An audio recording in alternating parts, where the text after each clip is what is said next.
എല്ലാവർക്കും എൻ്റെ സ്നേഹ വന്ദനങ്ങൾ. ഞാൻ വളരെ സന്തോഷമുള്ള ഒരു ജോലിയാണ് എന്നെ ഏൽപ്പിച്ചിരിക്കുന്നത്. ആദ്യ ദർശനത്തിൽ തന്നെ നമ്മുടെ മനസ്സിനെ ഒരുപാട് സ്വാധീനിക്കുന്ന ചിലരുണ്ട്. അങ്ങനെയുള്ള ഒരാളെ ഇന്നത്തെ ഈ പരിപാടിയിലേക്ക് പരിചയപ്പെടുത്താനും സ്വാഗതം ചെയ്യാനും ലഭിക്കുന്ന ഈ അവസരം ഏറ്റവും ദിവ്യമായി ഞാൻ കരുതുന്നു. അടുത്ത സെഷന് ഹാൻഡിൽ ചെയ്യുന്നത് നമ്മുടെ എല്ലാവരുടെയും പ്രിയങ്കരനായ ശ്രീ വള്ളിക്കാവ് മോഹൻദാസാണ്. രാജ്യസമാചാരം, മാധ്യമ വായനയും ചരിത്ര വിശകലനവും എന്നുള്ള വിഷയമാണ്. നേരത്തെയുള്ള പ്രഭാഷണമൊക്കെ സൂചിപ്പിച്ചതുപോലെ രാജ്യ സമാചാരത്തെക്കുറിച്ചുള്ള കേരളത്തിൽ ലഭ്യമായ ഏറ്റവും നല്ല അതോറിറ്റി, ആധികാരികമായി പറയാൻ കഴിയുന്ന ദേഹമാണ് Shri Vallikkavu Mohandas. Progressive writers association ദേശീയ സെക്രട്ടേറിയറ്റ് അംഗമാണ്. അതുപോലെ സംസ്ഥാന ജനറൽ സെക്രട്ടറിയാണ്. അതുപോലെ മുൻ യുവ കലാസാഹിതി സംസ്ഥാന പ്രസിഡൻ്റാണ്. അതുപോലെ ജനറൽ സെക്രട്ടറിയുമായിരുന്നു. KPSC എക്സിക്യൂട്ടീവ് കമ്മിറ്റി അംഗമാണ്. പ്രഭാത് ബുക്ക് ഹൗസ് ഡയറക്ടർ ആണ്. അതുപോലെ തോപ്പിൽ ഫാസി ഫൗണ്ടേഷൻ്റെ സെക്രട്ടറിയാണ്. മണലിൽ G. നാരായണപിള്ള ഫൗണ്ടേഷൻ അധ്യക്ഷൻ എന്ന ഈ ചുമതലകളൊക്കെ അദ്ദേഹം വഹിക്കുന്നു. അതുപോലെ കേരള സർക്കാരിൻ്റെ സാംസ്കാരിക പ്രസിദ്ധീകരണ വകുപ്പിൻ്റെ ഉപദേശക സമിതി അംഗമാണ്. എഡിറ്റോറിയൽ ബോർഡ് മെമ്പറാണ്. കേരള ഭാഷാ ഇൻസ്റ്റിറ്റ്യൂട്ടിൻ്റെ ഭരണസമിതി അംഗമാണ്. ഇങ്ങനെ വിവിധ തലങ്ങളിൽ സാഹിത്യ സാംസ്കാരിക രംഗങ്ങളിൽ സംസ്ഥാന സർക്കാരിനെ തന്നെ സഹായിക്കുന്ന ഒരു മഹത് വ്യക്തിയാണ് അദ്ദേഹം. അതുപോലെ പത്രപ്രവർത്തന ചരിത്രത്തിൽ അദ്ദേഹം നേരത്തെ നമ്മൾ കേട്ടതുപോലെ ഈ രാജ്യ സമാചാരം എന്നുള്ള ആ പത്രത്തിൻ്റെ ചരിത്രവുമായി ബന്ധപ്പെട്ട് പത്രപ്രവർത്തന രംഗത്താണ് അദ്ദേഹത്തിൻ്റെ ഡോക്ടറേറ്റ് നേടിയിട്ടുള്ളത്. പല അംഗീകാരങ്ങളും അദ്ദേഹത്തെ തേടിയെത്തിയിട്ടുണ്ട്. മീഡിയ അവാർഡ്, സാഹിത്യ കേരള പുരസ്കാരം, മീഡിയ അവാർഡ്, അബുദാബി ശക്തി അവാർഡ്, കർമ്മചന്ദ്രൻ അവാർഡ് എന്നിങ്ങനെ നിരവധി പുരസ്കാരങ്ങൾ ലഭിച്ചിട്ടുണ്ട്.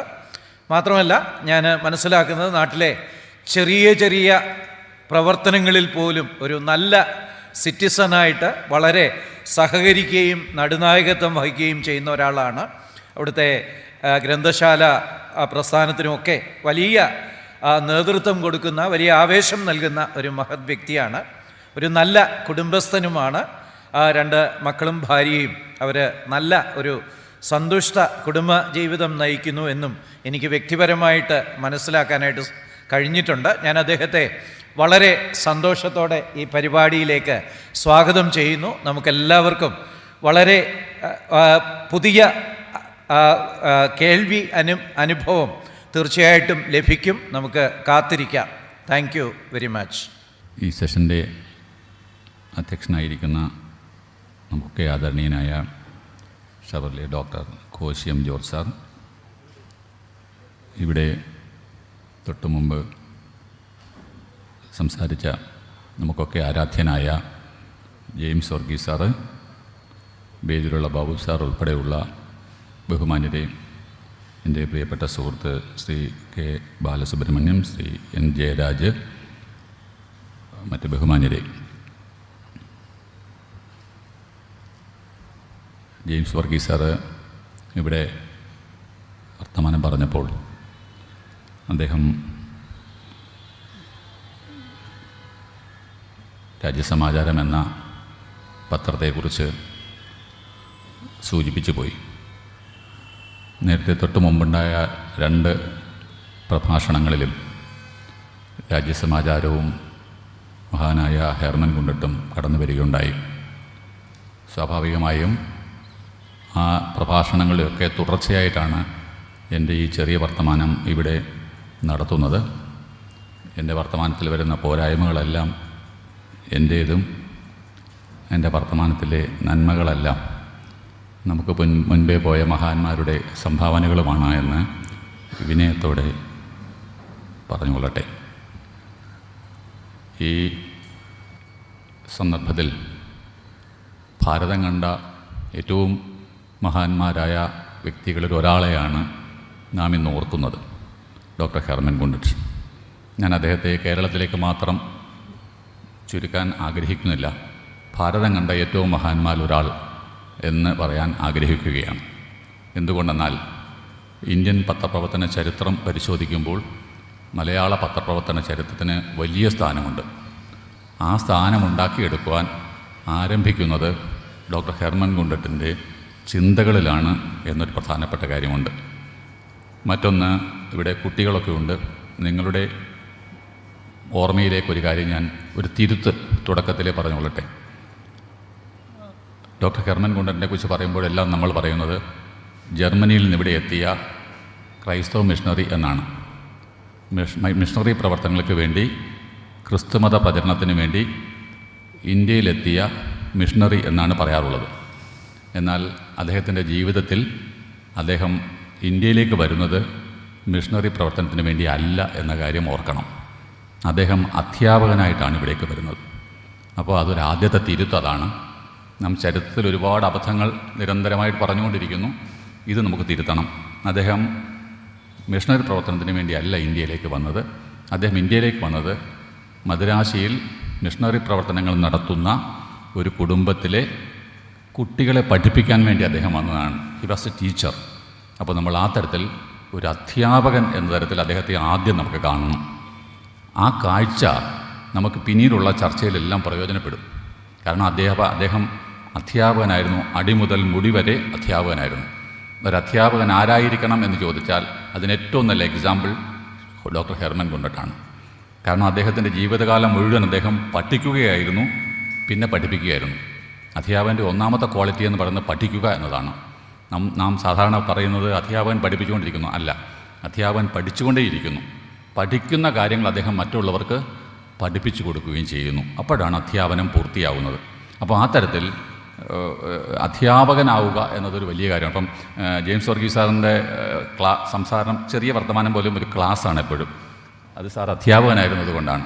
അദ്ദേഹം വളരെ ചെറിയ വാക്കുകൾ അത് അടുക്കി ഇങ്ങനെ മാല പോലെ അടുക്കി നമ്മുടെ മനസ്സിലേക്ക് ഇങ്ങനെ പ്രസൻറ്റ് ചെയ്യും. അത് അധ്യാപകൻ്റെ ഒരു ക്വാളിറ്റിയാണ്. അധ്യാപകർക്ക് മാത്രം കിട്ടുന്ന ഒരു ക്വാളിറ്റിയാണ്. അപ്പോൾ ആ തരത്തിൽ ഡോക്ടർ ഹെർമൻ ഗുണ്ടറ്റ് അദ്ദേഹത്തിൻ്റെ ജീവിതത്തിൽ മുഴുവൻ അദ്ദേഹം പഠിപ്പിക്കുകയായിരുന്നു. അപ്പോൾ നമ്മൾ ഇനി മുതൽ നമ്മൾ പറയുമ്പോൾ വിദേശത്തു നിന്നെത്തിയ ക്രൈസ്തവ മിഷണറിയായ ഡോക്ടർ ഹെർമൻ ഗുണ്ടറ്റ് എന്ന് പറയുന്നതിന് പകരം വിദേശത്ത് നിന്നെത്തിയ പണ്ഡിതനായ അധ്യാപകനായിരുന്ന ഡോക്ടർ ഹെർമൻ ഗുണ്ടറ്റ് എന്ന് നമുക്ക് പറഞ്ഞു തുടങ്ങണം. അത് ഒരു പ്രധാനപ്പെട്ട തിരുത്ത്. രണ്ടാമത്തെ കാര്യം, അദ്ദേഹം ഇവിടെ വരികയും നേരിട്ട് അദ്ദേഹം ബാസൽ മിഷനിലേക്ക് വരികയല്ല ചെയ്തത്. അദ്ദേഹം മദ്രാശി വരുന്നു. ഈ മിഷണറി പ്രവർത്തനം നടത്തുന്ന ഒരു കുടുംബത്തിലെ വിദേശികളായ കുട്ടികളെ പഠിപ്പിക്കുന്നു. അപ്പോൾ അദ്ദേഹം ട്യൂഷൻ മാസ്റ്ററായി ഇവിടെ പ്രവർത്തിക്കുന്നതിൻ്റെ ഭാഗമായിട്ടാണ് കുറച്ച് കഴിഞ്ഞപ്പോൾ അദ്ദേഹത്തിന് മറ്റ് പ്രവർത്തനങ്ങൾ കൂടി അദ്ദേഹം ഏർപ്പെടേണ്ടി വന്നു. അങ്ങനെ ഏർപ്പെട്ട് വന്നപ്പോഴാണ് അദ്ദേഹം മദ്രാശിയിൽ നിന്നും നാഗർകോവിലെത്തുന്നു. നാഗർകോവിലിൽ നിന്ന് നേരെ അദ്ദേഹം അങ്ങ് മലബാറിലേക്കല്ല പോകുന്നത്, അദ്ദേഹം മംഗലാപുരത്തേക്കാണ് പോകുന്നത്, കർണാടകത്തിലേക്കാണ് പോകുന്നത്. കർണാടകത്തിലേക്ക് പോകുന്നത് കേരളത്തിലൂടെയാണ് അദ്ദേഹം സഞ്ചരിക്കുന്നത്. നാഗർകോവിലിൽ നിന്നും അദ്ദേഹം കേരളത്തിലൂടെ സഞ്ചരിച്ച് അങ്ങ് മംഗലാപുരത്തേക്ക് പോവുകയാണ്. മംഗലാപുരത്ത് പോയി കുറേ നാൾ പ്രവർത്തനത്തിന് ശേഷമാണ് അദ്ദേഹം പിന്നീട് തലശ്ശേരിയിലേക്ക് വരുന്നത്. അപ്പോൾ അങ്ങനെ യാത്ര ചെയ്ത് പോകുമ്പോഴാണ് നേരത്തെ ഇവിടെ ബഹുമാനായ ഓണക്കൂർ സാറിൻ്റെ വർത്തമാനത്തിൽ ആ വാചകം വന്നു. ഈ ദൈവത്തിൻ്റെ സ്വന്തം നാട് എന്ന വാചകം അദ്ദേഹത്തിൻ്റെ പ്രഭാഷണത്തിൽ വരികയുണ്ടായി. ഞാനപ്പോൾ പെട്ടെന്ന് ഓർത്തു അത് ആരായാലും കേരളത്തെക്കുറിച്ച് പറയുമ്പോൾ ആ ഒരു വാചകം പറയാറുണ്ട്. പക്ഷേ അത് ആദ്യം പറഞ്ഞ ആൾ മഹാനായ ഡോക്ടർ ഹെർമൻ ഗുണ്ടറ്റാണ്.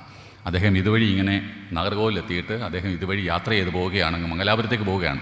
കേരളത്തിലൂടെ യാത്ര ചെയ്യാണ്, കേരളം കാണാനല്ല അദ്ദേഹം വന്നത്. അദ്ദേഹം ഇതുവഴി യാത്ര ചെയ്ത് പോകുമ്പോൾ ഈ മനോഹരമായ പ്രകൃതിയും സ്വച്ഛന്തമായി ഇങ്ങനെ ഒഴുകുന്ന പുഴകളും പച്ചപ്പ് നിറഞ്ഞ ഭൂപ്രദേശങ്ങളും മാന്യതയുള്ള മനുഷ്യരും ഈ പൂക്കളൊക്കെ ഇങ്ങനെ വിരിഞ്ഞു നിൽക്കുന്ന നമ്മുടെ ഈ യാത്രകളിലുടനീളം നമ്മൾ ഉദ്യാനങ്ങളിലൂടെ നടന്നു പോകുന്ന പോലെയാണല്ലോ തോന്നിക്കുന്നത്. അപ്പോൾ ആ തരത്തിൽ ഇത്ര മനോഹരമായൊരു ഭൂപ്രദേശം കണ്ടപ്പോൾ അദ്ദേഹം പറഞ്ഞു, ഇത് ദൈവത്തിൻ്റെ പ്രദേശമാണ് എന്ന് അദ്ദേഹം പറഞ്ഞു. അങ്ങനെ അദ്ദേഹം പറഞ്ഞ ആ ഒരു പ്രയോഗത്തെയാണ് പിൽക്കാലത്ത് നമ്മുടെ സംസ്ഥാനത്തിൻ്റെ, നമ്മുടെ പ്രദേശത്തിൻ്റെ ഒരു ഐഡൻറ്റിറ്റിയായി നമ്മൾ ഉയർത്തി കാണിക്കുന്നത് അങ്ങനെയാണ്. അപ്പോൾ നമ്മുടെ ഭൂമിയെക്കുറിച്ച്, പ്രത്യേകിച്ച് കേരളത്തെക്കുറിച്ച്, കേരളത്തിൻ്റെ സൗന്ദര്യത്തെക്കുറിച്ച് ആദ്യം നമ്മളെ പഠിപ്പിച്ചയാൾ യഥാർത്ഥത്തിൽ ഡോക്ടർ ഹെർമൻ ഗുണ്ടട്ടാണ്. അദ്ദേഹത്തിൻ്റെ ജീവചരിത്രം ശരിക്കും പരിശോധിച്ചാൽ ഇത് നമുക്ക് മനസ്സിലാക്കാൻ കഴിയും. ഇതും നമ്മൾ സമൂഹത്തോട് പറയേണ്ടതുണ്ട്. കാരണം അദ്ദേഹമാണ് നമ്മുടെ ഭൂമിയുടെ, നമ്മുടെ പ്രദേശത്തിൻ്റെ, നമ്മൾ വസിക്കുന്ന ഈ പ്രദേശത്തിൻ്റെ സൗന്ദര്യത്തെക്കുറിച്ച് നമ്മളോട് ആദ്യം പറഞ്ഞു തന്നയാൾ ഡോക്ടർ ഹെർമൻ ഗുണ്ടട്ടാണ്. അപ്പോൾ ആ തരത്തിൽ ഇത് വളരെ മനോഹരമായൊരു പ്രദേശമാണെന്നും ഇതൊരു ദൈവത്തിൻ്റെ തന്നെ അനുഗ്രഹമുള്ള പ്രദേശമാണെന്നും നമ്മളോട് പറഞ്ഞു തന്നത് ഡോക്ടർ ഹെർമൻ ഗുണ്ടട്ടാണ്. അത് രണ്ടാമത്തെ കാര്യം. മൂന്നാമത്തെ കാര്യം, ഡോക്ടർ ഹെർമൻ ഗുണ്ടട്ട് അദ്ദേഹം ഒരു കാരണവശാലും അദ്ദേഹം പത്രം ആരംഭിക്കുമ്പോൾ ഇത് എല്ലാവർക്കും വേണ്ടിയുള്ള പത്രമായിരുന്നു. ഇതൊരിക്കലും നമ്മൾ സാധാരണഗതി കാറ്റഗറൈസ് ചെയ്യുമ്പോൾ മിഷണറി ജേർണൽസ് എന്ന് പറഞ്ഞാണ് കാറ്റഗറൈസ് ചെയ്യുന്നത്. അങ്ങനെ നമുക്ക് പറയാൻ പറ്റില്ല. കാരണം ഇത് പൊതുവായ കാര്യങ്ങൾ പറഞ്ഞിരുന്നു. ഇതിൽ മിഷണറി ജേർണൽ എന്ന് മാത്രമായിട്ട് ഇതിനെ പരിമിതപ്പെടുത്തിയാൽ അത് ക്രൈസ്തവർക്കിടയിൽ മാത്രം പ്രചരിക്കുന്ന ഒന്നായി മാറും. അങ്ങനെയല്ല, അതിൽ സുവിശേഷം മാത്രമേ ഉണ്ടാവുള്ളൂ, വേറെ പൊതുകാര്യങ്ങളൊന്നും ഉണ്ടാവുകയില്ല. പക്ഷേ ഇതങ്ങനെ ആയിരുന്നില്ല. ഇത് പൊതുകാര്യങ്ങൾ സംശയിക്കുന്നു. മലയാളത്തിൽ ആദ്യത്തെ ചെറുകഥ വന്നത് ഈ രാജ്യസമാചാരം എന്ന പത്രത്തിലാണ് ചെറുകഥ വന്നത്. മലയാളത്തിലെ സാധാരണ പത്രങ്ങൾക്കൊക്കെ ഉള്ളൊരു ഇതിനിപ്പം എന്തിനാണ് ഈ രാജ്യസമാചാരം എന്ന പേര് കൊടുത്തതിനാണ്? ഒരു ടൈറ്റിൽ തന്നെ വളരെ പ്രകടമാണ്. അദ്ദേഹത്തിന് വേണമെങ്കിൽ ഇത് ബിബ്ലിക്കലായിട്ടുള്ളൊരു പേര് കൊടുക്കാമായിരുന്നല്ലോ. ഒരിക്കലും രാജ്യസമാചാരം ഒന്ന് പേടുക്കാണ്ട്. ഇത് ഒരു ക്രൈസ്തവീകരണത്തിന് വേണ്ടിയുള്ള, ക്രിസ്ത്യനൈസേഷന് വേണ്ടിയുള്ള ഒരു പത്രമായിരുന്നുവെങ്കിൽ ഇതിനിങ്ങനെ ഒരു പേര് കൊടുക്കേണ്ട കാര്യമില്ല. രാജ്യസമാചാരം എന്ന് പേര് കൊടുക്കുമ്പോൾ ബ്രോഡർ സെൻസിൽ, വിശാലമായ അർത്ഥത്തിലുള്ളൊരു തലക്കെട്ടാണ് അതിന് കൊടുത്തിരിക്കുന്നത്. രാജ്യത്തിൽ മുഴുവൻ നടക്കുന്ന സമാചാരങ്ങളെ ജനങ്ങളിലേക്ക് എത്തിക്കുന്നതിന് വേണ്ടിയുള്ള ഒരു പ്രസിദ്ധീകരണം എന്നാണ് ഈ പത്രത്തിൻ്റെ ലക്ഷ്യം. അതാണ് ഈ പത്രത്തിൻ്റെ ആദ്യത്തെ ലക്കത്തിൽ എഡിറ്റോറിയൽ അങ്ങനെയാണ്. ഈ പേർ വായിക്കുമ്പോൾ എന്ന് പറഞ്ഞാൽ തുടങ്ങുന്ന അങ്ങനെയാണ്. ഈ പേര് നിങ്ങൾ വായിക്കുമ്പോൾ ഈ പേരിന് പിന്നിലുള്ളത് എന്താണ് എന്ന് അദ്ദേഹം വിശദീകരിക്കുകയാണ്. അപ്പോൾ അതിൽ നിന്ന് അദ്ദേഹം ലക്ഷ്യമാക്കുന്നത് ഇത് രാജ്യത്ത് നടക്കുന്ന എല്ലാ വാർത്തകളെയും ജനങ്ങളിൽ എത്തിക്കുക എന്ന ലക്ഷ്യത്തിന് വേണ്ടി ആരംഭിക്കുന്ന പത്രമാണ് എന്ന് ഒന്നാമത്തെ ലക്കത്തിൽ തന്നെ ലോകത്തോട് വിളിച്ചു പറയുന്ന രാജ്യസമാചാരം. അതുകൊണ്ട് തന്നെ ഇത് ജനറൽ കാറ്റഗറിയിൽ വന്ന പൊതുവിഭാഗത്തിൽപ്പെടുന്ന ഒരു പത്രമാണ് എന്ന് നമുക്ക് ബോധ്യപ്പെടുകയാണ്. പത്രത്തിൻ്റെ പേരിനൊക്കെ വളരെ പ്രസക്തിയുണ്ട്. ഏത് പേരിനും ഇപ്പം മാതൃഭൂമി എന്ന് പറഞ്ഞാൽ പത്രം വായിക്കുമ്പോൾ തന്നെ മാതൃഭൂമി എന്ന് കേൾക്കുമ്പോൾ നമുക്കറിയാം ഇത് നാഷണാലിറ്റിയായിട്ട് ബന്ധപ്പെട്ടതാണ്, ഇത് നാഷണൽ മൂവ്മെൻറ്റുമായിട്ട് ബന്ധപ്പെട്ടാണ്, ദേശീയ പ്രസ്ഥാനവുമായി ബന്ധപ്പെട്ടതാണ്, ഇത് സ്വാതന്ത്ര്യവുമായി ബന്ധപ്പെട്ടതാണ്. പേര് കേൾക്കുമ്പോൾ നമുക്ക് മനസ്സിലാവും, ഉടൻ മനസ്സിലാവും പേര് കേൾക്കുമ്പോൾ. സ്വദേശാഭിമാനി എന്ന പേര് കേൾക്കുമ്പോഴേ നമ്മുടെ ഉള്ളിൽ ഇങ്ങനെ ദേശാഭിമാന ബോധം ഇങ്ങനെ ഉയർന്നു വരികയാണ്. അതിനകത്തൊരു പവറുണ്ട്, ശക്തിയുണ്ട്. സ്വദേശാഭിമാനി പത്രവും അതുതന്നെയായിരുന്നു. അപ്പോൾ ആ തരത്തിൽ പത്രങ്ങളുടെ പേരുകൾക്ക് പോലും ആ പത്രം പ്രതിനിധാനം ചെയ്യുന്ന ആശയം എന്താണോ എന്ന് ആ പത്രം പ്രഖ്യാപിക്കുകയാണ്. അതാണ് പത്രത്തിൻ്റെ പ്രത്യേകതയാണ്, എല്ലാ പത്രങ്ങളുടെയും പ്രത്യേകതയാണ്. അപ്പോൾ ആ തരത്തിൽ ഈ പത്രത്തിൻ്റെ പ്രഖ്യാപിതമായ ലക്ഷ്യം എന്തെന്ന് പത്രത്തിൻ്റെ തലക്കെട്ട് തന്നെ നമ്മളോട് ബോധ്യപ്പെടുത്തുന്നു. രാജ്യസമാചാരം മലയാള പത്രചരിത്രത്തിലെ ആദ്യത്തെ പത്രമെന്ന് നമ്മൾ പറയുന്നതിൻ്റെ കാരണം ഇതാണ്. പത്രത്തിനുള്ള എല്ലാ സ്വഭാവവിശേഷങ്ങളും രാജ്യസമാചാരം പ്രകടിപ്പിച്ചിരുന്നു എന്നതാണ് പ്രധാനപ്പെട്ട കാര്യം. അപ്പോൾ ഈ തലക്കെട്ടിൽ രാജ്യസമാചാരം എന്ന് പറയുകയും, തലക്കെട്ട് മാത്രമല്ല രാജ്യമെന്ന് പറയുമ്പോൾ ഒരിക്കലും ഒരു ചെറിയ ഒരു എൻറ്റിറ്റി അല്ല, ലോകമാകെയുള്ള രാജ്യമെന്ന സങ്കല്പത്തെയാണ് അദ്ദേഹം ഇതിൽ ഉപയോഗിച്ചിരുന്നത്. എന്തുകൊണ്ടെന്നാൽ ഡോക്ടർ ഹെർമൻ ഗുണ്ടട്ട് എല്ലാ അർത്ഥത്തിലും ഒരു വിശ്വപൗരനായിരുന്നു. അദ്ദേഹം ഒരിക്കലും ജർമ്മൻകാരൻ എന്ന് എവിടെയും അദ്ദേഹം എഴുതിയിട്ടില്ല. ഇത് വളരെ പ്രധാനപ്പെട്ട കാര്യമാണ്. അദ്ദേഹത്തിൻ്റെ പ്രയോഗങ്ങളിൽ ഒരിടത്തും, അദ്ദേഹത്തിൻ്റെ പുസ്തകങ്ങളും മറ്റു കാര്യങ്ങളൊക്കെ പരിശോധിച്ച് നോക്കൂ, എവിടെയും ഐ എം എ ജർമ്മൻ എന്ന് അദ്ദേഹം ഒരിടത്തും പറയുന്നില്ല. അദ്ദേഹം മനുഷ്യനായിട്ടാണ് എപ്പോഴും നമ്മുടെ മുന്നിൽ നിൽക്കുന്നത്. അദ്ദേഹം ഒരിക്കലും ഇന്ത്യക്കാരൻ എന്ന് പറയുന്നില്ല, അദ്ദേഹം കേരളീയൻ എന്ന് പറയുന്നില്ല, അദ്ദേഹം ജർമ്മൻകാരൻ എന്ന് പറയുന്നില്ല. അദ്ദേഹം ഒരു വിശ്വപൗരനാണ്. എന്തുകൊണ്ടെന്നാൽ ഇന്ത്യയിൽ ഏറ്റവും കൂടുതൽ ഭാഷ പഠിച്ച ഇന്ത്യക്കാരൻ ആരെന്ന് ചോദിച്ചാൽ ആ പേരിനേക്കാൾ മുന്നിൽ നിൽക്കും ഡോക്ടർ ഹെർമൻ ഗുണ്ടട്ട്. 16 ഭാഷ പഠിച്ച ആരും ഇന്ത്യക്കാരില്ല എന്നുള്ളതാണ് എൻ്റെ ഒരു സാറിനൊക്കെ ഒരു പക്ഷേ എന്നേക്കാൾ കുറച്ചുകൂടെ ഈ കാര്യങ്ങൾ അറിയുന്ന, ലോകം മുഴുവൻ സഞ്ചരിക്കുന്ന ആളാണ്, അതുകൊണ്ട് അറിയാമായിരിക്കാം. പക്ഷേ എനിക്ക് എൻ്റെ അറിവിൽ ഹെർമൻ ഗുണ്ടട്ടിനേക്കാൾ കൂടുതൽ ഇന്ത്യൻ ഭാഷകൾ പഠിച്ച ഒരാൾ നമ്മളോടൊപ്പം ഇല്ല എന്നതാണ് സത്യം. അപ്പോൾ ജർമ്മൻകാരനായ ഒരാൾ ഇവിടെ വരികയും ഇത്രയധികം ഇന്ത്യൻ ഭാഷകൾ പഠിക്കുകയും ചെയ്തിട്ടും അദ്ദേഹം പറയുന്നില്ല ഞാൻ ജർമ്മൻകാരനാണെന്നോ ഞാൻ ഇന്ത്യക്കാരനാണെന്നോ ഒന്നും. വേണമെങ്കിൽ അദ്ദേഹം ഇന്ത്യക്കാരനാണെന്ന് വേണമെങ്കിൽ അദ്ദേഹത്തിന് പറയാമായിരുന്നു, പക്ഷേ അതുപോലും അദ്ദേഹം പറയുന്നില്ല. അദ്ദേഹം ഒരു വിശ്വപൗരനാണ്. ലോകത്തെ മുഴുവൻ തൻ്റെ മുന്നിലേക്ക് കൊണ്ടുവരികയും ലോകത്തിലെ മുഴുവൻ മനുഷ്യൻ്റെ സങ്കടങ്ങളെക്കുറിച്ച് ചിന്തിക്കുകയും ലോകത്തിലെ മുഴുവൻ മനുഷ്യനെ മാനവികതയിലേക്ക് ഉയർത്തുകയും ചെയ്യുക എന്ന മഹത്തായൊരു സന്ദേശമാണ് ഡോക്ടർ ഹെർമൻ ഗുണ്ടട്ട് അദ്ദേഹത്തിൻ്റെ ജീവിതത്തിലുടനീളം അദ്ദേഹം പ്രാവർത്തികമാക്കിയത്. ഞാൻ ബോധപൂർവമാണ് ജീവിതത്തിലുടനീളം എന്ന് പറഞ്ഞത്. ഈ വാക്കും പ്രവൃത്തിയും തമ്മിൽ വളരെ ബന്ധമുണ്ടാവണം. അതുകൊണ്ടാണ് ഗാന്ധിജിയെ നാം ഇപ്പോഴും ബഹുമാനിക്കുന്നതിന് കാരണം അദ്ദേഹം പറഞ്ഞതെല്ലാം പ്രാവർത്തികമാക്കിയ ആളാണ്. അത് വളരെ പ്രധാനപ്പെട്ട കാര്യമാണ്. വാക്കും പ്രവൃത്തിയും തമ്മിൽ ബന്ധമില്ലാത്തതുകൊണ്ടാണ് പ്രസംഗം കേൾക്കാൻ ആൾ വരാത്തത്. കാരണം പ്രസംഗിക്കുന്ന ആളിൻ്റെ വർത്തമാനവും അയാളുടെ ജീവിതവുമായി ഒരു ബന്ധവുമില്ല. പലപ്പോഴും അതാണ് പ്രശ്നം. പക്ഷേ ഗാന്ധിജി അങ്ങനെ ആയിരുന്നില്ല. ഗാന്ധിജി പറഞ്ഞതെല്ലാം അദ്ദേഹം പ്രാവർത്തികമാക്കിയ ആളാണ്. അദ്ദേഹത്തിൻ്റെ ഒരു വലിയ ക്വാളിറ്റി അതായിരുന്നു. അതുകൊണ്ടാണ് ഗാന്ധിജിയെ നമ്മൾ ലോകത്തിലെ ഒരു ഏറ്റവും വലിയ വിപ്ലവകാരി എന്ന് പറയും, ലോകത്തിലെ ഏറ്റവും വലിയ ത്യാഗധനൻ എന്ന് നമ്മൾ പറയും, ലോകത്തിലെ ഏറ്റവും വലിയ സത്യസന്ധൻ എന്ന് നമ്മൾ പറയും, ലോകത്തിലെ ഏറ്റവും വലിയ അഹിംസാവാദി എന്ന് പറയും. ഇതെല്ലാം അദ്ദേഹത്തിൻ്റെ ജീവിതത്തിൽ വളരെ പ്രകടമായിരുന്നു. ഹെർമൻ ഗുണ്ടട്ടും അതുതന്നെയായിരുന്നു. അദ്ദേഹം പ്രവർത്തിച്ചതെല്ലാം പറഞ്ഞിട്ടുണ്ട്, പറഞ്ഞതെല്ലാം പ്രവർത്തിക്കുകയും ചെയ്തിട്ടുണ്ട്. ഇത് തമ്മിലൊരു എവിടെയും ഒരു കോൺട്രഡിക്ഷൻ, ഏറ്റുമുട്ടൽ ഉണ്ടാകുന്നില്ല. അദ്ദേഹത്തിൻ്റെ വാക്കുകളെല്ലാം അദ്ദേഹം നടപ്പിലാക്കിയ ആളാണ്. അദ്ദേഹത്തിൻ്റെ ചരിത്രം പരിശോധിച്ചാൽ നമ്മൾ ഒരിടത്ത് പോലും അദ്ദേഹത്തിന്, ഞാൻ തലങ്ങും വിലങ്ങും പരിശോധിച്ചു, അദ്ദേഹം എവിടെയെങ്കിലും ഒരു കൺവേർഷൻ നടത്തിയോ എന്ന് നോക്കി. എവിടെയും നടത്തിയിട്ടില്ല. നമ്മൾ സാധാരണ പറയും മിഷണറി എന്ന് കേട്ടാൽ നമ്മൾ പെട്ടെന്ന് ചിന്തിക്കുന്ന എന്താണ്? ക്രൈസ്തവ മിഷണറി. മിഷണറി എന്ന് വാക്ക് കേട്ടാൽ പെട്ടെന്ന് ഒരു ക്രോസ് കടന്നു വരും, കുരിശ് കടന്നു വരും. സത്യം പറഞ്ഞാൽ മിഷണറി മൂവ്മെൻറ്റ് തുടങ്ങി വയ്ക്കുന്നത് ക്രൈസ്തവ മതമല്ല. ഇന്ത്യയിൽ മിഷണറിമാരുണ്ടായിരുന്നു, അത് നമ്മൾ പഠിക്കുന്നില്ല. കുട്ടികൾ മനസ്സിലാക്കേണ്ട കാര്യമാണത്.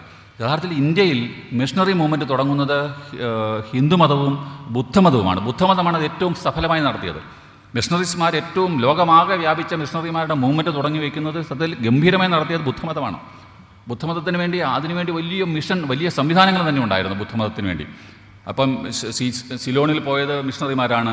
അതുപോലെ നേപ്പാളിൽ പോയത്, ഇന്തോനേഷ്യയിൽ പോയത്, ലോകത്തിൻ്റെ എത്ര ഭാഗങ്ങളിലേക്ക് ബുദ്ധമത ഈ മതപ്രചാരകർ, മിഷണറിമാർ ലോകമാകെ സഞ്ചരിക്കുകയുണ്ടായി. അത് അശോക ഇഡിക്സിനൊക്കെ നമുക്കറിയാം. അശോകൻ്റെ കാലത്തെ ഇഡിക്സിലെല്ലാം കൃത്യമായി രേഖപ്പെടുത്തിയിട്ടുണ്ട്, രേഖകളുണ്ട് അക്കാര്യത്തിൽ. അപ്പോൾ പ്രീച്ചിങ് എന്ന് പറയുന്നത് ഒരു മതത്തിൻ്റെ മാത്രമല്ല. അപ്പോൾ മിഷണറി എന്ന് പറഞ്ഞാൽ അപ്പോൾ നമ്മുടെ മനസ്സിലേക്ക് വരേണ്ടത് ഈ ബുദ്ധമതം വരണം, ജൈനമതം വരണം, ഹിന്ദുമതം വരണം. ഹിന്ദുമതത്തിൽ ഏറ്റവും വലിയ പ്രീച്ചറായിരുന്നു യഥാർത്ഥത്തിൽ നമ്മുടെ ശ്രീ ശങ്കരാചാര്യർ. ശങ്കരാചാര്യരുടെ അങ്ങേയറ്റം മുതൽ ഇന്ത്യയുടെ മുഴുവൻ ഭാഗങ്ങളും അദ്ദേഹം സഞ്ചരിക്കുകയുണ്ടായി. അങ്ങനെയാണ് അദ്ദേഹം ഈ മഠങ്ങളൊക്കെ സ്ഥാപിച്ചത്. അങ്ങനെയാണ് ശങ്കരപീഠങ്ങൾ, ശങ്കരാചാര്യരാണ് ഈ മഠങ്ങളെല്ലാം സ്ഥാപിച്ചത്. അപ്പോൾ അദ്ദേഹം ഹിന്ദുമതത്തിൻ്റെ ഒരു പ്രചാരകനായിരുന്നു, മിഷണറി ആയിരുന്നു. ഹിന്ദുമതത്തിലെ ഏറ്റവും വലിയ മിഷണറി ആരാണെന്ന് ചോദിച്ചാൽ അത് നിശ്ചയമായിട്ടും ശ്രീ ശങ്കരാചാര്യരാണ്. അപ്പോൾ ഈ മിഷണറി പ്രവർത്തനങ്ങൾ എന്ന് പറയുന്നത് ഏതെങ്കിലും ഒരു മതത്തിൻ്റെ മാത്രം കള്ളിയിലേക്ക് മാത്രം ഒതുക്കേണ്ടതല്ല. എല്ലാ മതങ്ങൾ മാത്രമല്ല, മറ്റെല്ലാ വിഭാഗത്തിലുള്ളവരും അവരുടെ ആശയങ്ങൾ പ്രചരിപ്പിക്കുന്നു. ഇപ്പോൾ എൻ്റെ വർത്തമാനം പോലും ഒരു പ്രീച്ചിങ് ആണ് യഥാർത്ഥത്തിൽ നോക്കിയാൽ. കാരണം എൻ്റെ മനസ്സിൽ ഞാൻ പഠിച്ച കാര്യങ്ങൾ, ഞാൻ മനസ്സിലാക്കിയ കാര്യങ്ങൾ ഞാൻ സമൂഹത്തോട് പങ്കുവയ്ക്കുകയാണ്. യഥാർത്ഥത്തിൽ പങ്കുവയ്ക്കലാണല്ലോ ഇതിൻ്റെ എല്ലാം അടിസ്ഥാനം എന്ന് പറയുന്നത്. അപ്പോൾ ആ തരത്തിൽ പങ്കുവയ്ക്കൽ എന്ന പ്രക്രിയയിലേക്ക് വരുമ്പോൾ ഇദ്ദേഹം ഹെർമൻ ഗുണ്ടട്ട് അദ്ദേഹം എപ്പോഴും ചെയ്തത് എന്താണ്? അദ്ദേഹം ബൈബിൾ മാത്രം പ്രചരിപ്പിച്ച ഒരാളേ അല്ല. എനിക്ക് തോന്നുന്നു അദ്ദേഹം പ്രചരിപ്പിച്ചതിനകത്തൊരു 10% ഉള്ളൂ ബൈബിൾ. യഥാർത്ഥത്തിൽ ബൈബിൾ എന്ന അല്ലെങ്കിൽ ലോകത്തിൻ്റെ മുഴുവൻ സ്വപ്നങ്ങളെയും ലോകത്തിൻ്റെ മുഴുവൻ ധർമ്മസങ്കടങ്ങളെയും സ്വയം ഏറ്റുവാങ്ങുന്ന വളരെ വിശുദ്ധമായ ഒരു തത്വചിന്തയുടെ അടിസ്ഥാനത്തിലാണ് അദ്ദേഹം പ്രചരിച്ചിരുന്നത്, അദ്ദേഹം പ്രവർത്തിച്ചിരുന്നത് എന്ന കാര്യം അത് വളരെ ശരിയാണ്. അദ്ദേഹത്തിൻ്റെ ഇൻസ്പിറേഷൻ നിശ്ചയമായിട്ടും ബൈബിളായിരുന്നു. അത് യാതൊരു സംശയമില്ല. പക്ഷേ ആ ത്യാഗത്തിൽ നിന്നും, അതിൽ നിന്ന് ലഭിച്ച ആ ത്യാഗത്തിൻ്റേതായ ഏറ്റവും ഉത്കൃഷ്ടമായ ആശയത്തിൽ നിന്നും അദ്ദേഹം പ്രവർത്തിച്ചത് നമുക്ക് വേണ്ടിയായിരുന്നു, ഇവിടുത്തെ ജനങ്ങൾക്ക് വേണ്ടിയായിരുന്നു, സാധാരണക്കാർക്ക് വേണ്ടിയായിരുന്നു. നിങ്ങൾ നോക്കുക, അദ്ദേഹത്തിൻ്റെ സാഹിത്യം പരിശോധിച്ചാൽ ഏറ്റവും ലളിതമായ ഭാഷയാണ് അദ്ദേഹം ഉപയോഗിച്ചിട്ടുള്ളത്. എല്ലായിടത്തും അങ്ങനെ. ഒരിക്കലും ഈ അയത്ന ലളിതമായി വായിച്ചു പോകാവുന്ന ഭാഷയിൽ മാത്രം എഴുതിയ ഒരാളാണ് ഡോക്ടർ ഹെർമൻ ഗുണ്ടട്ട്. അദ്ദേഹത്തിൻ്റെ ഏത് രചനകളും നോക്കിയാലും, രാജ്യസമാചാരം പത്രം തന്നെ അതിന് ഏറ്റവും നല്ല ഉദാഹരണമാണ്. ഒരിക്കലും ക്ലിഷ്ടമല്ല, അവ്യക്തതയുള്ള ഒന്നും അദ്ദേഹം പറഞ്ഞിട്ടില്ല. ഏറ്റവും സാധാരണക്കാരായ ആളുകളിലേക്ക് തന്നെ തൻ്റെ ആശയത്തെ എത്തിക്കുന്നതിന് വേണ്ടി അദ്ദേഹം ഉപയോഗിക്കുകയാണ് അദ്ദേഹം ചെയ്തിരുന്നത്. അത് വളരെ പ്രധാനപ്പെട്ട കാര്യമാണ്. നമ്മുടെ മലയാളത്തിൽ ഞാനിപ്പോൾ ഈ നല്ല ഭാഷ സംസാരിക്കുന്നെങ്കിൽ അതിൻ്റെ ഉത്തരവാദിത്വം മുഴുവൻ ഡോക്ടർ ഹെർമൻ ഗുണ്ടട്ടിലേക്ക് പോവുകയാണ് ചെയ്യുന്നത്. കാരണം അദ്ദേഹം പറഞ്ഞ തെളിഞ്ഞ ഭാഷയാണ് ഞാൻ ഉപയോഗിക്കുന്നത്. നിങ്ങൾ ഉപയോഗിക്കുന്നത് തന്നെയാണ്, നമ്മൾ ഉപയോഗിക്കുന്നത് കൊണ്ടാണ്. അതാണ് മലയാള ഭാഷയെക്കുറിച്ച് പറയുമ്പോൾ നമുക്ക് ആദ്യം ഓർക്കേണ്ട ഒരാൾ നിശ്ചയമായിട്ടും ഹെർമൻ ഗുണ്ടട്ടാണ് എന്ന് പറയുന്നതിൻ്റെ കാരണം അതാണ്.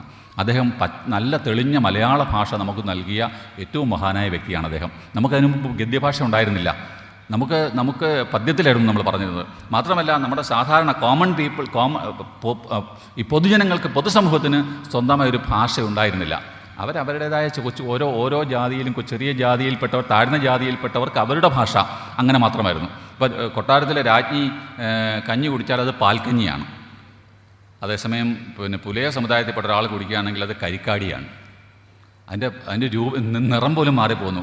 കഞ്ഞിക്ക് വെള്ള നിറമല്ലേ, അതിൽ പാലൊഴിച്ചാൽ പാൽക്കഞ്ഞിയാവും. ഈ വെളുത്ത കഞ്ഞി കീഴാള വിഭാഗത്തിൽപ്പെട്ട, പുലയ വിഭാഗത്തിൽപ്പെട്ട ആളോ പറയ വിഭാഗത്തിൽപ്പെട്ട ആളോ കഴിച്ചു കഴിഞ്ഞാൽ അതിൻ്റെ പേര് കരിക്കാടി എന്നായിപ്പോയി. പെട്ടെന്ന് അതിൻ്റെ നിറം മാറി, പെട്ടെന്ന് അതിൻ്റെ സ്വഭാവം മാറി, അത് കഞ്ഞിയിൽ നിന്ന് മാറി കാടിയിലേക്ക് മാറി. മൃഗങ്ങൾക്ക് കൊടുക്കുന്നതാണ് കാടി. അപ്പോൾ വാക്കിനകത്ത് വലിയ അർത്ഥങ്ങളുണ്ട്, വാക്കിനകത്ത് സംസ്കാരമുണ്ട്, വാക്കിനകത്ത് അടിച്ചമർത്തലുണ്ട്. ഇത് വളരെ പ്രധാനമാണ്. വാക്കിനകത്തുള്ള വാക്കൊരു ചാട്ടവാറായി മാറുകയാണ്. തമ്പുരാൻ കുടിക്കുന്നത് പാൽക്കഞ്ഞിയാണെന്ന് പറയുകയും കീഴാളൻ കുടിക്കുന്നത് കരിക്കാടിയാണെന്ന് പറയുമ്പോൾ ഈ കരിക്കാടി എന്ന പ്രയോഗം ഒരു ചാട്ടവാറായി അദ്ദേഹത്തിൻ്റെ പുറത്തേക്ക്, അദ്ദേഹത്തിൻ്റെ സംസ്കാരത്തിലേക്ക്, അദ്ദേഹത്തിൻ്റെ അഭിമാനത്തിലേക്ക് ആഞ്ഞു വീഴ്ചുകയാണ് ചെയ്യുന്നത്. അപ്പോൾ ഭാഷ എവിടെയാണ് ചാട്ടവാറായി മാറുന്നത്, ഭാഷ എവിടെയാണ് അടിച്ചമർത്തലായി മാറുന്നത്, ഭാഷ എവിടെയാണ് അധികാരത്തിൻ്റെ അടയാളമായി മാറുന്നത്, ഇത് പ്രധാനപ്പെട്ട കാര്യമാണ്. അപ്പോൾ ഈ തരത്തിൽ ഭാഷയ്ക്ക് വലിയ വലിയ പ്രത്യേകതകളുണ്ട്. ഭാഷയ്ക്ക് ഒരുപാട് കാര്യങ്ങൾ ചെയ്യാൻ കഴിയും. ഭാഷയ്ക്ക് മനുഷ്യനെ നന്നാക്കാനും കഴിയും, മനുഷ്യനെ തളർത്താനും കഴിയും. ഇങ്ങനെ തളർത്തുന്ന ഭാഷ പ്രചരിച്ചിരുന്ന ഒരു പ്രദേശത്താണ് അദ്ദേഹം വന്നിട്ട് കഞ്ഞി എന്ന പ്രയോഗം അല്ലെങ്കിൽ അത്തരം വാക്കുകൾ പൊതുസമൂഹത്തിന് സ്വീകാര്യമായ വാക്കുകളിലേക്ക് നമ്മുടെ ഭാഷയെ എത്തിക്കുന്നത്. ഞാനീ പറയുന്നതെല്ലാം രാജ്യസമാചാരത്തെ അടിസ്ഥാനപ്പെടുത്തിക്കൊണ്ടാണ്, രാജ്യസമാചാരത്തിൽ പ്രയോഗിച്ചിട്ടുള്ള വാക്കുകൾ ഉപയോഗിച്ചുകൊണ്ടാണ്. ഇപ്പോൾ മറ്റൊരു പ്രധാനപ്പെട്ട കാര്യം അദ്ദേഹം പറഞ്ഞു വയ്ക്കുന്ന ഒരു പ്രധാനപ്പെട്ട കാര്യം ഈ ഭാഷയിലെ ഗദ്യം എന്നുള്ളത്. നമുക്ക് മുമ്പൊരു ഗദ്യം ഉണ്ടായിരുന്നില്ല. മലയാളത്തിനൊരു ഗദ്യസാഹിത്യം തന്നത് യഥാർത്ഥത്തിൽ മിഷണറിമാരാണ്. നമ്മൾ പൊതുവായുള്ളൊരു സൗകര്യത്തിന് വേണ്ടിയാണ് ഈ മിഷണറിമാർ എന്ന് വിളിക്കുന്നത്. പണ്ഡിതന്മാരായി വിദേശത്ത് നിന്നെത്തിയ വലിയ സ്കോളേഴ്സ്. ഇദ്ദേഹം ഒന്ന് ആലോചിക്കണം, നമ്മൾ പറയുന്ന 1800കളിലെ കാലമാണ് പറയുന്നത്. 1800കളിൽ വിദേശത്ത് നിന്ന് ഡോക്ടറേറ്റ് എടുത്തിട്ട് ഇവിടെ വന്ന ആളാണ്. അപ്പോൾ ഞാനും സാറും നമ്മളൊക്കെ ഡോക്ടറേറ്റ് എടുത്തവരാണ്. നമ്മൾക്ക് എത്രയോ കാലത്തിന് ശേഷം ഒരു ആകാശം പൊട്ടി നിൽക്കുന്ന ഒരു മഹാമേരുവിൻ്റെ തണലിൽ നിൽക്കുന്ന ചെറിയ ആളുകളാണ് നമ്മളൊക്കെ. 1800കളിൽ വിദേശത്ത് നിന്ന് ഡോക്ടറേറ്റ് എടുത്തിട്ട് ഇവിടെ വരികയും സാധാരണക്കാരുടെ ഇടയിൽ പ്രവർത്തിക്കുകയും ചെയ്ത ആളാണ് അദ്ദേഹം. വെറും സാധാരണക്കാരുടെ ഇടയിൽ. അദ്ദേഹം ഇവിടെ വന്നിട്ട് ഇന്ത്യയിൽ ഇവിടെ വന്ന് ഏതെങ്കിലും ഒരു കോളേജിൽ പ്രൊഫസറായിരിക്കുകയും ഒരിക്കലും കാറ്റും വെയിലും ഒന്നും കൊള്ളാതെ ഇങ്ങനെ കാറിനകത്ത് സഞ്ചരിക്കുകയും AC സഞ്ചരിക്കുകയും ഒന്നും ചെയ്ത ആളല്ല. അദ്ദേഹം ഈ ഭാഷ ശേഖരിക്കാൻ വേണ്ടി അദ്ദേഹം ഇറങ്ങിയിരുന്നത് അദ്ദേഹത്തിൻ്റെ ജീവചരിത്രം പരിശോധിച്ചാൽ നമ്മൾ അതിശയിച്ചു പോകും.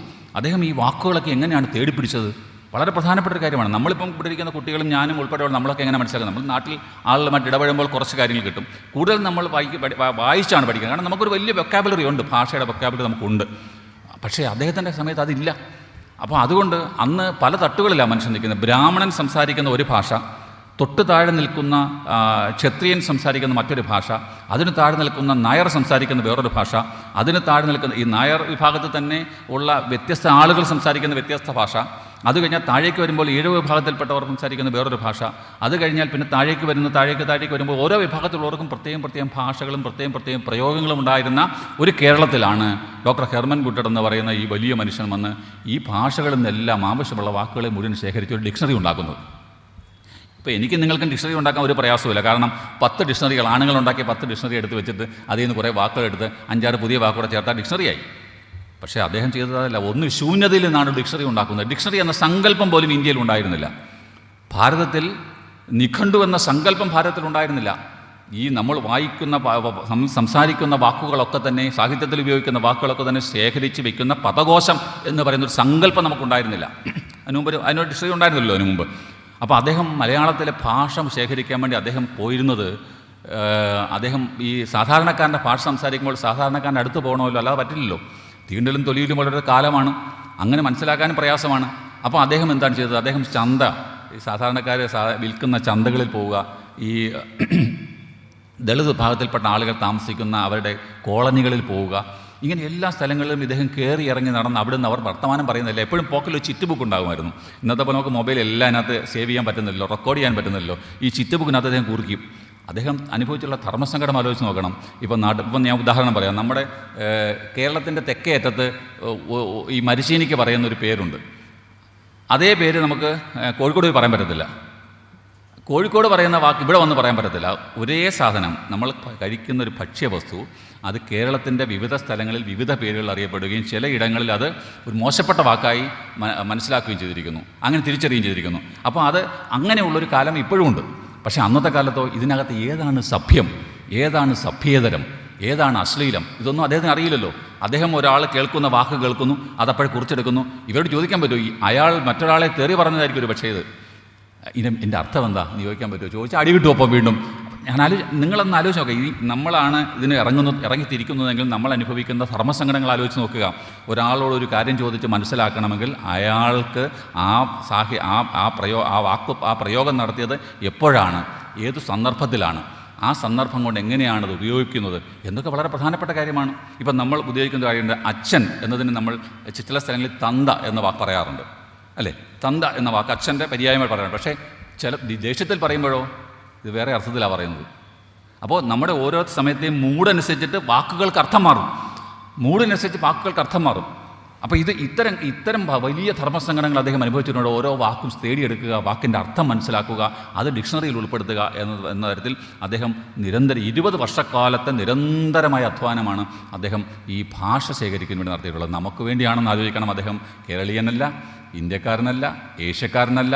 അദ്ദേഹത്തിന് ഒരു ആവശ്യവുമില്ല ഇവിടെ വന്ന് ഇത്രയും ജോലിയെല്ലാം ചെയ്യേണ്ട ഒരു കാര്യമില്ല. അദ്ദേഹം വന്ന് വളരെ സമർത്ഥമായിട്ട് കുട്ടികളെയൊക്കെ പഠിപ്പിച്ച് അങ്ങനെ നല്ല VIP ആയിട്ട് ജീവിച്ചാൽ മാത്രം മതി. പക്ഷേ തെരുവിലെല്ലാം ഇറങ്ങി നടന്ന് നമ്മുടെ ഭാഷ മനസ്സിലാക്കുകയും ആ ഭാഷയ്ക്ക് വേണ്ടി ഒരു ഡിക്ഷണറി തയ്യാറാക്കുകയും ചെയ്യുക എന്ന് പറഞ്ഞാൽ ചെറിയ കാര്യമല്ല എന്ന കാര്യം നമ്മൾ ഓർക്കണം. നമ്മളാണ് ആ സ്ഥാനത്ത്, നമ്മളെ ആ സ്ഥാനത്തേക്ക് പ്രതിഷ്ഠിക്കുക.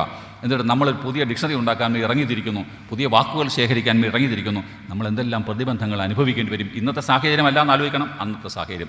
ആ സാഹചര്യത്തിൽ നിന്നുകൊണ്ട് ഇത് മുഴുവൻ ശേഖരിക്കുകയും പറയുകയും ചെയ്യുക, ഇത് മുഴുവൻ ശേഖരിക്കുകയും എഴുതുകയും ചെയ്യുക, ഇത് മുഴുവൻ അദ്ദേഹം അതിൻ്റെ അർത്ഥം മനസ്സിലാക്കുക എന്ന വലിയ സാഹസികമായൊരു പ്രവൃത്തിയാണ് അദ്ദേഹം ഈ ഡിക്ഷണറി അല്ലെങ്കിൽ പദകോശം ഉണ്ടാക്കുന്നതിന് വേണ്ടി അദ്ദേഹം ചെയ്തത് എന്നാലോചിക്കുക. നമുക്ക് ഒറ്റ വാക്കിൽ പറയാം, ഹെർമൻ ഗുണ്ടട്ട് മലയാളത്തിൽ ഒരു ഡിക്ഷണറി തയ്യാറാക്കി, തീർന്നു.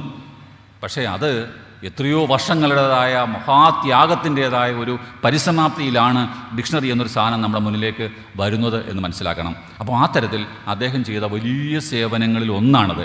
എന്തുകൊണ്ട് ഇത് ചേർത്ത് പറയുന്നു വെച്ചാൽ രാജ്യസമാചാരം എന്ന പുസ്തകം നമുക്ക് അത്തരം കാര്യങ്ങൾ മുന്നോട്ട് വയ്ക്കുന്നു. ഞാൻ ചില കാര്യങ്ങൾ പറയാം. പരിഭാഷകൾ നമ്മൾ നടത്തുമല്ലോ, ട്രാൻസ്ലേഷൻസ് നടത്തുമല്ലോ. അപ്പോൾ ഇതിനകത്ത് ഈ ആഫ്രിക്കയെക്കുറിച്ച് പറയുമ്പോൾ അദ്ദേഹം കാപ്പിരി എന്ന വാക്ക് നമ്മളിപ്പം സാധാരണ പറയാറുണ്ട്, കാപ്പിരി എന്ന് പറയാറുണ്ട്. കറുത്തവരെ കാണുമ്പോൾ ചില ക്ലാസ്സിലൊക്കെ, എൻ്റെ ക്ലാസ്സിൽ പഠിച്ചിരുന്നൊരു എൻ്റെ ഒരു സുഹൃത്തുണ്ടായിരുന്നു, നല്ല കറുത്ത ആളായിരുന്നു. ആ പുള്ളിയെ ഇരട്ട പേര് വിളിക്കുന്നത് കാപ്പിരി എന്ന് വിളിക്കും. കാപ്പിരി എന്ന് വിളിച്ചാൽ അപ്പോൾ ഇടി കിട്ടും, ഉടനെ പ്രതികരിക്കും പുള്ളി. എപ്പോഴും വിളിച്ചോ ആ സമയത്ത് പടയെ എന്നൊരു സാധനം നമ്മുടെ പുറത്ത് വന്ന് വീഴും. അപ്പോൾ ഇത് ഒരു കളിയാക്കൽ, ആക്ഷേപിച്ച് പറയുന്നതാണ്. അപ്പോൾ കറുത്തവരെ കാപ്പിരി എന്ന് വിളിക്കുന്നത് ഒരു പ്രയോഗം നമ്മുടെ നാട്ടിലുണ്ടായിരുന്നു. പക്ഷേ അദ്ദേഹം ഈ കറുത്തവൻ ഇവിടെ മാത്രമല്ല ഉള്ളതെന്നും കറുത്തവൻ ലോകത്തിൻ്റെ വിവിധ ഭാഗങ്ങളിലുണ്ടെന്നും അവരൊക്കെ നമ്മുടെ ഇവിടെയുള്ള കറുത്തവർ അനുഭവിക്കുന്ന എല്ലാ ധർമ്മസങ്കടങ്ങളും എല്ലാ വേദനകളും അനുഭവിക്കുന്നുവെന്നും ലോകത്താകമാനം അങ്ങനെയുള്ള നിരവധി ആളുകളുണ്ടെന്നും അവരോട് അനുഭവിക്കുന്ന ഈ വേദനകൾക്കെല്ലാം പ്രതിഷേധമായി അവർ ശബ്ദമുയർത്തുമെന്നും അവർക്ക് ശബ്ദമുയർത്താനും പ്രതിഷേധിക്കാനുമുള്ള അവകാശമുണ്ടെന്നും നമ്മളെ പഠിപ്പിച്ചത് ഡോക്ടർ ഹെർമൻ ഗുണ്ടട്ട് രാജ്യസമാചാരത്തിലൂടെയാണ്. കാപ്പിരിയുടെ സുവിശേഷം എന്ന് പറഞ്ഞിട്ടൊരു കാപ്പിരിയുടെ വിശേഷം എന്ന് പറഞ്ഞിട്ടൊരു ലേഖനമുണ്ട്. അതിൽ പറയുന്നുണ്ട്, ആഫ്രിക്കയിൽ കറുത്ത വർഗ്ഗക്കാരനായ ഒരാൾ അയാൾക്ക് നേരിട്ട അനുഭവം, അയാൾക്ക് വെള്ളക്കാരൻ നേരിട്ട അനുഭവത്തെക്കുറിച്ച് അയാൾ മനസ്സിലാക്കുകയും അതിനെതിരെ പ്രതികരിക്കുകയും ചെയ്യുമ്പോൾ അയാൾക്ക് ധൈര്യം ലഭിക്കുന്നത് അയാൾ ക്രിസ്ത്യാനിറ്റിയെ മനസ്സിലാക്കുമ്പോൾ, ക്രിസ്തുവിനെ മനസ്സിലാക്കുമ്പോഴാണ്. അയാൾക്ക് പ്രതികരിക്കാനുള്ള ധൈര്യമുണ്ടാകുന്നത്, അയാളുടെ ആത്മവീര്യം ഉണരുന്നത്, അയാളുടെ ആത്മാഭിമാനം ഉയരുന്നത് എന്ന് ഈ ലേഖനത്തിലൂടെ അറിയുന്നു. ഇത് വായിക്കുമ്പോൾ നമുക്ക് കിട്ടുന്ന എന്താണ്? ഇവിടുത്തെ ഒരാൾ, മലയാളിയായ ഒരാൾ, കറുത്ത വർഗ്ഗക്കാരനായ ഒരാൾ, അല്ലെ കറുത്തവനായ ഒരാൾ, അയാൾ മനസ്സിലാക്കിയത് വായിക്കുമ്പോൾ പറയും, ഞാൻ മാത്രമല്ല ഇങ്ങനെയുള്ളത്, ലോകത്തിൻ്റെ മറ്റ് സ്ഥലങ്ങളിലും ഇങ്ങനെയുള്ളവരുണ്ട്.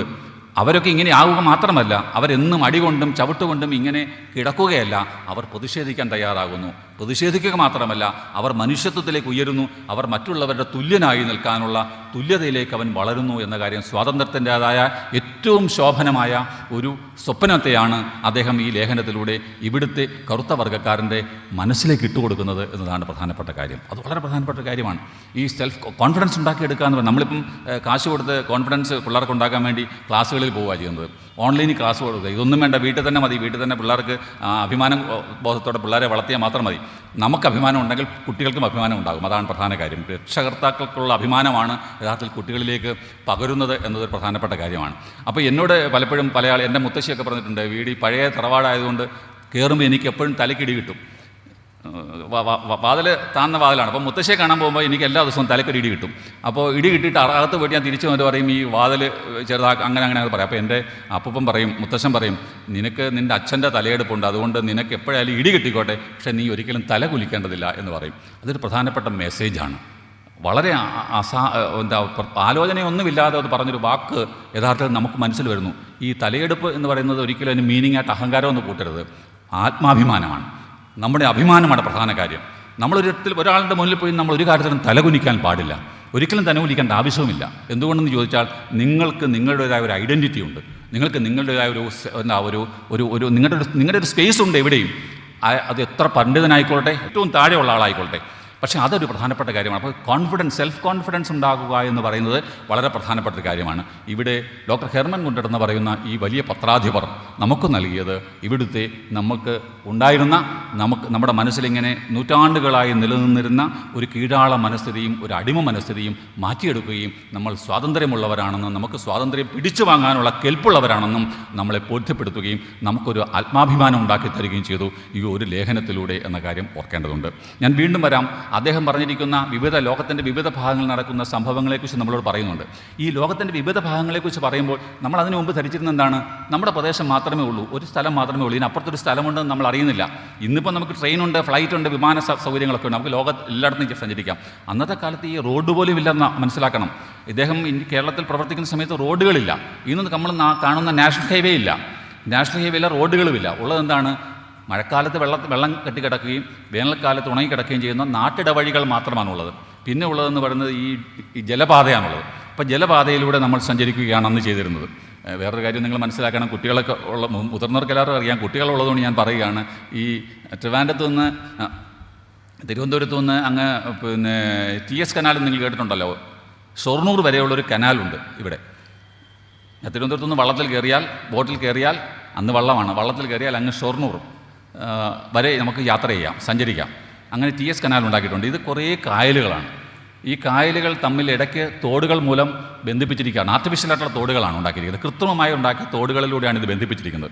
അപ്പോൾ തിരുവനന്തപുരത്ത് നിന്നും ഷൊർണൂർ വരെയുള്ള ഈ ജലപാത ഉണ്ടാക്കിയത് ഈ തിരുവിതാംകൂറിലെ എല്ലാവരും നമ്മൾ പറയും രാജാവാണ്. നമ്മൾ പുരുഷാധിപത്യമുള്ളൊരു സമൂഹമാണ്, പെണ്ണുങ്ങൾക്ക് നമ്മൾ ഒരിക്കലും സ്ഥാനം കൊടുക്കത്തില്ല. ഇപ്പോൾ ഈ റീസെൻ്റായിട്ടാണ് റേഷൻ കാർഡിനകത്ത് ഗ്രഹനാഥ വന്നത്. അതിനു മുമ്പ് ഗ്രഹനാഥനാണ്. മൂക്കറ്റം കുടിച്ച്, ഭാര്യയെ ഇടിച്ച്, പിള്ളേരെയും ചവിട്ടി, നാട്ടുകാരുടെ മുഴുവൻ ഇടിയും കൊണ്ട് നടക്കുന്നവനാണ് എപ്പോഴും ഗ്രഹനാഥൻ. അല്ലാതെ രാവിലെ മുതൽ വൈകുന്നവരെ പോയി പണി ചെയ്ത് വീടിനെ പുലർത്തുന്ന ഈ സ്ത്രീക്ക് ഒരു പ്രാധാന്യം ഉണ്ടായിരുന്നില്ല. ഇപ്പോഴാണ് ഗ്രഹനാഥ വന്നത്. അപ്പോൾ പുരുഷാധിപത്യമുള്ളൊരു സമൂഹമാണ് നമ്മുടേത്. അങ്ങനെ പുരുഷാധിപത്യമുള്ള ഒരു സമൂഹമായിരിക്കുന്ന ഒരു സൊസൈറ്റിയിലേക്കാണ് അദ്ദേഹം ഇതുപോലെയുള്ള പുറത്തുനിന്നുള്ള വലിയ അറിവുകൾക്ക് നമുക്ക് പകർന്നു തരുന്നത്. അങ്ങനെയാണ്. അപ്പോൾ ലോകമാകെയുള്ള കാര്യങ്ങളെക്കുറിച്ച് പറയുമ്പോൾ ഞാൻ ഈ TS കനാലിൻ്റെ കാര്യം പറഞ്ഞപ്പോഴാണ് ഈ പുരുഷാധിപത്യം പറഞ്ഞത്. യഥാർത്ഥത്തിൽ തിരുവിതാംകൂറിനെക്കുറിച്ച് പറയുമ്പോൾ തിരുവിതാംകൂറിലെ ഇന്ന് കാണുന്ന ഈ വലിയ വികസനങ്ങളുടെയൊക്കെ അടിസ്ഥാനമെന്ന് പറയുന്നത് സ്ത്രീകളാണെന്ന കാര്യം ഓർക്കുക. ഞാൻ എന്തിപ്പം വർത്തമാനം നിൽക്കുന്ന ഈ ഒരു ഹാളെന്ന് പറയുന്നത് മഹാനായ അയ്യങ്കാളിയുടെ പേരിലാണ് ഇപ്പോൾ അറിയപ്പെടുന്നത്. അയ്യങ്കാളിയുടെ പേരിൽ അറിയപ്പെടുന്നത് തൊട്ട് മുമ്പ് ഇത് VJT ഹാളായിരുന്നു, വിക്ടോറിയ രാജ്ഞിയുടെ പേരിലുള്ള ഹാളായിരുന്നത്. ഇംഗ്ലണ്ട് ഭരിച്ച രണ്ട് വലിയ ചക്രവർത്തിനിമാർ, ഒന്ന് വിക്ടോറിയ രാജ്ഞിയും പിന്നീട് എലിസബത്ത് രാജ്ഞിയും. അപ്പോൾ വിക്ടോറിയ രാജ്ഞിയുടെ പേരിലുള്ള സ്മാരകങ്ങൾ ലോകത്തിൻ്റെ എല്ലാ ഭാഗങ്ങളിലുമുണ്ട്. വലിയ പാടവം പ്രകടിപ്പിച്ച ഒരു മഹാറാണിയാണ് വിക്ടോറിയ രാജ്ഞി. അപ്പോൾ ഇവിടെയാണെങ്കിലും ഈ രണ്ട് പെണ്ണുങ്ങൾ 28 വയസ്സിന് പ്രായം, അത് ഏറാണ്ട് അത്രയൊക്കെ പ്രായം മാത്രമുള്ള രണ്ട് പെണ്ണുങ്ങളാണ് തിരുവിതാംകൂറിൻ്റെ വികാസത്തിൽ മുഴുവൻ ചെയ്തത് എന്ന കാര്യം നോക്കുക. TS കനാലൊക്കെ ചെയ്തത് അങ്ങനെയാണ്. സേതു ലക്ഷ്മിഭായിയും സേതു പാർവതിഭായിയും രണ്ടുപേരും റീജൻ്റായിട്ട് ഭരണം നടത്തിയവരാണ്. വളരെ കുറച്ച് കാലം ഭരിച്ചുള്ളൂ. പക്ഷേ ആ ഭരിച്ച കാലത്ത് അവർ ചെയ്ത വിസ്മയം അത്ഭുതകരമാണ് എന്ന കാര്യം ആലോചിക്കുക. ആധുനിക തിരുവിതാംകൂറിൻ്റെ ശില്പി എന്ന് നമ്മൾ പറയുന്ന മഹാനായ മാർത്താണ്ഡവർമ്മ മഹാരാജനെക്കുറിച്ചാണ് പറഞ്ഞത്. ആയില്യം തിരുനാൾ മാർത്താണ്ഡവർമ്മ മഹാരാജാവ്. ആയില്യം തിരുനാൾ മാർത്താണ്ഡവർമ്മ മഹാരാജൻ്റെ പേര് പറയുമ്പോൾ തന്നെ രക്തത്തിൻ്റെ മണമുണ്ടാവും, വാളിൻ്റെ മിനുക്കമുണ്ടാവും. എത്ര പേരെ അരിഞ്ഞു തള്ളിയത്! രക്തദാഹിയായ ഒരു ഭരണാധികാരിയെയാണ് നമ്മൾ തിരുവിതാംകൂറിൻ്റെ ശില്പി എന്ന കാര്യത്തിൽ ഞാൻ പഠിച്ചു. ഞാൻ പിന്നെ കുട്ടികളെ പഠിപ്പിച്ചു. ഇപ്പം ഞാൻ തിരുത്തി പഠിപ്പിച്ചുകൊണ്ടിരിക്കുന്നു. കാരണം അദ്ദേഹം ആധുനിക തിരുവിതാംകൂറിൻ്റെ ശില്പി എന്ന് പറയുന്ന മാർത്താണ്ഡവർമ്മയാണ് 8 വീട്ട പിള്ളമാരെ മുഴുവൻ കൊന്നൊടുക്കിയത്, തമ്പിമാരെ മുഴുവൻ കൊന്നൊടുക്കിയത്. ഏറ്റവും അധികം രക്തപ്പുഴ ഒഴുകിയത് അക്കാലത്താണ്, അദ്ദേഹത്തിൻ്റെ ഭരണാധികാരത്താണ്. വാൾത്തലപ്പിലൂടെ ഒരു സാമ്രാജ്യം ഉണ്ടാക്കിയെടുക്കുകയും അദ്ദേഹം ആധുനിക തിരുവിതാംകൂറിൻ്റെ ശില്പി എന്ന തരത്തിൽ നമ്മൾ ചരിത്രകാരന്മാരെ വാഴ്ത്തുകയും ചെയ്യുന്നത് യഥാർത്ഥത്തിൽ ചരിത്രത്തോട് കാണിക്കുന്ന ഏറ്റവും വലിയ ക്രൂരതയാണ് എന്ന കാര്യം ഭംഗ്യം തന്നെയാണ് ഞാൻ പറഞ്ഞു പോയിക്കൊള്ളേ. അപ്പോൾ ഈ TS കനാലാണ് നമുക്കുള്ളൊരു യാത്ര. ആ യാത്രയില്ല, അതിലൂടെയാണ് പലപ്പോഴും ആളുകൾ യാത്ര ചെയ്യുന്നത്. ഇങ്ങനെ സഞ്ചാര സ്വാതന്ത്ര്യം പോലും ഇല്ലാത്ത ഈ യാത്ര എല്ലാവർക്കും സഞ്ചരിക്കാൻ പറ്റില്ല. അതൊരു പ്രധാന കാര്യമാണ്. നമുക്കറിയാമല്ലോ വൈക്കം സത്യാഗ്രഹം സംഭവിക്കുന്നത് അതുകൊണ്ടാണല്ലോ. വൈക്കം സത്യാഗ്രഹത്തിൻ്റെ വൈക്കക്ഷേത്രത്തിൻ്റെ മുന്നിലുള്ള റോഡിലൂടെ എല്ലാ ജീവജാലങ്ങൾക്കും സഞ്ചരിക്കാം. അതിവിടെ ധാരാളം പശുക്കൾ ഓടിപ്പോകും, ആട് ഓടിപ്പോകും, നായ്ക്കൾ ഓടിപ്പോകും, കുതിരകൾ ഓടിപ്പോകും. കുതിര ഉണ്ടെങ്കിൽ എല്ലാ ജീവികൾക്കും പോവാം. പക്ഷേ കീഴാളരായ ആളുകൾക്ക് ആർക്കും സഞ്ചരിക്കാൻ അവകാശമില്ല. ഈ വൈക്കം സത്യാഗ്രഹത്തെക്കുറിച്ച് പറയുമ്പോൾ ഞാനൊരു കോളേജിൽ പോയപ്പോൾ കുട്ടികൾ ചോദിച്ചു, ക്ഷേത്രത്തിൽ കയറാൻ വേണ്ടിയുള്ള സമരമായിരുന്നില്ലേ എന്ന്. ഞാൻ പറയട്ടെ, ക്ഷേത്രത്തിൽ കയറാൻ വേണ്ടിയുള്ള സമരമേ ആയിരുന്നില്ല അത്. ക്ഷേത്രത്തിന് മുന്നിലുള്ള റോഡിലൂടെ നടക്കാൻ വേണ്ടിയുള്ള സമരമായിരുന്നു അത്. പലരും അങ്ങനെ ധരിച്ചിരിക്കുന്നത് വൈക്കം സത്യാഗ്രഹം പറഞ്ഞാൽ വൈക്കം ക്ഷേത്രത്തിനകത്ത് കയറുന്നതിന് വേണ്ടി അധസ്ഥരായ ആളുകൾ സമരം ഉണ്ടാക്കിയതാണ്. അങ്ങനെയല്ല. വൈക്കം ക്ഷേത്രത്തിന് മുന്നിലെ റോഡിലൂടെ നിങ്ങൾ ഇപ്പോഴും വൈക്കം ക്ഷേത്രം അവിടെ ഉണ്ട്. ക്ഷേത്രത്തിൻ്റെ മുന്നിൽ വലിയ ക്ഷേത്രത്തിന് വലിയ ചുറ്റമ്പലം, അകത്തളമൊക്കെ ഉണ്ട്. ആ ചുറ്റമ്പലം വലിയ ചുറ്റമ്പലം, ആകാശം വിട്ട് നിൽക്കുന്ന ഭയങ്കര ഗോപുരമൊക്കെയുള്ള ചുറ്റമ്പലമാണ്. ചുറ്റമ്പലത്തിന് പുറത്ത് റോഡുണ്ട്. ആ റോഡിനും അപ്പുറത്തുള്ള കിഴക്കുള്ള റോഡിലൂടെ നടക്കാൻ ഈ കീഴാളർ നടക്കാൻ പാടില്ല. അതിനുവേണ്ടിയുള്ള സമരമായിരുന്നത്. അപ്പോൾ ക്ഷേത്രത്തിന് മുന്നിൽ അകലം കാണുന്ന 1 കിലോമീറ്ററെങ്കിലും അപ്പുറത്തുള്ള റോഡിലൂടെ സഞ്ചരിക്കുന്നതിന് വേണ്ടിയുള്ള സമരമായിരുന്നു വൈക്കം സത്യാഗ്രഹം എന്ന് പറയുന്നത്. അപ്പോൾ അവിടെ കൂടെ പോലും നടക്കാൻ അനുവാദമില്ലായിരുന്നൊരു കാലഘട്ടത്തിലാണ് ഡോക്ടർ ഹെർമൻ ഗുണ്ടട്ട് ഈ പാവപ്പെട്ടവരുടെ അടുക്കലെല്ലാം പോവുകയും അവരുടെ ഭാഷ ശേഖരിക്കുകയും ഡിക്ഷണറി ഉണ്ടാക്കുകയും മാസിക ഉണ്ടാക്കുകയും ചെയ്തത്. കൂടാതെ അദ്ദേഹം ഈ പത്രത്തിലൂടെ പറഞ്ഞൊരു പ്രധാനപ്പെട്ട കാര്യം, അത് പറയാൻ വേണ്ടിയാണ് ഞാൻ പറഞ്ഞ കാര്യം, ലോകത്തിൻ്റെ വിവിധ ഭാഗങ്ങളിൽ ഇതുപോലെയുള്ള ആളുകളുണ്ട് എന്ന് അദ്ദേഹം നമ്മളോട് പറയുന്നു. ഇപ്പോൾ ഇതിനകത്ത് നവസീലൻഡിലെ കാര്യങ്ങൾ പറയുന്നുണ്ട്. എന്താണെന്ന് അറിയാമോ? നവസീലൻഡ് ന്യൂസിലൻഡാണ്. നമ്മുടെ പിള്ളേരൊക്കെ ഇപ്പം പഠിക്കാനൊക്കെ പോകുന്നുണ്ടല്ലോ ന്യൂസിലൻഡ്. അദ്ദേഹം ജ്ഞാനത്തിൽ വിസ്മയിച്ച് പോകാം. നമുക്കാർക്കെങ്കിലും പറ്റുന്നുണ്ടോ സാർ? നമ്മൾ ഇപ്പോഴത്തെ രാജ്യങ്ങളുടെ പേരുകളൊന്നും നമ്മൾ മലയാളത്തിലാക്കുന്നില്ലല്ലോ. ഈ ഭാഷയോടുള്ള അദ്ദേഹത്തിൻ്റെ ഭ്രമം, അദ്ദേഹത്തിൻ്റെ ഭാഷയോടുള്ള അനുരാഗം, ആ വാക്ക് തന്നെ ഉപയോഗിക്കണം. ഭാഷയോടുള്ള അദമ്യമായ അനുരാഗം മൂലം ന്യൂസിലൻഡ് എന്ന് പറയുന്ന യൂറോപ്യൻ വാക്കിനെ അദ്ദേഹം മലയാളത്തിലേക്കാക്കുക. നവസീലൻഡ്, എന്തൊരു മനോഹരമായൊരു ഒരു പ്രയോഗമാണെന്ന് ആലോചിച്ച് നോക്കുക. നവസീലൻഡ് എന്ന് കേൾക്കുമ്പം പെട്ടെന്ന് നമ്മുടെ മനസ്സിൽ വരുന്ന നല്ല മനോഹരമായൊരു പൂച്ചെടിയോ അങ്ങനെ എന്തൊക്കെയാണ് തോന്നുന്നത്. അതൊരിക്കലും ന്യൂസിലൻഡിനാണെന്ന് നമുക്ക് തോന്നിക്കത്തില്ല. ന്യൂസിലൻഡ് എന്ന് പറഞ്ഞാൽ എത്ര ട്രൈ ആയിട്ടുള്ളൊരു പ്രയോഗം. പക്ഷേ അതിനെ നവസീലൻഡ് എന്നാക്കിയപ്പോഴത്തേക്കും നമ്മുടെ മലയാളത്തിൽ നമുക്കൊരു മനോജ്ഞമായ ഒരു വാക്ക് നമുക്ക് കിട്ടുകയാണ്. അദ്ദേഹം അങ്ങനെ പല കാര്യങ്ങളും മലയാളത്തിലേക്കാക്കിയിട്ടുണ്ട്. മലയാള ഭാഷയിലേക്ക് ഈ ഒരു പ്രദേശത്തിൻ്റെ പേര് പോലും മലയാളത്തിലേക്കാക്കുക എന്ന വലിയ പ്രയോഗം അദ്ദേഹം നടത്തിയിട്ടുണ്ട്. നമുക്ക് നമ്മുടെ ഭാഷയെക്കുറിച്ച് നമുക്കിപ്പോഴും പല കാര്യത്തിലും എൻ്റെ പ്രയോഗത്തിൽ സംസാരത്തിൽ തന്നെ എന്തുമാത്രം ഇംഗ്ലീഷ് വാക്കുകൾ വന്ന് കയറുന്നു. അപ്പോൾ ഞാൻ ഇടയ്ക്ക് ഇങ്ങനെ മനസ്സിൽ വെറുതെ ഇങ്ങനെ ആലോചിക്കും. ട്രെയിനിലൊക്കെ ഇരിക്കുമ്പോൾ ഇങ്ങനെ ആലോചിക്കും. കണ്ണു തുറന്നിട്ടാലും നമുക്ക് ആലോചിക്കാമല്ലോ, ഈ ഹെർമൻ ഗുണ്ടട്ട് പ്രസംഗിച്ചാൽ എങ്ങനെ ഇരിക്കും? എന്ത് നല്ല ഭാഷയിലായിരിക്കും അദ്ദേഹം പ്രസംഗിച്ചിട്ടുണ്ടാവുക. നല്ല പച്ച മലയാളത്തിൽ കൊച്ചു വാക്കുകൾ കൊണ്ട് മനോഹരമായിട്ടായിരിക്കും അദ്ദേഹം പ്രസംഗിച്ചിട്ടുണ്ടാവുക. അദ്ദേഹത്തിൻ്റെ പ്രസംഗത്തിൻ്റെ അടുത്ത് നിൽക്കാൻ വേറെ ആർക്കും കഴിയുമില്ല. കാരണം ഈ പറഞ്ഞില്ലേ, ന്യൂസിലൻഡിന് നവസീലൻഡ് എന്ന് വിളിക്കുന്ന ഒരാൾ എങ്ങനെയായിരിക്കും പ്രസംഗിക്കുക? നമ്മളൊന്ന് ഇമാജിൻ ചെയ്ത് നോക്കുക, എങ്ങനെയായിരിക്കും അദ്ദേഹത്തിൻ്റെ പ്രഭാഷണം എങ്ങനെയായിരുന്നിരിക്കും ആലോചിക്കുന്നു നോക്കുക. അപ്പോൾ ഈ ഭാഷയുടെ സൗന്ദര്യത്തെ, മലയാള ഭാഷയുടെ ലാളിത്യത്തെ, മലയാള ഭാഷയുടെ സംഗീതാത്മകതയെ, മലയാള ഭാഷയുടെ ആന്തരികമായ സൗന്ദര്യത്തെ ഒക്കെ എടുത്തു പ്രയോഗിച്ച ഒരു പ്രതിഭാധനനായ പണ്ഡിതനായിരുന്നു ഡോക്ടർ ഹെർമൻ ഗുണ്ടട്ട് എന്ന് പറയുന്നയാൾ. അദ്ദേഹത്തിൻ്റെ ഈ രാജ്യസമാചാരത്തിൻ്റെ ലക്കങ്ങളിലൂടെ കടന്നു പോകുമ്പോൾ അദ്ദേഹത്തിൻ്റെ പ്രയോഗങ്ങളൊക്കെ കണ്ടാൽ നമുക്ക് അതിശയം തോന്നിപ്പോകും. ആ തരത്തിലാണ് അദ്ദേഹം ഭാഷയെ ഉപയോഗപ്പെടുത്തിയിരിക്കുന്നത്. നമുക്കൊരു നല്ല ഗദ്യഭാഷ ഉണ്ടായത് യഥാർത്ഥത്തിൽ ഹെർമൻ ഗുണ്ടട്ട് എന്ന് പറയുന്ന ഈ മഹാമനീഷി ഇവിടേക്ക് എത്തിയതുകൊണ്ടാണ്. അദ്ദേഹമാണ് നമുക്ക് ഒരു നല്ല ഈ രാജ്യസമാചാരത്തിൻ്റെ ലക്കങ്ങൾ പരിശോധിച്ചാൽ നിങ്ങൾക്ക് മനസ്സിലാവും. എന്നോട് പല ആളുകളും ആവശ്യപ്പെട്ടിട്ടുണ്ട് ഈ രാജ്യസമാചാരം. ഇതിപ്പോൾ 25 വർഷത്തിന് മുമ്പ് ഇറങ്ങിയ പുസ്തകമാണ്. ഇവിടെ ഇരിക്കുന്ന പല ആളുകളും ഇപ്പോഴായിരിക്കും ഈ പുസ്തകം കാണുന്നത്. ഞാനൊരിക്കലും നിങ്ങളെ ആരെയും കുറ്റം പറയത്തില്ല. കേരളത്തിലെ പത്രപ്രവർത്തനം പഠിപ്പിക്കുന്ന സർവകലാശാലകളിലെ പ്രൊഫസർമാരിത് കണ്ടിട്ടില്ല. അപ്പം നിങ്ങളുടെ കാര്യം ഒരിക്കലും സങ്കടപ്പെടേണ്ട കാര്യമല്ല. ഗാന്ധി യൂണിവേഴ്സിറ്റിയിൽ സെമിനാറിന് അടുത്ത സമയത്ത് ഞാൻ പോയപ്പോൾ ഇത് കണ്ടിട്ടില്ല, പല ആളുകളും കണ്ടിട്ടില്ല.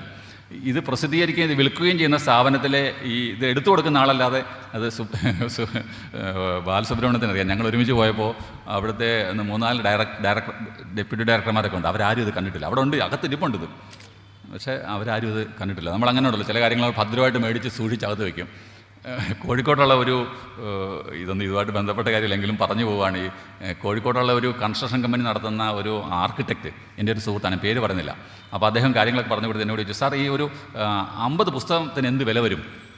ഞാൻ ചോദിച്ചാൽ 50 പുസ്തകം എന്ന് പറഞ്ഞാൽ ഏത് തരത്തിലുള്ള പുസ്തകത്തിൻ്റെ സൈസ്, അത് എഴുതിയ ആളുടെ കാര്യം, അല്ല അതൊന്നും വേണ്ട, നമുക്കൊരു ഷെൽഫിനകത്ത് വെക്കത്തക്കാണ് ഒരു 50 പുസ്തകം.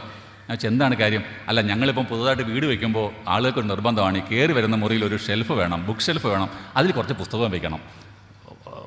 അപ്പം ഞാൻ പറഞ്ഞു, ഈ കട്ടയും കല്ലും ഒക്കെ വയ്ക്കുന്ന പോലെ ഒരു അത്രയും മാത്രമേ ഉള്ളൂ, അത്രയും സ്പേസ് അറേഞ്ച് ചെയ്യാൻ വേണ്ടി കുറച്ച് പുസ്തകം, അതൊരു പാഷനായിപ്പോൾ. അപ്പോൾ ഈ വീട്ടുകാരന് ഏത് പുസ്തകം വേണമെന്നില്ല, ഇത്രയും സ്പേസ്, ഒരു ബുക്ക് ഷെൽഫ്, അതിനകത്ത് കുറച്ച് പുസ്തകങ്ങൾ, അതങ്ങനെ വെച്ചിരുന്നാൽ മാത്രം മതി. അപ്പോൾ ഇതൊരു ഒരിക്കലും അദ്ദേഹത്തിൻ്റെ ജീവിതകാലത്ത് ഈ വീട് വയ്ക്കുമ്പം ഈ ആർക്കിടെക്റ്റ് കൊണ്ട് അവിടെ അടുക്കി വെക്കുന്നതല്ലാതെ പിന്നെ അത് അവിടുത്തെ ജോലിക്കാരി എങ്ങാനും തൂക്കാനെങ്ങാനും ചൂലുകൊണ്ടെങ്ങാനും തട്ടിയിട്ടുണ്ടാകും, അത്രേ ഉള്ളൂ.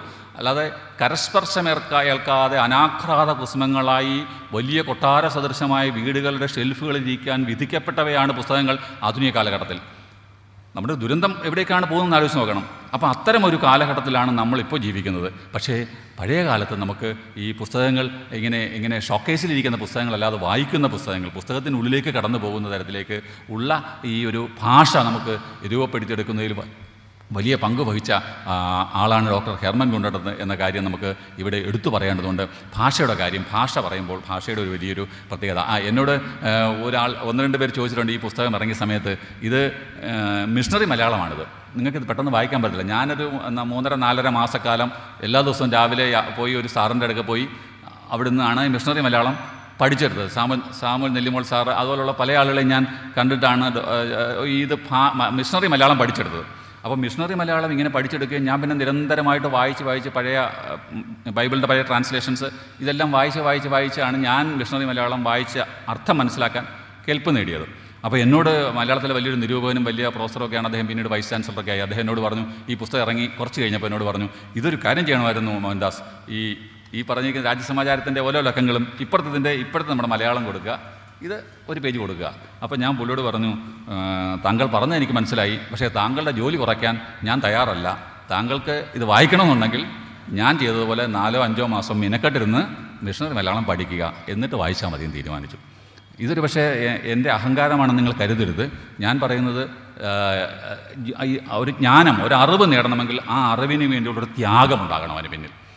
ഇപ്പോൾ സാർ IAS എന്ന് പറയുന്നത് പേരിനോടൊപ്പം IAS എന്ന് പറയുന്നത് ചെറിയ കാര്യമല്ല. IAS എന്ന് പറഞ്ഞാൽ തപസ്യാണ്, ദീർഘമായ നാളുകൾ ലോകത്തിൽ നടക്കുന്ന ബാക്കി കാര്യങ്ങളെല്ലാം വിസ്മരിച്ചിട്ട് ഒരു വിഷയത്തിലേക്ക് മാത്രം കേന്ദ്രീകരിച്ച് രാവും പകലുമില്ലാതെ പഠന പ്രക്രിയയിലൂടെ നിരന്തരമായി സഞ്ചരിച്ച അഗാധമായ പാണ്ഡിത്യത്തിലേക്ക് എത്തിപ്പെടുമ്പോൾ മാത്രം കിട്ടുന്ന ഒന്നാണ് ഈ 3 അക്ഷരങ്ങൾ. അത് എളുപ്പം കിട്ടുന്നൊരു കാര്യമല്ല.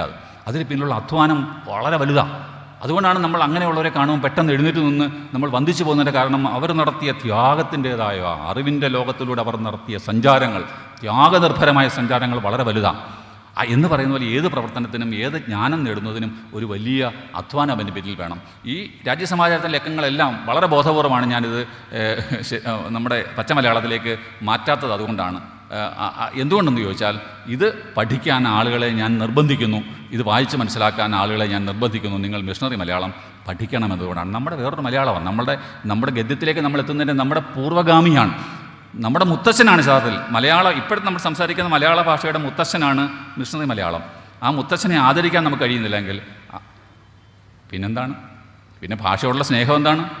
ഭാഷയോട് എന്തിനാണ് പിന്നെ സ്നേഹമെന്നാണ് ചുമ്മാ പറഞ്ഞു നടക്കുന്നത്? നമ്മളത് പഠിക്കണം. മിഷണറി മലയാളം നമ്മൾ പഠിക്കണം. അങ്ങനെ പഠിക്കുമ്പോഴാണ് നമുക്ക് ഇതിലെ ഓരോ വാക്യങ്ങളും നമുക്ക് മനസ്സിലാക്കാൻ കഴിയുന്നത്. ഇതിനകത്ത് നമ്മൾ ഇന്ന് ഉപയോഗിച്ചിരിക്കുന്ന ഈ ഗ്രാമറിനകത്ത് നമ്മൾ ഉപയോഗിക്കുന്ന പങ്ക്ച്വേഷൻസ് ഉണ്ടല്ലോ, ഈ ഇംഗ്ലീഷ് ഇവിടെ ഇരിക്കുന്ന കുട്ടികൾ പലരും ഇംഗ്ലീഷ് മീഡിയത്തിൽ നിന്ന് വന്നതായിരിക്കും, അതുകൊണ്ടാണ് ഇംഗ്ലീഷിലുള്ള വാക്കുകൾ പറയുന്നത്.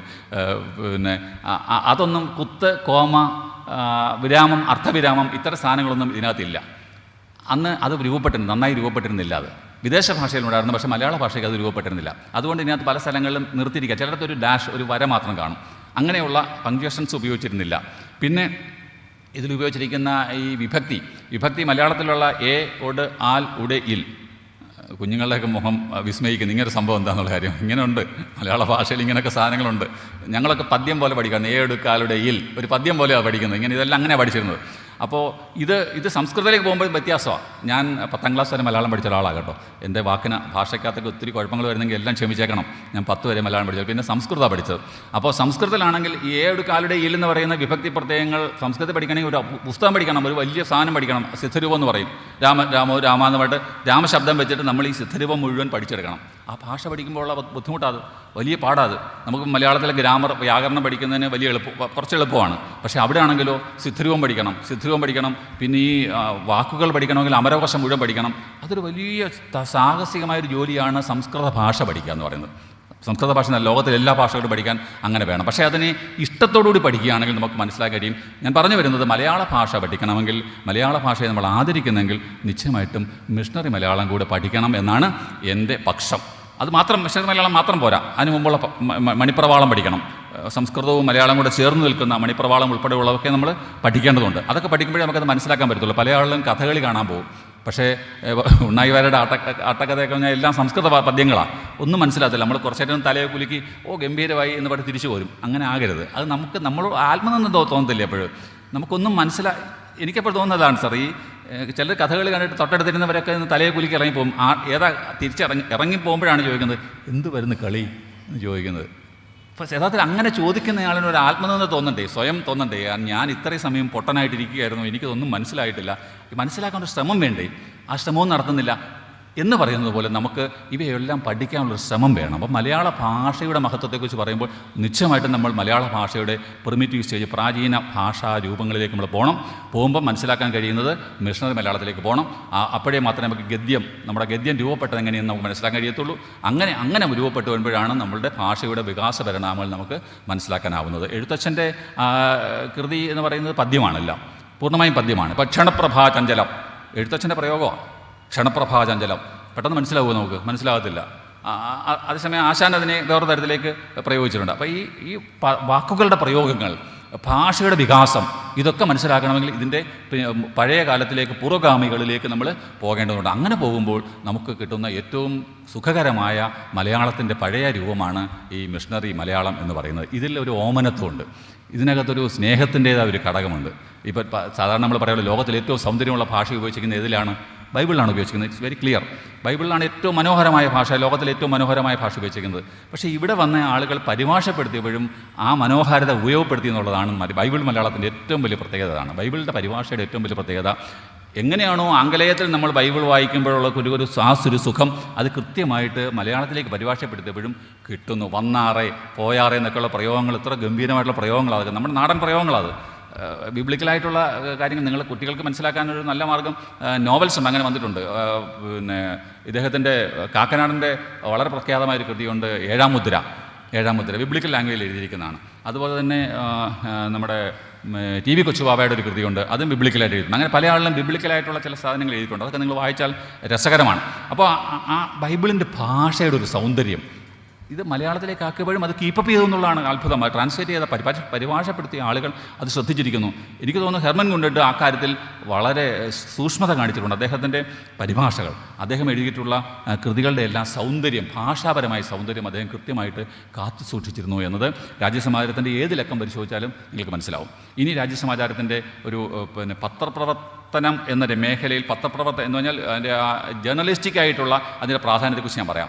അത് പ്രധാനമായിട്ടും നമ്മൾ ഇന്നത്തെ പത്രത്തിനകത്തെല്ലാം കാണുന്നൊരു പ്രധാനപ്പെട്ട കാര്യമാണ് റിപ്പോർട്ടിംഗ്. പത്രങ്ങൾക്കകത്ത് സാധാരണ കാണുന്നതെന്ന് പറയുന്നത് ഏറ്റവും മുകളിലൊരു എഡിറ്റർ. ഇപ്പോൾ ഒരു പത്രത്തിനും എഡിറ്ററില്ല.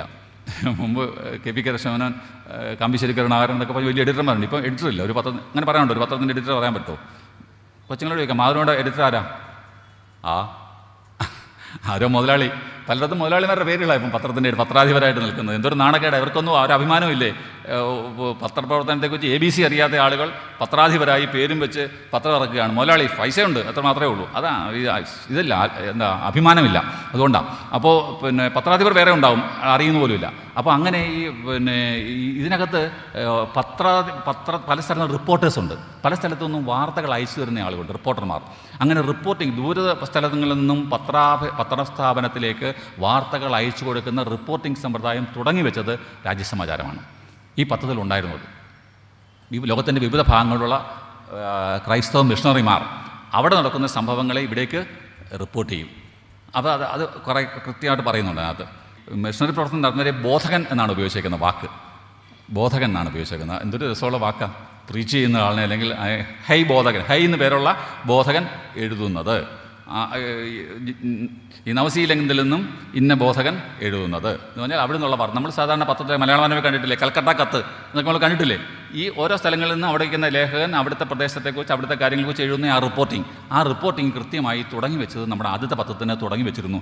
ലോകത്തിൻ്റെ വിവിധ ഭാഗങ്ങളിൽ നിന്നുള്ള ആളുകൾ, അവിടെയുള്ള മിഷണറിമാർ, അവിടെ നടക്കുന്ന സംഭവങ്ങളെക്കുറിച്ചുള്ള വാർത്തകൾ എഴുതി അയക്കുമ്പോൾ അതൊരു റിപ്പോർട്ടായി മാറുകയാണ്. ഇതിനകത്ത് അത് കൃത്യമായിട്ട് എല്ലാ ലക്കത്തിലും അത്തരം റിപ്പോർട്ടിംഗ് ഉണ്ട്. വിവിധ സ്ഥലങ്ങളിൽ നിന്നുള്ള റിപ്പോർട്ടിംഗ് നമുക്ക് കാണാൻ കഴിയും. അപ്പോൾ റിപ്പോർട്ടിംഗ് ഒരു പ്രധാനപ്പെട്ട കാര്യമായി ഇതിനകത്ത് കാണുന്നു. രണ്ടാമത്തെ കാര്യം, ഇതിനകത്ത് എല്ലാ ലക്കത്തിനകത്തും നമ്മൾ ഇന്ന് പറയുന്ന എഡിറ്റോറിയൽ പോലെ ഒരു ആമുഖക്കുറിപ്പുണ്ട്. അതെന്ന് പറഞ്ഞാൽ നമുക്കറിയാമല്ലോ എഡിറ്റോറിയൽ എന്താണ്? എഡിറ്റോറിയൽ പറഞ്ഞാൽ പത്രത്തിൻ്റെ സ്വഭാവമാണ്, പത്രത്തിൻ്റെ ക്യാരക്ടറാണ്, പത്രത്തിൻ്റെ നയമാണ് പ്രഖ്യാപിക്കുന്നത് എഡിറ്റോറിയലിലൂടെ. മുൻപ് കാലത്തൊക്കെ പത്രാധിപർ തന്നെയാണ്. ഇപ്പോൾ എല്ലാ പത്രങ്ങൾക്കും എഡിറ്റോറിയൽ എഴുതുന്നതിന് വേണ്ടി ഒരു പ്രത്യേക പാനലുണ്ട്. ആ പാനലിലുള്ള ആളുകളെ കൊണ്ടാണ് എഡിറ്റോറിയൽ എഴുതിക്കുന്നത്. മുൻപ് കാലഘട്ടങ്ങളിൽ പത്രം വായിക്കുന്ന ആളുകൾ, ഞങ്ങളൊക്കെ സ്കൂളിൽ പഠിക്കുന്ന സമയത്തും സ്കൂളിൽ പഠിക്കുന്ന സമയത്തൊക്കെ സാറുമാർ പറയുമായിരുന്നു നിർബന്ധമായിട്ടും. എൻ്റെ വീട്ടിലാണെങ്കിൽ എൻ്റെ അമ്മ നിർബന്ധമായിട്ട് പറയും അതാത് ദിവസത്തെ എഡിറ്റോറിയൽ വായിച്ചിരിക്കണം, ഉറപ്പായിട്ടും വായിച്ചിരിക്കണം. വൈകുന്നേരം ചോദിക്കും ഇന്നത്തെ പത്രത്തിൻ്റെ എഡിറ്റോറിയൽ എന്താണെന്ന് ചോദിക്കും. അപ്പോൾ നമ്മളിങ്ങനെ അമ്മയുടെ പിന്നാലെ നടന്ന്, അമ്മ അടുക്കള പോവും, അപ്പുറത്തെ മുറി പോവും, പിന്നെ അപ്പോൾ ഈ പോകുമ്പോൾ നമ്മൾ കൂടെ നടന്ന് ഇത് പറഞ്ഞുകൊണ്ടിരിക്കും. അമ്മ ഇതൊക്കെ കേൾക്കുന്നുണ്ടോ കേൾക്കുന്നില്ലയോ എന്ന് നമ്മുടെ പ്രശ്നമല്ല, പക്ഷേ നമുക്കിത് പറയാമെന്നുള്ള നമ്മുടെ ഉത്തരവാദിത്വമാണ്. അപ്പോൾ നമ്മൾ പറയും ഇങ്ങനെ പറഞ്ഞിട്ട് ഇന്ന കാര്യങ്ങൾ വെച്ച് പറഞ്ഞു പോയിട്ടുണ്ട് എന്ന് പറയും. അപ്പോൾ എഡിറ്റോറിയലിനകത്ത് ഒരുപാട് ഇൻഫർമേഷൻസ് ഉണ്ട്, ഏറ്റവും പുതിയ കാര്യങ്ങളാണ് എഡിറ്റോറിയൽ. എഡിറ്റോറിയൽ ഒരിക്കലും വസ്തുതാപരമായ തെറ്റുകൾ ഉണ്ടാകാൻ പാടില്ല. ഞാനീ പറയുന്ന ദിവസത്തെ ഇന്നത്തെ ദിവസത്തെ പത്രം എടുത്താൽ 5 പത്രം എടുത്താൽ 5 പത്രത്തിൽ എഡിറ്റോറിയലിനകത്തും 4 or 5 വസ്തുതാപരമായ തെറ്റുകൾ കണ്ടുപിടിക്കാൻ കഴിയും. കാരണം അത് അങ്ങനെ ഒരു ആഴത്തിൽ ശ്രദ്ധിക്കുന്നതല്ല, നിലവിലുള്ള ഡേറ്റാസ് വെച്ചിട്ട് എഴുതുന്നതാണ്. എന്ന് പറഞ്ഞാൽ ഇപ്പോൾ നമ്മുടെ ജനസംഖ്യയെക്കുറിച്ച് എഴുതുന്ന ഞാൻ ഈ റീസെൻ്റായിട്ട് ഒരു പത്രത്തിന് അത് എഡിറ്റോറിയൽ വായിച്ചതാണ്. ജനസംഖ്യയെക്കുറിച്ച് എഴുതിയിരിക്കുന്നത്. ജനസംഖ്യയെക്കുറിച്ച് എഴുതിയിരിക്കുന്നത് അവസാനം നടന്ന സർവേയുടെ അടിസ്ഥാനത്തിലാണ്. അവസാനം നടന്ന സർവേ കഴിഞ്ഞിട്ട് എത്ര നാളായിപ്പോൾ? അപ്പോൾ ഇതാണ് നമ്മുടെ പത്രപ്രവർത്തനത്തിൻ്റെ ഇപ്പോഴത്തെ ഒരു ലെവൽ. ഇതാണ് കാരണം ഇത് ഏറ്റവും പുതിയ കാര്യങ്ങൾ മനസ്സിലാക്കാൻ ശ്രമിക്കുന്നില്ല.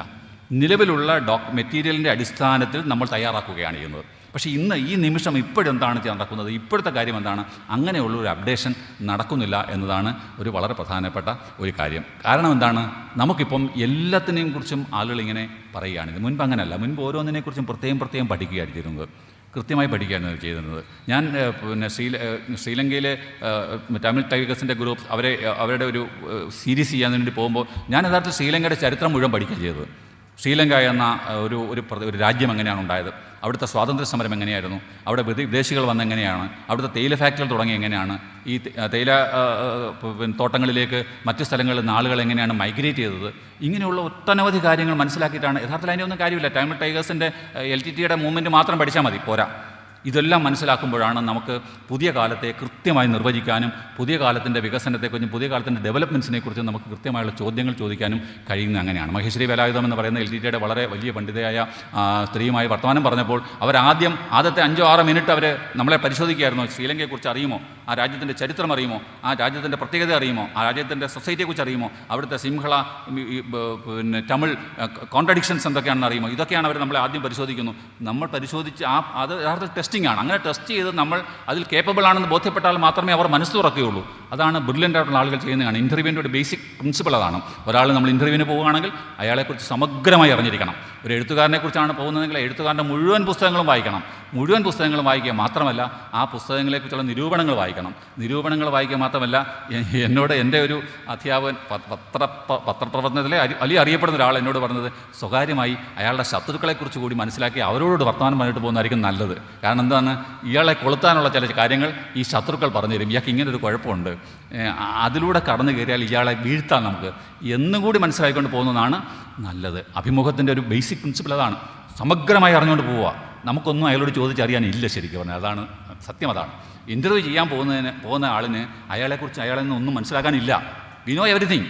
പക്ഷേ എങ്കിലും അയാളെക്കൊണ്ട് ചില കാര്യങ്ങൾ പറയിക്കാൻ പോവുകയാണ് നമ്മൾ ചെയ്യുന്നത്.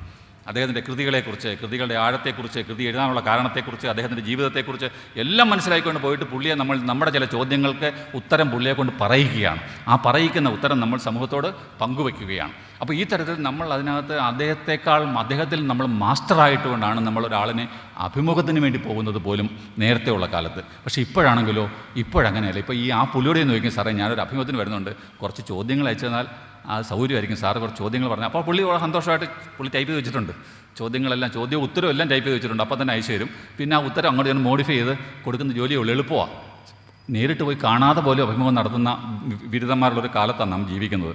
അപ്പോൾ ഇത്തരമൊരു സാഹചര്യത്തിൽ നമ്മൾ ജീവിക്കുമ്പോൾ എളുപ്പ വഴികളാണ് നോക്കുന്നത്. എൻ്റെ 2-3 പുസ്തകങ്ങളെക്കുറിച്ച്, അരയൻ എന്ന് പറയുന്ന ഒരു പുസ്തകത്തെക്കുറിച്ച് 4 പേര് ഗവേഷണം നടത്തുന്നുണ്ട്. എല്ലാ ദിവസവും എന്നെ പലരും വിളിക്കും. ഈ ഗവേഷണം നടന്നവർ വിളിച്ചിട്ട് ഇന്ന പേജിൽ വരയ്ക്കുന്ന ഇല്ല സ്ഥാനമുണ്ടല്ലോ, അതിൻ്റെ സോഴ്സ് എന്തുവാണ് സാറേ, അത് എവിടെ നിന്നാണ് അത് കിട്ടിയത്? കേരളത്തിലെ തീരപ്രദേശത്തെ അരയഫ് സമുദായത്തിൻ്റെ ചരിത്രത്തെക്കുറിച്ച് അത് ഞാൻ വളരെ ആഴത്തിൽ പഠനം നടത്തിയിട്ടുണ്ട്.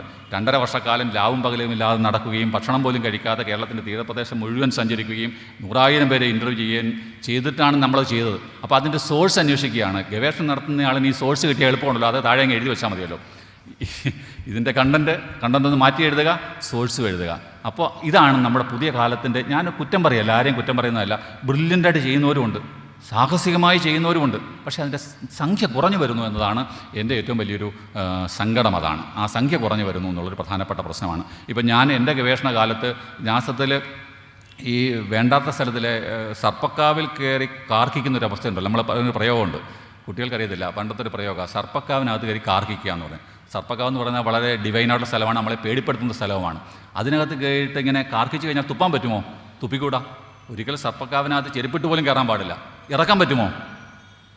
ഇതൊരു വലിയ ധർമ്മസങ്കടമാണ്. ഇതിനകത്ത് പെട്ടുപോയി, ഇത് ഇറക്കാനും പറ്റത്തില്ല, അവിടെ തുപ്പാനും പറ്റത്തില്ല. അങ്ങനെ ഒരു ചെകുത്താനും കടലിനും ഇടയിൽപ്പെടുന്ന ഒരു അവസ്ഥ പോലെയാണ് എൻ്റെ ഗവേഷണത്തിൽ ഞാൻ ചെന്നുപെട്ടത്. കാരണം ഇത് ചെന്നുപെട്ട് ഇതെല്ലാം തുടങ്ങിക്കഴിഞ്ഞ് സിനാപ്സ് എല്ലാം കൊടുത്തു, എല്ലാം ചെയ്തു പോകുമ്പോഴാണ് ഈ ആദ്യം കടക്കേണ്ട ചവിട്ടുപടി ഇല്ലാതെ പോകുന്നു. രാജ്യസമാചാരം കണ്ടാലേ പിന്നെ അങ്ങോട്ട് പോകാൻ പറ്റത്തില്ല. 1847 മുതലാണ് പഠിക്കേണ്ടത്. രാജ്യസമാചാരവും ഇല്ല, പശ്ചിമോദവും ഇല്ല. എൻ്റെ വിചാരം എന്താ, ഇവിടെയൊക്കെ ഉണ്ടാവും, അപ്പൻ തമ്പുരാൻ ലൈബ്രറി പോയാൽ മതി, അവിടെ ഉണ്ട് ഇതെല്ലാം, എളുപ്പമല്ലേ. പക്ഷേ അപ്പൻ തമ്പുരാൻ ലൈബ്രറി പോയിപ്പോഴും ഇല്ല, ഇവിടെ എവിടെയും ഇല്ലാത്ത സ്ഥിതിയിലേക്ക് കാണിക്കുന്നത്. പിന്നെ ഒരു ഭ്രാന്താണ് ഇത്, കണ്ടുപിടിക്കുക എന്ന് പറയുന്നത് ഭ്രാന്താണ് യഥാർത്ഥത്തിൽ നമ്മൾ എവിടെ പോയി കണ്ടുപിടിക്കും? ജീവിതം തന്നെ ഇല്ലാതെ പോകുന്നൊരവസ്ഥയിലേക്ക് കാണിക്കുക. ഗവേഷണത്തിൻ്റെ ഒരു കാലത്തിന് ഞാൻ പറയാം, പുതിയ വിഷയങ്ങൾ നമ്മൾ എടുക്കുമ്പോൾ ഉണ്ടാകുന്നൊരു പ്രശ്നം അതാണ്. നമ്മൾ നമ്മുടെ ഗൈഡിനോട് പറയുന്നതാണ്, ഞാൻ അപ്പോഴേ പറഞ്ഞതല്ലേ ഇത്രയും ഹെവി ആയിട്ടുള്ള വിഷയം എടുക്കരുതെന്ന്. ഈ 100 വർഷക്കാലമൊക്കെ എന്തിനാ, 10-15 വർഷം ഒരു ഏതെങ്കിലും കൈ കിട്ടാവുന്ന മെറ്റീരിയൽ ഉള്ളൊരു സാധനത്തെ വെച്ച് അങ്ങ് ചെയ്താൽ പോരെ എന്ന് പറയും. പക്ഷേ അത് പോരാല്ലോ. നമ്മളെ സംബന്ധിച്ച് എന്താണ്, വേറെ ആരെങ്കിലും ചെയ്യാത്തൊരു കാര്യം, മറ്റാരും ചെയ്യാൻ ധൈര്യപ്പെടാത്തൊരു കാര്യം നമ്മൾ ചെയ്യുക. അതാണ് ഗവേഷണത്തിൻ്റെ ഇടയിൽ. നിങ്ങൾ കുറച്ചുകൂടെ കഴിഞ്ഞിട്ട് ഗവേഷണത്തിലേക്ക് പോകുമ്പോൾ നിങ്ങൾ ആലോചിക്കേണ്ടതാണ്, നിങ്ങൾ ആലോചിക്കേണ്ടത് ബാക്കി എല്ലാവരും ചെയ്ത കാര്യങ്ങൾ അന്വേഷിക്കണം. അന്വേഷിച്ചിട്ട് ഇവന്മാരാരും ചെയ്യാത്ത തോറ്റു പിന്മാറിയവരുടെ മുന്നിൽ ജയിക്കുന്നവനാണ് ഗവേഷകൻ. ബാക്കി എല്ലാവരും തോറ്റ് പിന്മാറി, അവിടെ നമുക്ക് ജയിക്കാൻ പറ്റണം. അപ്പോഴാണ് നമ്മുടെ ഗവേഷണത്തിന് പ്രസക്തി ഉണ്ടാകുന്നത്, നമ്മുടെ ഗവേഷണം കാലാധിവർത്തിയായി നിൽക്കുന്നത്. നമുക്ക് എത്ര വർഷം, നമ്മൾ 10, 60, 65 വർഷം ജീവിച്ചിരുന്നിട്ട് അങ്ങ് ഇല്ലാതെ പോകുന്ന ആളുകളാണ് നമ്മൾ. പക്ഷേ നമ്മൾ നിലനിൽക്കുന്നത് ഇതിലൂടെയാണ്, നമ്മുടെ പ്രവൃത്തിയിലൂടെയാണ് നമ്മൾ നിലനിൽക്കുന്നത്. ഗാന്ധിജിയെ കുറിച്ച് ഇപ്പോഴും നമ്മൾ പറയുന്നതാണ്. ഹെർമൻ ഗുണ്ടട്ട് ഈ കാലത്ത് നിന്ന് പോയിട്ട് വർഷങ്ങൾ എത്രയായി, നമ്മളിപ്പോഴും അദ്ദേഹത്തെ കുറിച്ച് വീണ്ടും പേർത്തും പറഞ്ഞുകൊണ്ടിരിക്കുന്നു. എനിക്ക് നല്ല ഉറപ്പുണ്ട്, വരാൻ പോകുന്ന 100, 150, 200 നൂറ്റാണ്ടുകൾ തന്നെ ഒരു പക്ഷേ ഗുണ്ടറ്റിനെ കുറിച്ച് വീണ്ടും ആളുകൾ പറയുന്നതിൽ യാതൊരു സംശയം എനിക്കില്ല. എന്തുകൊണ്ടാണ്? അദ്ദേഹത്തിൻ്റെ കോൺട്രിബ്യൂഷനാണ്, ഒറിജിനൽ കോൺട്രിബ്യൂഷൻ. ഈ സക്രിയമായ, ഏറ്റവും നവീനമായ, മറ്റാരും ചെയ്യാൻ സാധ്യതയില്ലാത്ത കാര്യങ്ങൾ അത് ചെയ്യുമ്പോഴാണ് നമുക്കൊരു തൃപ്തി ഉണ്ടാകുന്നത്. ഞാൻ വീണ്ടും ഡോക്ടർ ഹെർമൻ ഗുണ്ടലിലേക്ക് മടങ്ങി വരാം. അപ്പോൾ ഈ രാജ്യസമാചാരം എന്ന പത്രത്തിൻ്റെ ഒരു പ്രധാനപ്പെട്ട കാര്യം, വിദേശത്തുള്ള കാര്യങ്ങളൊക്കെ നമുക്ക് റിപ്പോർട്ടിംഗ് സമ്പ്രദായം ഉണ്ടായിരുന്നു. എഡിറ്റോറിയൽ, ഏറ്റവും നവീനമായ വിഷയങ്ങളെ ഏറ്റവും കൃത്യമായി രേഖപ്പെടുത്തിയിരുന്നു ഈ പത്രം. രണ്ടാമത്തെ കാര്യം. മൂന്നാമത്തെ കാര്യം, ഈ പത്രത്തിൻ്റെ ഓരോ ലക്കങ്ങളും ആർക്ക് വേണ്ടിയാണ് എന്ന് പ്ലാൻ ചെയ്തിരുന്നു. നമ്മളിപ്പം തന്നെ ഒരു പ്രോഡക്റ്റ്, ഒരു സോപ്പ് വിൽക്കുന്നത് നമ്മൾ എന്തോ ആലോചിക്കേണ്ടത്, ഈ സോപ്പ് ഏറ്റവും കൂടുതൽ ആളുകൾ ആരായിരിക്കും വാങ്ങുന്നത്? ഒരു സർവേ നടത്തും നമ്മൾ. ഇത് ആരാണിത് വാങ്ങുന്നത്, ഇതിൻ്റെ ഉപഭോക്താവ് ആരാണ്, ഇത് പ്രധാനപ്പെട്ട നോക്കും. അപ്പോൾ നമ്മൾ അന്വേഷിക്കുന്നതാണ് സോപ്പിൻ്റെ സൗന്ദര്യം. ഇപ്പം കൂടുതൽ കാണിക്കുന്ന പെൺകുട്ടികളുടെ മുടി കൊഴിയുന്നു, ഭയങ്കരമായിട്ട് കൊഴിയുന്നു എന്നുള്ള കണ്ടുപിടിച്ച് കഴിഞ്ഞാൽ ഉടനെ എന്ത് ചെയ്യും? മുടി കൊഴിച്ചിൽ പരിഹരിക്കാനുള്ള സോപ്പ്. ഇത് പരട്ടിയാൽ മുടി വീണ്ടും കൊഴിഞ്ഞു പോകും. പക്ഷേ എന്നാലും നമ്മൾ കൊടുക്കുന്ന പരസ്യം എന്തായിരിക്കും? അപ്പോൾ അത് ഈ സർവേയിൽ നിന്നോട് കിട്ടുന്നതാണ്. ആളുകൾക്കുണ്ടാകുന്ന പ്രശ്നങ്ങൾ എന്താണ്, സൗന്ദര്യ പ്രശ്നങ്ങൾ എന്താണ്, ആ പ്രശ്നങ്ങളെ നമ്മൾ ഇതിലേക്ക് തോന്നി. നിങ്ങളറിയാം, പഴയ കാലത്തെ സിനിമ പാട്ടൊക്കെ മേടിച്ചാൽ ഈ മുഖക്കുരുവിനെ കുറിച്ചൊക്കെ മനോഹരമായിട്ട് വയലാറൊക്കെ എഴുതിയിട്ടുണ്ട്. ഇപ്പം നമ്മുടെ ഏറ്റവും വലിയ ശത്രു മുഖക്കുരുവാണ്. മുഖക്കുരു മാറ്റാനുള്ള ക്രീമുകളാണ് ഇപ്പോൾ പ്രചരിപ്പിക്കുന്നത്. മറ്റേ മുഖക്കുരു ഒരു സൗന്ദര്യത്തിൻ്റെ ഒരു അടയാളമായിട്ടാണ് മുഖക്കുരുവിനെ പഴയ തലമുറ കണ്ടിരുന്നത്. ഇപ്പോൾ അങ്ങനെ അല്ല. ഇപ്പോൾ അത് ഭയങ്കര കുഴപ്പമുള്ള കാര്യമാണ് എന്നാണ് നമ്മളത് കരുതുന്നത്. അത് മാറ്റാൻ വേണ്ടിയുള്ള മരുന്നുകളാണ്, അല്ലെങ്കിൽ പ്രോഡക്ട്സാണ് നമ്മൾ വിറ്റ് ചെയ്യുന്നത്. ഞാൻ പറഞ്ഞു വരുന്നത്, സർവേ ചെയ്തിട്ട് ഇത് ആർക്ക് വേണ്ടിയാണ് എന്നുള്ള കാര്യം ആലോചിക്കും. രാജ്യസമാചാരം ആർക്ക് വേണ്ടിയാണ് എന്ന് ഹെർമൻ ഗുണ്ടട്ട് മനസ്സിലാക്കി. അദ്ദേഹത്തിന് അന്ന് സർവേ സമ്പ്രദായം ഒന്നുമില്ല. പക്ഷേ അദ്ദേഹത്തിൻ്റെ ക്രാന്തദർശിയായി അദ്ദേഹം മനസ്സിലാക്കി, ഇത് ആരാണ് വായിക്കേണ്ടത്, ഞാൻ ഇറക്കുന്ന പത്രം ആർക്ക് വേണ്ടിയാണ്, വായനക്കാരൻ ആരാണ്, വായനാ സമൂഹം ഏതാണ്, അത് കൃത്യമായിട്ട് അദ്ദേഹം ഐഡൻറ്റിഫൈ ചെയ്തിട്ടുണ്ടായിരുന്നു. ഇപ്പോഴത്തെ പല പത്രങ്ങൾക്കും ഇല്ലാതെ പോകുന്നൊരു പ്രശ്നമാണ്. വായനാ സമൂഹം ആരാണെന്ന് മനസ്സിലാകാത്തതുകൊണ്ട് അത് നിലനിൽക്കാതെ, സർവൈവ് ചെയ്യാതെ നശിച്ചു പോകുന്നുള്ള പ്രധാനപ്പെട്ട പ്രശ്നമാണ്. ഇപ്പം നമുക്ക് പക്ഷേ അത് മനസ്സിലാക്കാനുള്ള സൗകര്യമുണ്ട്. കാരണം സർവേ ഒരുപാട് സൗകര്യങ്ങളുണ്ട്. അന്നതൊന്നും ഉണ്ടായിരുന്നില്ല. പക്ഷേ അദ്ദേഹം മനസ്സിലാക്കി, ഇതിൻ്റെ വായനാ സമൂഹം എന്ന് പറയുന്നത് കേരളത്തിലെ സാധാരണക്കാരായ മനുഷ്യരാണ്. ഒന്ന്. രണ്ടാമത്തെ കാര്യം, കേരളത്തിലെ ഒരു പുതിയ മതം വന്നപ്പോൾ, ക്രൈസ്തവ മതം വന്നപ്പോൾ, മറ്റു മതങ്ങളിൽ നിന്ന് പരിവർത്തനപ്പെട്ട് ക്രൈസ്തവീകരണം നടത്തി ക്രൈസ്തവ മതത്തിലേക്ക് എത്തിച്ചേർന്ന ആളുകൾക്ക് അവർക്കൊരു ഐഡൻറ്റിറ്റി ക്രൈസിസ് ഉണ്ട്. അവർ നേരത്തെ മറ്റൊരു മതത്തിൽ നിന്ന് വന്നതാണ്. ഇപ്പോൾ മഹാനായ അയ്യങ്കാളിയുടെ പേരിലുള്ള ആളിലായതുകൊണ്ടും ഡോക്ടർ ഇന്ന് പിന്നെ ഭരണഘടനയുടെ ഓർമ്മ ഉള്ള ദിവസം കൂടെ ആയതുകൊണ്ടും രണ്ട് കാര്യങ്ങൾ പറയേണ്ടതുണ്ട്. ഈ പിന്നെ നമ്മൾ സാധാരണ എഴുതാറ് പറയാറുണ്ട്, ഹിന്ദു മതത്തിൽ നിന്ന് ഒരുപാട് പേരെ ക്രിസ്ത്യാനികളിലെ ആക്കി കൺവെർട്ട് ചെയ്തു എന്ന്. യഥാർത്ഥത്തിൽ ആ ആദ്യത്തെ പറഞ്ഞ കാര്യം ഭാഗം ശരിയല്ല എന്നാണ് പ്രശ്നം. കാരണം ഒരിക്കൽ ഡോക്ടർ അംബേദ്കർ പറഞ്ഞിട്ടുണ്ട്, I'm not a Hindu. കാരണം ഹിന്ദുക്കളുടേതായ ഒരു പ്രിവിലേജും ഞാൻ അനുഭവിച്ചിട്ടില്ല. പിന്നെ എങ്ങനെ എന്നെ ഹിന്ദു എന്ന് പറയാൻ കഴിയും? കാരണം ഹിന്ദുക്കൾക്കാണെങ്കിൽ ഹിന്ദു മതത്തിലെ ദേവന്മാരെ എല്ലാം ആരാധിക്കാൻ പറ്റണം. ഹിന്ദു ആയാൽ ശിവനെ ആരാധിക്കാൻ പറ്റണം, കൃഷ്ണനെ ആരാധിക്കാൻ പറ്റണം, വിഷ്ണുവിനെ ആരാധിക്കാൻ പറ്റണം, ക്ഷേത്രങ്ങളെല്ലാം കയറക്കാൻ പറ്റണം, ക്ഷേത്രങ്ങളുമായി ബന്ധപ്പെട്ട ആചാരങ്ങളൊക്കെ അനുഭവിക്കാൻ പറ്റണം. ഹിന്ദുമതത്തിലെ ഈ പുരോഹിതന്മാരുടെ സാമീപ്യം ഉണ്ടാകണം. ഹിന്ദുമതവുമായി ബന്ധപ്പെട്ട കാര്യങ്ങളൊക്കെ പറയാൻ കഴിയണം, വേദങ്ങൾ പറയാൻ കഴിയണം, ഉപനിഷത്തുകൾ പറയാൻ കഴിയണം, രാമായണം മഹാഭാരതം ഇത്യാദികൾ വായിക്കാൻ കഴിയണം. എനിക്കിതിനൊന്നും അവകാശമുണ്ടായിരുന്നില്ല. വളരെ വളരെ വളരെ പ്രധാനപ്പെട്ട ഹാർട്ട് പൊള്ളുന്ന ഒരു സത്യമാണ് അദ്ദേഹം പറയുന്നത്. അദ്ദേഹം ഇവിടെ ജീവിച്ചിരുന്നു. അദ്ദേഹത്തെ ഹിന്ദു എന്ന് നിങ്ങൾ വിളിക്കുന്നുവെങ്കിൽ ഞാൻ ഹിന്ദു ആയിരുന്നില്ല. കാരണം ഹിന്ദു മതത്തിൻ്റെതായ ഒരു സൗഭാഗ്യങ്ങളും എനിക്ക് അനുഭവിക്കാൻ കഴിഞ്ഞിട്ടില്ല. ഞാൻ ഒരു ദളിതനായിരുന്നു. അതുകൊണ്ട് തന്നെ ഞാൻ ഹിന്ദു മതത്തിന് പുറത്തായിരുന്നു. ഞാൻ ഔട്ട്കാസ്റ്റായിരുന്നു. അങ്ങനെ പുറത്തായിരിക്കുന്ന എന്നെ എങ്ങനെയാണ് ഹിന്ദു മതത്തിൽ നിന്ന് ബുദ്ധമതത്തിലേക്ക് മാറ്റിയെന്ന് കൺവെർട്ട് ചെയ്തെന്ന് പറയുന്നത് എങ്ങനെയാണ്?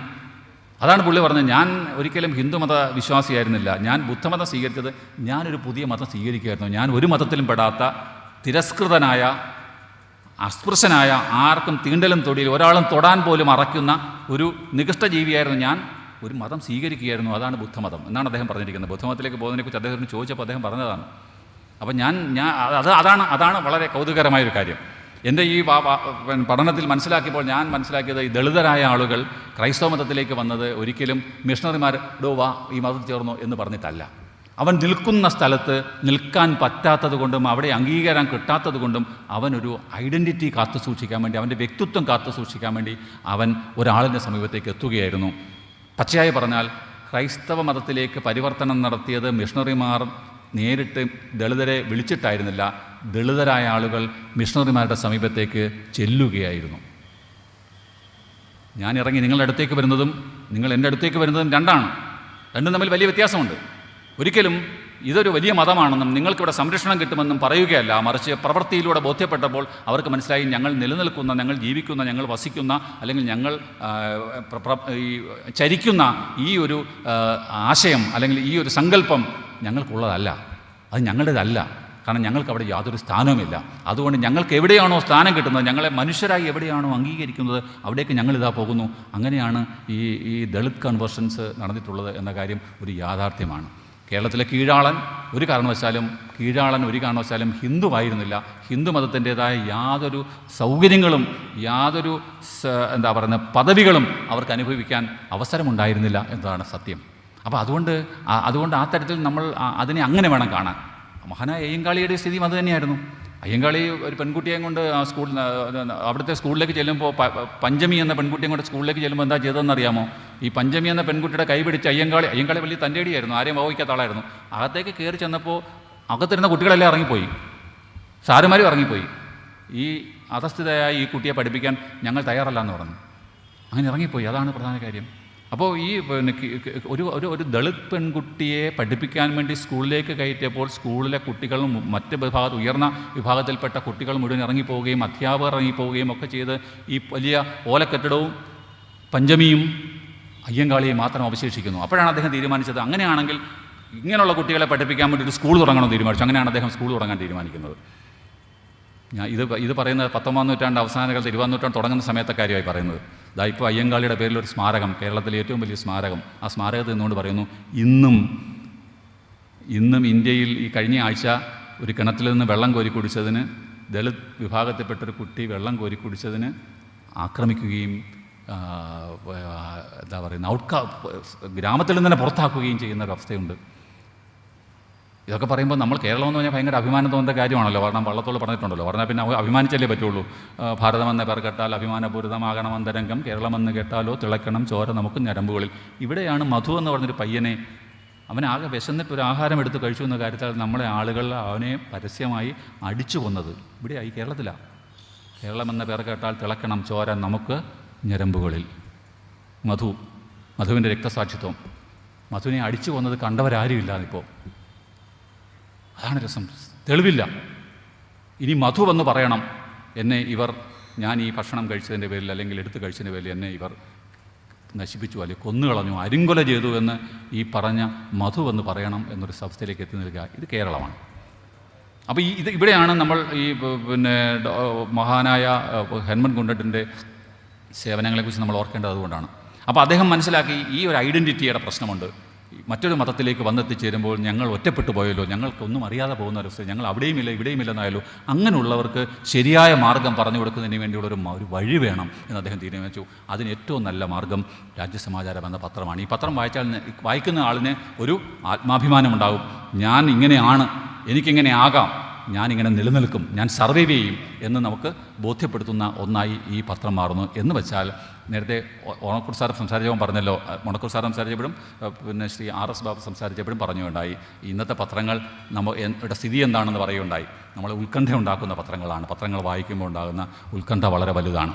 ഓരോ പത്രത്തിലെയും ഓരോ ദിവസത്തെയും വാർത്തകൾക്ക് നമ്മൾക്ക് ഞെട്ടലോടെയാണ് നമ്മൾ വായിക്കുന്നത്. നാളെ എന്തായിത്തീരുമെന്നാണ് നമ്മൾ ആലോചിക്കുന്നത്. ഈ 21-ാം നൂറ്റാണ്ടിൽ ലോകത്തിലെ എല്ലാ ഗ്രഹങ്ങളെയും കീഴടക്കിയിരിക്കുന്ന നമ്മളെന്താണ് മനുഷ്യക്കുരുതി നടത്തുകയാണല്ലേ. മനുഷ്യനെ വെച്ചിട്ട് ബലി നടത്തുന്ന ഒരു രാജ്യമായി ഒരു പ്രദേശമായി നമ്മൾ മാറുകയാണ് ചെയ്യുന്നത്. എന്തിൻ്റെ പേരിലാണ് നമുക്ക് അഭിമാനിക്കാൻ പറ്റുന്നതെന്ന് എനിക്കറിയില്ല സത്യം പറഞ്ഞാൽ. ഡോക്ടർ ഹെർമൻ ഗുണ്ടട്ട് എന്ന് പറയുന്ന ഈ മഹാനായ ലോകത്തിൻ്റെ പുത്രൻ്റെ ഓർമ്മയിൽ നിൽക്കുമ്പോൾ നമ്മുടെ മുന്നിൽ ഇതുപോലുള്ള അഭിശപ്തമായ ഒത്തിരി കാര്യങ്ങൾ കടന്നു വരികയാണ്. ഈ വർത്തമാന കാലത്തും കടന്നു വരികയാണ്. വിദ്യാഭ്യാസമുള്ള ആളുകൾ തന്നെ അന്ധവിശ്വാസത്തിലേക്ക് കടന്നു കയറുമ്പോൾ അന്ധവിശ്വാസത്തിനെതിരെ ആദ്യമായി ശബ്ദമുയർത്തിയ ഒരു എഴുത്തുകാരൻ ആരെന്ന് ചോദിച്ചാൽ ഡോക്ടർ ഹെർമൻ ഗുണ്ടട്ടാണ് എന്ന് ഞാൻ പറയേണ്ടി വരും. അദ്ദേഹത്തിൻ്റെ രാജ്യസമാചാരം പത്രത്തിനകത്ത് നേരത്തെ ഉദ്ഘാടകൻ ഇവിടെ സൂചിപ്പിക്കുകയുണ്ടായി. അന്ധവിശ്വാസത്തിനെതിരെയുള്ള ഏറ്റവും ശക്തമായ നിലപാട് എടുത്ത ഒരു പ്രസിദ്ധീകരണം, ആദ്യത്തെ പത്രം, നമുക്ക് ഫോർത്ത് എസ്റ്റേറ്റിൻ്റെ അഭിമാനം ഉയർത്തിപ്പിടിക്കാൻ പറ്റുന്ന തരത്തിൽ നമ്മുടെ മലയാള പത്രത്തിൻ്റെ ആദ്യത്തെ പത്രത്തിന് അതുണ്ടായിരുന്നു. അന്ധവിശ്വാസങ്ങളുമായി യാതൊരു കോംപ്രമൈസും യാതൊരു ഒത്തുതീർപ്പും ഈ പത്രം പാലിച്ചിട്ടില്ല. ഈ പത്രത്തിൻ്റെ ലക്കങ്ങളിൽ എവിടെയും എന്നതാണ് ഏറ്റവും വലിയ സത്യം. അപ്പോൾ അന്ധവിശ്വാസത്തിനെതിരെ അനാചാരങ്ങൾക്കെതിരെയൊക്കെയുള്ള ശക്തമായ നിലപാടാണ് ഈ പത്രം എടുത്തിരുന്നത് എന്ന കാര്യം ഓർക്കേണ്ടതുണ്ട്. ഇത് പത്രധർമ്മത്തിൻ്റെ പ്രധാനപ്പെട്ട കാര്യമാണ്. നമ്മൾ പത്രധർമ്മത്തെക്കുറിച്ച് പറയുമല്ലോ. നമ്മൾ എഡ്യൂക്കേറ്ററാണ്. സമൂഹത്തെ മുഴുവൻ നമ്മൾ പഠിപ്പിക്കുന്നവരാണ്, സമൂഹത്തെ മാറ്റി തീർക്കുന്നവരാണ്, സമൂഹത്തെ പരിവർത്തനപ്പെടുത്തുന്നവരാണ് നമ്മൾ പത്രങ്ങൾ. അപ്പോൾ ആ തരത്തിലുള്ള സാമൂഹികമായ പരിവർത്തനത്തിന് വലിയ പങ്ക് വഹിച്ച ഒന്നാണ് നമ്മുടെ ആദ്യത്തെ ഈ പത്രം എന്ന കാര്യം പത്രത്തിൻ്റെ താളുകൾ പരിശോധിച്ചാൽ നിങ്ങൾക്ക് ബോധ്യപ്പെടും. മാത്രമല്ല, ലോകത്ത് നടക്കുന്ന പ്രധാനപ്പെട്ട മുന്നേറ്റങ്ങളെക്കുറിച്ച് നമ്മളെ പഠിപ്പിച്ചത് കേരളം 1957 ആ ലോകത്താദ്യമായി വിരൽത്തുമ്പിലൂടെ തൊഴിലാളി വർഗവും അധ്വാനിക്കുന്നവനും പണിയെടുക്കുന്നവനും അടികൊള്ളുന്നവനും ഒരു പ്രസ്ഥാനത്തെ അധികാരത്തിലേക്ക് കൊണ്ടുവന്ന ആണ് കേരളം. കേരളത്തിന് വലിയ ചരിത്രമുണ്ട് ആ തരത്തിൽ. നമ്മൾ അങ്ങനെ ആയിത്തീർന്ന് എന്തുകൊണ്ടാണ്? അങ്ങനെ ആയിത്തീർന്ന് നമ്മൾ കെൽപ്പുണ്ടായത് എങ്ങനെയാണ്? യഥാർത്ഥത്തിൽ പിന്നോട്ട് പോവുക, പുറകിലേക്ക് സഞ്ചരിച്ച് പോകുമ്പോൾ ഫ്രഞ്ച് വിപ്ലവത്തെക്കുറിച്ച് ഇന്ത്യയിൽ ആദ്യമായിട്ട് മനുഷ്യരറിയുന്നത് രാജ്യസമാചാരത്തിലൂടെയാണ്. ഇന്ത്യയിലെ പ്രാദേശിക വെർണാക്കുലർ പ്രാദേശിക പത്രങ്ങളെല്ലാം എടുത്താൽ, ഈ കാലഘട്ട പത്രങ്ങൾ എടുത്താൽ ഫ്രഞ്ച് വിപ്ലവത്തെക്കുറിച്ച് ആദ്യം അറിയുന്നത് മലയാളിയാണ്. അതുകൊണ്ട് അവന് പിൽക്കാലത്ത് വിപ്ലവകാരിയാകാതിരിക്കാൻ പറ്റുകയില്ല. അതുകൊണ്ട് ഇവിടെ ഒരു ചെങ്കൊടി ഉയർത്താതിരിക്കാൻ പറ്റുകയില്ല. നിങ്ങളെന്നെ കമ്മ്യൂണിസ്റ്റാക്കി എന്ന നാടകം ഉണ്ടാകാതിരിക്കാൻ പറ്റുകയില്ല. കാരണം എന്താണ്? നമ്മൾ അന്നേ അറിഞ്ഞിരിക്കുന്നു അവിടെ വിപ്ലവമുണ്ടായി. ലിബർട്ടി, ഇക്വാലിറ്റി, ഫ്രറ്റേണിറ്റി, ഈ 3 കാര്യങ്ങൾ നമ്മൾ മനസ്സിലാക്കിയത് ഇന്ത്യക്കാരൻ ആദ്യം മനസ്സിലാക്കുന്നത് മലയാളിയാണ്. അതെന്തുകൊണ്ടാണ്? ഹെർമൻ ഗുണ്ടട്ട് എന്ന് പറയുന്ന ക്രാന്തദർശിയായ ഒരു പത്രാധിപരുണ്ടായിരുന്ന രാജ്യസമാചാരത്തിലൂടെ ഫ്രാഞ്ചിയിലെ കലാപം, അങ്ങനെ തന്നെ തലക്കെട്ട് അങ്ങനെയാണ്, ഫ്രാഞ്ചിയിലെ കലാപം. നമ്മൾ പിൽക്കാലത്തെല്ലാം കലാപങ്ങളെന്നല്ലേ പറയുന്നത്. ഫ്രാഞ്ചിയിലെ കലാപത്തെക്കുറിച്ച് ആദ്യം പറഞ്ഞു വെച്ചിരിക്കുന്നു. ഇവിടെ നമ്മൾ അറിയുന്നു അവിടെ നടക്കുന്ന മാറ്റങ്ങൾ. ഫ്രാങ്ക്ഫർട്ടിലെ കാര്യങ്ങൾ പറഞ്ഞു വയ്ക്കുന്നു, അവിടുത്തെ പ്രജാസംഘത്തെക്കുറിച്ച്. നമ്മളിവിടുന്ന് വർത്തമാനം പറയുമ്പോൾ സ്വദേശാഭിമാനി രാമകൃഷ്ണപിള്ളയുടെ സ്ഥലമാണ്. ഇന്ത്യയിൽ ആദ്യമായി ഒരു പത്രാധിപർ, അതുവരെ പൗരനെന്നാണ് വിളിച്ചിരുന്നില്ല, ആദ്യം എല്ലാവരും പ്രജകളെന്നാണ് വിളിച്ചിരുന്നത്. ഇന്ത്യയിലെ എല്ലാ പത്രങ്ങളും പരിശോധിച്ച് നോക്കുക. 1905 സ്വദേശാഭിമാനി എന്ന പത്രം ഉണ്ടാകുന്നു, 1905. 1905, 1906, 1907 ആയപ്പോഴത്തേക്ക് 2 വർഷം കഴിഞ്ഞപ്പോഴത്തേക്ക് സ്വദേശാഭിമാനി രാമകൃഷ്ണപിള്ള പത്രാധിപരായി. വക്കം അബ്ദുൽ ഖാദർ മൗലവി ആരംഭിച്ച ഈ പത്രത്തിൻ്റെ പത്രാധിപരായപ്പോൾ അദ്ദേഹത്തിൻ്റെ ആദ്യത്തെ എഡിറ്റോറിയൽ തന്നെ അദ്ദേഹം പറഞ്ഞിട്ടുണ്ട്, പ്രജകൾ എന്ന വാക്ക് അദ്ദേഹം എടുത്തു കളയുകയും പൗരൻ എന്ന വാക്ക് ഉപയോഗിക്കുകയും ചെയ്യുകയാണ്. അപ്പം പൗരബോധത്തെക്കുറിച്ച് മലയാളിയെ ആദ്യമായി പഠിപ്പിച്ചത് സ്വദേശാഭിമാനി രാമകൃഷ്ണപിള്ളയാണ്. ഇന്ത്യയിൽ ആദ്യമായി പൗരൻ എന്ന വാക്ക് പത്രത്തിൽ ഉപയോഗിക്കുന്നത് സ്വദേശാഭിമാനി രാമകൃഷ്ണപിള്ളയാണ്. ഇന്ത്യയിൽ ആദ്യമായി കാറൽ മാർക്സിൻ്റെ ബയോഗ്രഫി എഴുതുന്നത് സ്വദേശാഭിമാനി രാമകൃഷ്ണപിള്ളയാണ്. ഇന്ത്യയിൽ ആദ്യമായി സമഷ്ടിവാദം അല്ലെങ്കിൽ സോഷ്യലിസം, ആ സോഷ്യത്തെക്കുറിച്ച് 5 ലേഖനങ്ങൾ എഴുതുന്നതും സ്വദേശാഭിമാനി രാമകൃഷ്ണപിള്ളയാണ്. സ്വദേശാഭിമാനി രാമകൃഷ്ണപിള്ളയ്ക്ക് അങ്ങനെ എഴുതാൻ പെട്ടെന്ന് തോന്നിയത് എന്തുകൊണ്ടാണ്? അതിനൊരു പാരമ്പര്യമുണ്ട്. നമ്മൾ വീണ്ടും പിന്നിലേക്ക് പോകുമ്പോൾ എന്താണ് ഇവിടെ നോക്കുക, പ്രജാസംഘത്തെക്കുറിച്ച് ഈ രാജ്യസമാചാരം പറയുന്നു. ഫ്രാങ്ക്ഫർട്ടിലെ പ്രജാസംഘത്തെക്കുറിച്ച് അദ്ദേഹം അന്ന് ലേഖനം എഴുതുന്നു. ഇതൊക്കെ നിശ്ചയമായിട്ടും സ്വദേശാഭിമാനി ഉൾപ്പെടെയുള്ള നമ്മുടെ പൂർവ്വസൂരികളൊക്കെ വായിച്ചിട്ടുണ്ടാവും, മനസ്സിലാക്കിയിട്ടുണ്ടാവും. അതിലൂടെയാണ് അദ്ദേഹം പ്രജ എന്ന സങ്കല്പത്തിൽ നിന്ന് മാറി അന്ന് പ്രജയാണ്. പ്രജാസംഘം ആലോചിച്ച് നോക്കുക. പ്രജാസംഘം എന്ന് പറയുമ്പം പ്രജകൾക്ക് ഒത്തുകൂടാനുള്ളൊരു ധൈര്യം ഉണ്ടാവുകയാണ്. മറ്റേ രാജാവ് ദൈവദത്തമായ അധികാരമുള്ള രാജാവ് ദൈവം തന്നെയാണ്. രാജാവിനെ ദൈവമായിട്ട് കാണുന്ന കാലത്ത് പ്രജകൾക്ക് ഒത്തുകൂടുക എന്ന് പറയുന്നത് ഒരു വലിയ വിപ്ലവമാണത്. അങ്ങനെ ഉണ്ടായ പ്രജാസംഘത്തെക്കുറിച്ച് ഈ രാജ്യസമാചാരം പത്രം നമ്മളോട് പറഞ്ഞു തരുന്നു. പിൽക്കാലത്ത് പ്രജ എന്ന വാക്കു തന്നെ എടുത്തു ദൂരെ കളഞ്ഞിട്ട് പൗരനാണ് എന്ന് സ്വദേശാഭിമാനി രാമകൃഷ്ണപിള്ള ലോകത്തോട് വിളിച്ചു പറയുന്നു. ഇത് വളരെ പ്രധാനപ്പെട്ട കാര്യമാണ്. ഈ സ്വദേശാഭിമാനി പത്രത്തിൻ്റെ കാര്യം ഇപ്പം ഈ രാജ്യസമാചാരം എന്ന് പറയുന്ന ആകെ 42 ലക്കങ്ങളെ ഇറങ്ങിയിട്ടുള്ളൂ. കുറച്ച് കാലത്തേ ഇറങ്ങിയുള്ളൂ. ഒരുപാട് 100 വർഷമൊന്നും ഉണ്ടായിരുന്ന പത്രമല്ലേ ഇത്. മാസത്തിൽ 1 വീതം ഈ വളരെ ചുരുങ്ങിയ കാലഘട്ടത്തിൽ മാത്രം നിലനിന്നൊരു പത്രമാണ്. അതിനെക്കുറിച്ചാണ് നമ്മളീ പറഞ്ഞുകൊണ്ടിരിക്കുന്നത്. ഈ പകൽ മുഴുവൻ പറഞ്ഞാലും തീരുകയില്ല, എത്രയോ മാസങ്ങൾ പറഞ്ഞാലും തീരുകയില്ല. അതുപോലെ നേരത്തെ പറഞ്ഞ സ്വദേശാഭിമാനി പത്രത്തിൻ്റെ കാര്യം നിങ്ങൾ ഓർക്കണം. ആകെ 5 വർഷമേ ഉണ്ടായിരുന്നുള്ളൂ സ്വദേശാഭിമാനി പത്രം. 1905 ആരംഭിക്കുന്നു, 1910 അത് പിന്നെ കണ്ടുകിട്ടുന്നു. ആലോചിച്ച് നോക്കുക. മലയാളത്തിൽ ഇന്ത്യൻ പത്രപ്രവർത്തനത്തെക്കുറിച്ച് പറയുമ്പോഴെല്ലാം ഈ സ്വദേശാഭിമാനി രാമകൃഷ്ണയുടെ പത്രത്തെക്കുറിച്ച് പറഞ്ഞേ പറ്റത്തുള്ളൂ. വെറും 5 വർഷം മാത്രമേ ഈ പത്രം പുറത്തിറങ്ങിയിരുന്നുള്ളൂ. 1905 വരികയും 10 കണ്ടുകെട്ടുകയും ചെയ്തു. വെറും 5 വർഷം ഇറങ്ങിയ ഒരു പത്രത്തെക്കുറിച്ചാണ് നമ്മൾ നിരന്തരമായിട്ട് പറഞ്ഞുകൊണ്ടിരിക്കുന്നത്. അതാണ് ഞാൻ കുഞ്ഞുങ്ങളെ നിങ്ങളോട് പറയുന്നത്. നമ്മൾ 5 വർഷമല്ല 5 ദിവസമായാലും നമ്മളുടെ നിലനിൽപ്പും നമ്മൾ പറയുന്നതും നമ്മുടെ പ്രവൃത്തിയും നമ്മളുടെ സ്റ്റാമ്പ്, നമ്മുടെ കൈമുദ്ര അവിടെ പതിഞ്ഞു കഴിഞ്ഞാൽ 5 വർഷം ധാരാളം മതി ഒരു ചരിത്രത്തിൻ്റെ ഭാഗമായി തീരാൻ. സ്വദേശാഭിമാനി രാമകൃഷ്ണപിള്ളയും വക്കം അബ്ദുൽ ഖാദർ മൗലവിയും ഏറ്റവും നല്ല എക്സാമ്പിളായി നിൽക്കുന്നു. ഇന്ന് പത്രം മുതലാളി, പത്രാധിപരായി പത്രത്തിനകത്ത് പേരച്ചടിക്കുന്ന കാലത്ത് പത്രം മുതലാളിയായിട്ടും ഒരിക്കൽ പോലും പത്രത്തിനകത്ത് പേരച്ചടിച്ചിട്ടില്ലാത്തൊരു മുതലാളി ഉണ്ടായിരുന്നു. അതാണ് വക്കം അബ്ദുൽ ഖാദർ മൗലവി. സ്വദേശാഭിമാനി പത്രത്തിൻ്റെ മുഴുവൻ ലക്കങ്ങൾ നിങ്ങൾ പരിധി നോക്കിയോ, എവിടെയും വക്കം അബ്ദുൽ ഖാദർ മൗലവി എന്ന പേര് കാണുകയില്ല. വക്കം അബ്ദുൽ ഖാദർ മൗലവി വളരെ സമ്പന്നനായിരുന്നു. അദ്ദേഹത്തിൻ്റെ വീട്ടിലേക്ക് എല്ലാ ദിവസവും ഓരോരോ അധ്യാപകർ ഒന്ന് പഠിപ്പിക്കുകയായിരുന്നു. അങ്ങനെ പഠിപ്പിച്ചിരുന്ന ഒറ്റയാൾ തിരുവിതാംകൂർ രാജകൊട്ടാരത്തിലെ രാജാക്കന്മാരായിരുന്നു, രാജകുമാരന്മാരെയാണ്. അവരാരും സ്കൂളിൽ പോയി പഠിച്ചിട്ടില്ല. ഇപ്പോൾ ശ്രീധരനാൾ മഹാരാജാവ് പഠിച്ച സ്കൂൾ ഏതാ, പഠിച്ച കോളേജ് ഏതാ? ഇല്ല. എല്ലാവരും അങ്ങോട്ട് പോയി പഠിപ്പിക്കുകയായിരുന്നു. രാജവർമ്മയും ഒക്കെ അവിടേക്ക് പോയി പഠിപ്പിക്കാം. സി സുബ്രഹ്മണ്യം പറ്റിയൊക്കെ അവിടെ പോയി ഓരോ സാർമാർ പോയി പഠിപ്പിക്കുകയായിരുന്നു, അങ്ങോട്ട് പോയി പഠിപ്പിക്കുകയാണ് ചെയ്തിരുന്നത്. പക്ഷേ അതുപോലെ പഠിപ്പിച്ചിരുന്ന ഒരാളാണ് ഈ വക്കം അബ്ദുൽ ഖാദർ മൗലവി. അദ്ദേഹം വളരെ സമ്പന്നനായിരുന്നു. പക്ഷേ അദ്ദേഹം മരിക്കുമ്പോൾ പാപ്പരായിട്ടാണ് മരിക്കുന്നത്. ഒന്നുമില്ല, എല്ലാം നഷ്ടപ്പെട്ടു പോയി. ആ സന്ദർഭത്തിലാണ് അദ്ദേഹത്തോട് ചോദിക്കുന്നത്, അങ്ങ് മാപ്പെഴുതി തന്നാൽ മതി, പത്രവും ഒക്കെ തിരിച്ചു തരാം, പ്രസും തിരിച്ചു തരാമെന്ന് പറയുന്നുണ്ട്. അപ്പോൾ അദ്ദേഹം പറഞ്ഞു, എനിക്ക് ഉത്തമ ബോധ്യമുള്ളൊരു കാര്യം ചെയ്തിട്ട് അതിന് മാപ്പെഴുതി തരാൻ ഞാൻ വക്കം അബ്ദുൽ ഖാദർ മൗലവി അല്ലാതിരിക്കണം. മാപ്പൊന്നും എഴുതി കൊടുത്തില്ല. ഇന്ന് ഭരണാധികാരികളുടെ മുമ്പിൽ നട്ടല് വളഞ്ഞ് നിൽക്കുക ആളുകൾ ഓരോ കാര്യം സാധിക്കാൻ വേണ്ടി.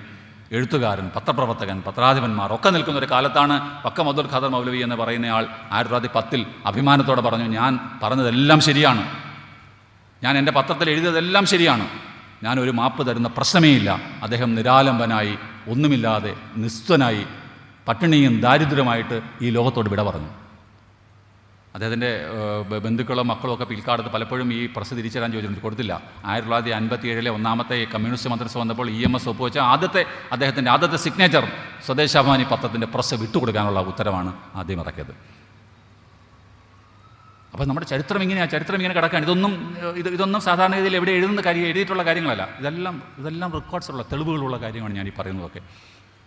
വക്കം അബ്ദുൽ ഖാദർ മൗലവി എന്ന് പറയുന്ന ഒരു വലിയ പത്രാധിപർ. അദ്ദേഹം 2 വർഷക്കാലം അത് തുടങ്ങി കഴിഞ്ഞപ്പോഴത്താണ് അദ്ദേഹത്തിൻ്റെ വാക്കുകളാണ്. നമ്മൾ സ്വദേശാഭിമാനിയെക്കുറിച്ചാണ് പറയുമ്പോഴും വക്കം അബ്ദുൽ ഖാദർ മൗലവിയെക്കുറിച്ച് നമ്മൾ എവിടെയും പറയാറില്ല. ഭയകൗടില്യ ലോഭങ്ങൾ വളർക്കില്ലൊരു നാടിനെ എന്നാണ് ആ പത്രത്തിൻ്റെ മോട്ടോ. അതാണ് ഭയകൗടില്യ ലോഭങ്ങൾ വളർക്കില്ലൊരു നാടിനെ. നിങ്ങൾ നാണം കെട്ട് വളഞ്ഞുകുത്തി മറ്റുള്ള മുമ്പിൽ ഭയപ്പാട് നിന്നാൽ നീ ഒരിക്കലും നാടിനെ വളർത്താൻ നീ പ്രാപ്തനല്ല സുഹൃത്തെ എന്നാണ് ഈ പത്രം എല്ലാ ദിവസവും വായനക്കാരോട് പറഞ്ഞുകൊണ്ടിരുന്നത്. ആ പത്രം അങ്ങനെ നിന്നു, ഒരിക്കലും കീഴ്വഴങ്ങിയില്ല. ഇവിടുന്ന് സ്വദേശാഭിമാനി രാമകൃഷ്ണപിള്ളയെ നാട് കടത്തി. അദ്ദേഹം മലബാറിൽ പോയി ജീവിച്ചു.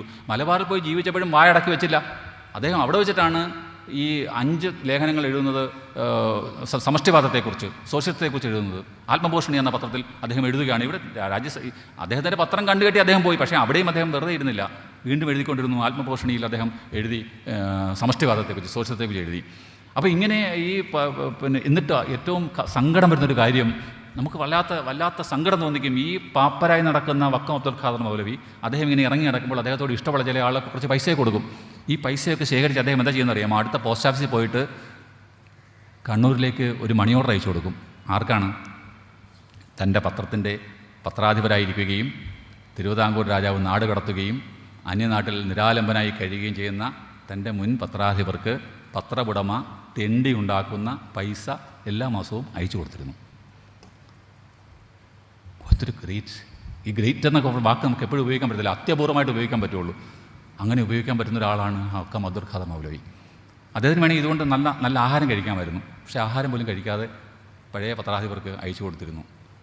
ഇതാണ് പത്രത്തിൻ്റെ ചരിത്രം പരിശോധിക്കുമ്പോൾ പത്ര ഉടമ പത്രാധിപർ തമ്മിലുള്ള ബന്ധം, പത്രം പ്രസിദ്ധീകരിക്കുന്നതിന് പിന്നിലുള്ള ആശയം, പത്രം പ്രസിദ്ധീകരിക്കുന്നതിന് പിന്നിലുള്ള എന്താ പറയുന്നത് ഇൻറ്റൻഷൻ, ഇതൊക്കെ വളരെ പ്രധാനമാണ്. അങ്ങനെ നോക്കുമ്പോൾ സമൂഹത്തെ ഈ ഭയകൗടില്യ ലോപങ്ങൾ വളർത്തിലൊരു നാടിനെ എന്ന ഈ സ്ലോഗൻ, ഈ പത്രം മുന്നോട്ട് വയ്ക്കുന്ന മോട്ടോ അക്ഷരാർത്ഥത്തിൽ പ്രാവർത്തികമാക്കി പത്രാധിപരും പത്രത്തിൻ്റെ ഉടമയും പ്രാവർത്തികമാക്കിയെന്നാണ് സത്യം. നമുക്ക് വീണ്ടും സ്വദേശാഭിമാനിക്കുള്ള പ്രഭാഷണമില്ലാത്തതുകൊണ്ട് ഞാൻ എന്നെ തന്നെ നിയന്ത്രിക്കുന്നു. രാജ്യസമാജത്തിലേക്ക് തിരിച്ചു വരുന്നു. രാജ്യസമാജത്തിലേക്ക് എത്തുമ്പോൾ നോക്കുക, രാജ്യസമാചാരത്തിൻ്റെ ഈ ഇതിൻ്റെ എവിടെയും നിങ്ങൾക്ക് ഹെർമൻ ഗുണ്ടൻ്റെ പേര് കണ്ടെത്താൻ കഴിയുകയില്ല. ആകെ ഒരു ഇല്ലൻറ്റിനകത്ത് 4 മണ്ടത്തരങ്ങൾ എഴുതി അതിനകത്ത് 5 ഇടത്ത് പത്രാധിപരുടെ പേരച്ചടിക്കുന്ന മിനി മാസികകളുള്ളൊരു കാലത്താണ് നാം ജീവിക്കുന്നത്. നിങ്ങൾക്ക് അയച്ചു കിട്ടുന്നുണ്ടാവുമല്ലോ. അതിനകത്ത് 5 ഇടത്ത് കാണും പത്രാധിപർ നമ്മുടെ ഈ കുഞ്ഞിരാമൻ്റെ പേര്. ഭാഷ പോലും അറിയത്തില്ല. അതിനകത്ത് തന്നെ നമ്മൾ ചുമന്ന മഷി കൊണ്ട് തിരുത്താൻ തുടങ്ങിയാൽ ആ പ്രസിദ്ധീകരണം മുഴുവൻ തിരുത്തേണ്ടി വരും. അത്തരം ഒരു കാലത്താണ് നാം ജീവിക്കുന്നത്. പക്ഷേ ഈ മലയാളത്തിലെ ആദ്യത്തെ പത്രം പ്രസിദ്ധീകരിച്ച പത്രാധിപർ അതിലൊരിടത്ത് പോലും അദ്ദേഹത്തിൻ്റെ പേര് അച്ചടിച്ചിട്ടില്ല എന്ന് പറയുന്നത് വലിയ തങ്ക ലിപികൾ, തങ്കത്തേക്കാൾ നല്ല ലോഹം വല്ലതും ഉണ്ടെങ്കിൽ ആ ലിപികളിൽ എഴുതി വെക്കേണ്ട ഒരു കാര്യമാണ്. അദ്ദേഹത്തിൻ്റെ പേര് എവിടെയും കാണാൻ പറ്റുന്നില്ല. ഇത് നമ്മൾ മനസ്സിലാക്കുന്നത് എന്തുകൊണ്ടാണ്? എങ്ങനെയാണ്? ഈ കുട്ടികൾ ചോദിക്കാൻ പോകത്തുള്ള വലിയൊരു ക്വസ്റ്റൻ ഉണ്ട്. പിന്നെ എങ്ങനെ നിങ്ങൾ മനസ്സിലാക്കി ഹെർമൻ ഗുണ്ടട്ട് ഇറങ്ങിയതോടെ? ഹെർമൻ ഗുണ്ടട്ടിൻ്റെ ഭാഷ, ഹെർമൻ ഗുണ്ടട്ടിൻ്റെ എഴുതിയിരുന്ന മറ്റു കാര്യങ്ങൾ, തലശ്ശേരിയിൽ നിന്ന് അദ്ദേഹത്തിൻ്റെ ബംഗ്ലാവിൽ നിന്നാണ് ഇത് പുറത്തിറങ്ങിയിരുന്നത്. അപ്പോൾ ഇതെല്ലാം വെച്ച് നോക്കുമ്പോൾ ഹെർമൻ ഗുണ്ടട്ടാണ് പുറത്തിറക്കിയതെന്ന് നമുക്ക് വളരെ വ്യക്തമാവുന്നു. അദ്ദേഹത്തിൻ്റെ ഭാഷയും അദ്ദേഹത്തിൻ്റെ ഭാഷാപ്രയോഗങ്ങളും അദ്ദേഹത്തിൻ്റെ രണ്ടാമത്തെ പത്രത്തിൻ്റെ പ്രവർത്തനവും ഒക്കെ നോക്കുമ്പോൾ നമുക്കിത് മനസ്സിലാക്കാൻ കഴിയും. അപ്പോൾ പത്രധർമ്മവും പത്ര മുതലാളിയും അല്ലെ പത്രത്തിൻ്റെ ലക്ഷ്യം എന്താണ്, ഈ ലക്ഷ്യ സമൂഹം ഏതാണ്, അത് കൃത്യമായിട്ട് മനസ്സിലാക്കാൻ പറ്റുന്നുണ്ട്. റിപ്പോർട്ടിങ്ങിൻ്റെ പ്രത്യേകത, എഡിറ്റോറിയൽ എഴുതുന്ന പ്രത്യേകത, പിന്നെ ഭാഷ എപ്പോഴും ലാളിത്യമുള്ള ഭാഷയായിരിക്കണം. മനസ്സിലാകാത്ത ഒന്നും നമ്മൾ സാധാരണ പത്ര ഓഫീസിലൊക്കെ നിങ്ങൾ ജോലിക്ക് ചേർന്ന് കഴിയുമ്പോൾ ആദ്യം ഒരു റിപ്പോർട്ടൊക്കെ എഴുതി കൊടുക്കുമ്പോൾ ന്യൂസ് എഡിറ്റർ ഒറ്റ എയറുണ്ട്, അതിങ്ങനെ ആകാശത്തോടെ ജനലിലൂടെ പറന്ന് പുറത്തേക്ക് പോകും. എന്താ കാര്യമെന്ന് അറിയാമോ? ഇത് തലക്കെട്ട് ആൾക്ക് മനസ്സിലാകുന്നതായിരിക്കത്തില്ല. ഇത് മനസ്സിലാകാത്ത നമ്മൾ വലിയ സാഹിത്യം എഴുതി ഇങ്ങനെ എല്ലാം എഴുതി കൊണ്ടുവരുമ്പോഴാണ് ഈ ന്യൂസ് എഡിറ്റർ മൂരാജിയായ അന്ന് നമ്മളങ്ങനെ കരുതുന്നത്, മൂരാജിയായ ന്യൂസ് എഡിറ്റർ ഞാൻ പാടുപെട്ട് എഴുതിക്കൊണ്ട് വരുന്ന സാധനം ഒറ്റ അത് ആകാശത്തോടെ പറന്ന് പുറത്ത് ഓടിപ്പോയി നമ്മൾ മുറ്റത്തുനിന്ന് പോയി ഇത് പറക്കി എടുത്തുകൊണ്ട് വരേണ്ടി വരും. അപ്പോൾ എന്താ അതിൻ്റെ അടിയിലൊരു വരയിട്ടിട്ടുണ്ടാവും. നോക്കുമ്പോൾ ശരിയാണ്, നമ്മൾ വീണ്ടും വായിക്കും, ശരിയാ ഇത് ആൾ വായിക്കും മനസ്സിലാവും. ഇത് മനസ്സിലാവണം. പത്രമെന്ന് പറയുന്നത് പുസ്തകം പോലെ വീട്ടിൽ കൊണ്ടുവച്ച് നിരന്തരം വായിക്കുന്നതല്ല, ഒറ്റ നോട്ടത്തിൽ മനസ്സിലാകണം. പത്രത്തിൻ്റെ തലക്കെട്ടൊക്കെ അങ്ങനെ വേണം, ഒറ്റ നോട്ടത്തിൽ നമുക്ക് മനസ്സിലാകണം കാര്യങ്ങൾ. അത് മനസ്സിലാക്കിയില്ലേ ഒരു രക്ഷയില്ല. നമ്മുടെ പിന്നെ കൊല്ലത്തുനിന്ന് ഇറങ്ങിയ ഒരു പത്രം ഉണ്ടായിരുന്നു പണ്ടിറങ്ങിയത്. പിന്നെ ആ പത്രത്തിലെ ഒരിക്കൽ വന്ന ഒരു പ്രധാനപ്പെട്ട തലക്കെട്ട്, അന്നത്തെ കാലത്തെ പ്രധാനപ്പെട്ട കായിക വിനോദം ഫുട്ബോളും ക്രിക്കറ്റും ഒന്നും ആയിരുന്നില്ല, ഗുസ്തിയായിരുന്നു. അപ്പോൾ ഈ ക്ഷേത്രപ്രവേശന വിളംബരവുമായി ബന്ധപ്പെട്ട ഒരു ഒരു യാത്ര നടക്കുകയാണ്. അതിൻ്റെ ഒരു കമ്മീഷൻ, നമ്മളിപ്പോൾ പലതരം കമ്മീഷൻ പറയുമല്ലോ. കേരളത്തിൽ ട്രാവൻകൂറിലെ ആദ്യത്തെ കമ്മീഷൻ എന്ന് പറയുന്നത് പിന്നെ ക്ഷേത്രപ്രവേശന വിളംബരം വരുന്നതിന് മുമ്പ് ക്ഷേത്രപ്രവേശനം അനുവദിക്കണമോ വേണ്ടയോ എന്നതിനെക്കുറിച്ചൊരു കമ്മീഷനായിരുന്നു. ആ കമ്മീഷൻ ഇങ്ങനെ പിന്നെ യാത്ര ചെയ്ത് വരികയാണ്, പലയിടത്ത് സിറ്റിംഗ് നടത്തി വരികയാണ്. അങ്ങനെ സിറ്റിംഗ് നടത്തിയപ്പോൾ കരുനാഗപ്പള്ളിയിൽ വരുമ്പോഴാണ് ഈ പന്നിശ്ശേരി നാണുപിള്ള എന്ന് പറയുന്ന ശ്രീനാരായണ ഗുരുവിൻ്റെയും ചട്ടമ്പി സ്വാമികളുടെയും ശ്രീ നീലകണ്ഠ തീർത്ഥപാദ സ്വാമിയുടെയും ശിഷ്യനായിരുന്ന പന്നിശ്ശേരി നാണുപിള്ള എന്ന വലിയ തർക്കവിശാരദനായ ആളാണ് ഈ തർക്കത്തിൽ അന്ന് ഏർപ്പെട്ടത്. അപ്പോൾ അദ്ദേഹത്തിൻ്റെ വാദം എന്താണ്? ദളിത് അധസ്ഥിതരായ ആളുകൾക്കെല്ലാം ക്ഷേത്രത്തിൽ പ്രവേശിക്കാൻ അനുവദിക്കണം എന്നാണ് അദ്ദേഹത്തിൻ്റെ വാദം. അതാണ്. പക്ഷേ വന്നിരിക്കുന്ന പുന്നശ്ശേരി നീലകണ്ഠ ശർമ്മ എന്ന് പറയുന്ന മഹാപണ്ഡിതനായ താർക്കികനാണ് അതിൽ വന്നിരിക്കുന്നത്. അപ്പോൾ അദ്ദേഹവുമായി തർക്കം നടത്തിയപ്പോൾ ഈ അദ്ദേഹം തർക്കിച്ച് അവസാനം അദ്ദേഹത്തെ കൊണ്ട് സ്ഥാപിച്ചു, ഇത് എല്ലാവർക്കും ക്ഷേത്രത്തിൽ കയറാൻ അവകാശമുണ്ട് എന്ന് അദ്ദേഹം സ്ഥാപിച്ചെടുത്തു. അപ്പോൾ അടുത്ത ദിവസം കൊല്ലത്തു നിന്നുള്ള മലയാള രാജ്യം എന്ന് പറയുന്ന പത്രത്തിൻ്റെ തലക്കെട്ടതാണ്, പുന്നശ്ശേരിയെ പന്നിശ്ശേരി മലർത്തിയടിച്ചു. എന്തൊരു ക്യാപ്ഷൻ ആലോചിച്ച് നോക്കി. അന്നത്തെ കാലത്തെ ഏറ്റവും വലിയൊരു കായിക വിനോദം പറഞ്ഞാൽ എന്താണ് ഗുസ്തിയാണ്. ഗുസ്തിയിലെ വിജയിക്കുന്ന എങ്ങനെയാണ്? നമ്മളിപ്പോൾ സിക്സർ അടിക്കുന്ന പോലെയാണ്. ഈ എതിരാളിയെ മലർത്തി അടിച്ചാൽ സിക്സറാണ്, ജയിച്ചു. അന്നത്തെ ഏറ്റവും വലിയ പ്രയോഗമാണ് മലർത്തി അടിക്കുക എന്ന് പറയുന്നത്. അപ്പോൾ എന്താണ് ഈ പുന്നശ്ശേരിയെ പന്നിശ്ശേരി മലർത്തി അടിച്ചു, അതിൻ്റെ ക്യാപ്ഷൻ അങ്ങനെയാണ്. അപ്പോൾ അന്ന് മുതലേ ഉണ്ട് ഈ വളരെ സെൻസേഷനിലാണ്, ആളുകളെ വല്ലാത്ത ആകർഷിക്കുന്ന തരത്തിൽ, ആളുകളെ പിടിച്ചിരുത്തുന്ന തരത്തിലുള്ള ഒരു തലക്കെട്ടിടുക എന്ന് പറയുന്നത്. ഇപ്പോഴും അങ്ങനെയുള്ള തലക്കെട്ടുകൾ പല പത്രങ്ങളിലും തലക്കെട്ടുകൾ മനോഹരമായിട്ട് വരാറുണ്ട്, രസകരമായ തലക്കെട്ടുകൾ വരാറുണ്ട്. അപ്പോൾ ഇത് സിമ്പിളാണ്, വളരെ ലളിതമായൊരു കാര്യമാണിത്. പക്ഷേ അതിൽ നിന്ന് കിട്ടുന്നൊരു മെസ്സേജ് ഭയങ്കരമാണ്. ഈ മുല്ലശ്ശേരി നീലകണ്ഠ ശർമ്മ എന്ന് പറയുന്ന മഹാതാർക്കികനായ വലിയ പണ്ഡിതനായ ഒരാളിൻ്റെ വാദമുഖങ്ങളെ മുഴുവൻ പന്നിശ്ശേരി നാണുപിള്ള എന്ന് പറയുന്ന വേറൊരു ചെറുപ്പക്കാരനായ താർക്കികൻ തോൽപ്പിച്ച് പുള്ളിയെ കീഴ്പ്പെടുത്തി കളഞ്ഞു എന്നുള്ളതെല്ലാം ഒരു വലിയ സെൻറ്റൻസിനകത്ത് നമ്മൾ പറയേണ്ട കാര്യമെല്ലാം ഈ ഒരു ചെറിയ പ്രയോഗത്തിനകത്തൂടെ പത്രങ്ങളിലൂടെ വരുന്നു. ഇപ്പോഴും അത് തന്നെയാണ്. പക്ഷേ ഈ രാജ്യസമാജത്തിൽ നോക്കുക, രാജ്യസമാചാരത്തിൻ്റെ ഇതുപോലെയുള്ള തലക്കെട്ടുകൾ, ചെറിയ ചെറിയ തലക്കെട്ടുകളുണ്ട്. ഒരു കാപ്രിയുടെ വിശേഷം, നമുക്ക് തോന്നി പെട്ടെന്ന് ഈ കാപ്രിയുടെ എന്തോ വിശേഷമോ, കാപ്രിക്ക് എന്തോ വീട്ടിൽ വല്ല എന്തെങ്കിലും കാര്യങ്ങളുണ്ടായോ, നോക്കി വരുമ്പോൾ അയാളുടെ ജീവിതത്തിൽ തന്നെയുള്ള വിശേഷങ്ങളാണ് പറഞ്ഞിരിക്കുന്നത്. ഇങ്ങനെ കൊച്ചു കൊച്ചു കാര്യങ്ങളിൽ തലക്കെട്ടുകൾ എഴുതുന്ന കാര്യത്തിൽ അത് വളരെ ബ്രീഫായിട്ടുള്ളതും വളരെ കൺവിൻസിങ് ആയിട്ടുള്ളതും പെട്ടെന്ന് കൺവേ ചെയ്യുന്നതുമായിട്ടുള്ള തലക്കെട്ടുകൾ ഇടുക എന്ന തന്ത്രം കൃത്യമായി പ്രയോഗിച്ചിട്ടുള്ളതാണ് ഇതിനകത്ത്. അതുപോലെ വിയന്ന കലഹം ഒരു ടൈറ്റിലാണ്. വിയന്നയിൽ നടന്ന വലിയ ജനങ്ങളുടെ വലിയ മുന്നേറ്റത്തെക്കുറിച്ച് പറഞ്ഞിരിക്കുകയാണ്. വിയന്ന കലഹം എന്ന ടൈറ്റിലാണ്. ഈ കലാപം എന്ന് പറയുന്നത് കലഹം എന്ന് പറയുന്നത് വ്യത്യാസമുണ്ടല്ലോ, പ്രയോഗത്തിൽ വ്യത്യാസമുണ്ട്, മീനിങ്ങിനകത്ത് വ്യത്യാസമുണ്ട്, സംഭവത്തിലും വ്യത്യാസമുണ്ട്.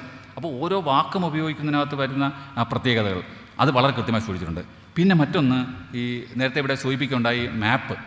നമ്മൾ ഇപ്പം പത്രത്തിനകത്തെല്ലാം ഫോട്ടോസ് ഉപയോഗിക്കുമല്ലോ, ചില കാര്യങ്ങൾക്ക് ഉപയോഗിക്കുമ്പോൾ ഫോട്ടോസ് ഉപയോഗിക്കും. ഇപ്പോൾ ഒരാൾ രാജിവെക്കാൻ പോവുകയാണെങ്കിൽ ഉടനെ അയാൾ എന്ത് ചെയ്യും, അയാൾ താടിയിൽ കൈയും കൊടുത്തിരിക്കുന്ന ഒരു പടം നമ്മൾ കൊടുക്കും. ഇയാൾ ചിലതാണ് ഈ കണ്ണ് നിറഞ്ഞിരിക്കുന്ന ഒരു പടം. ഇതൊക്കെ എപ്പോഴെങ്കിലും പാവം പിടിച്ചോണ്ട് എവിടെയെങ്കിലും ഇരുന്നപ്പോൾ ഉള്ളതായിരിക്കും. അതെടുത്ത് സ്റ്റോക്ക് വെച്ചേക്കും, നമ്മൾ ആ സമയത്ത് എടുത്ത് പ്രയോഗിക്കും. ചിലപ്പം അത് മാത്രമല്ല, അപ്പം ഒരാൾ രാജി വെക്കുന്നില്ലെങ്കിൽ പോലും തലേദിവസം നമ്മൾ കൊടുക്കും, ഈ പടം കൊടുക്കും.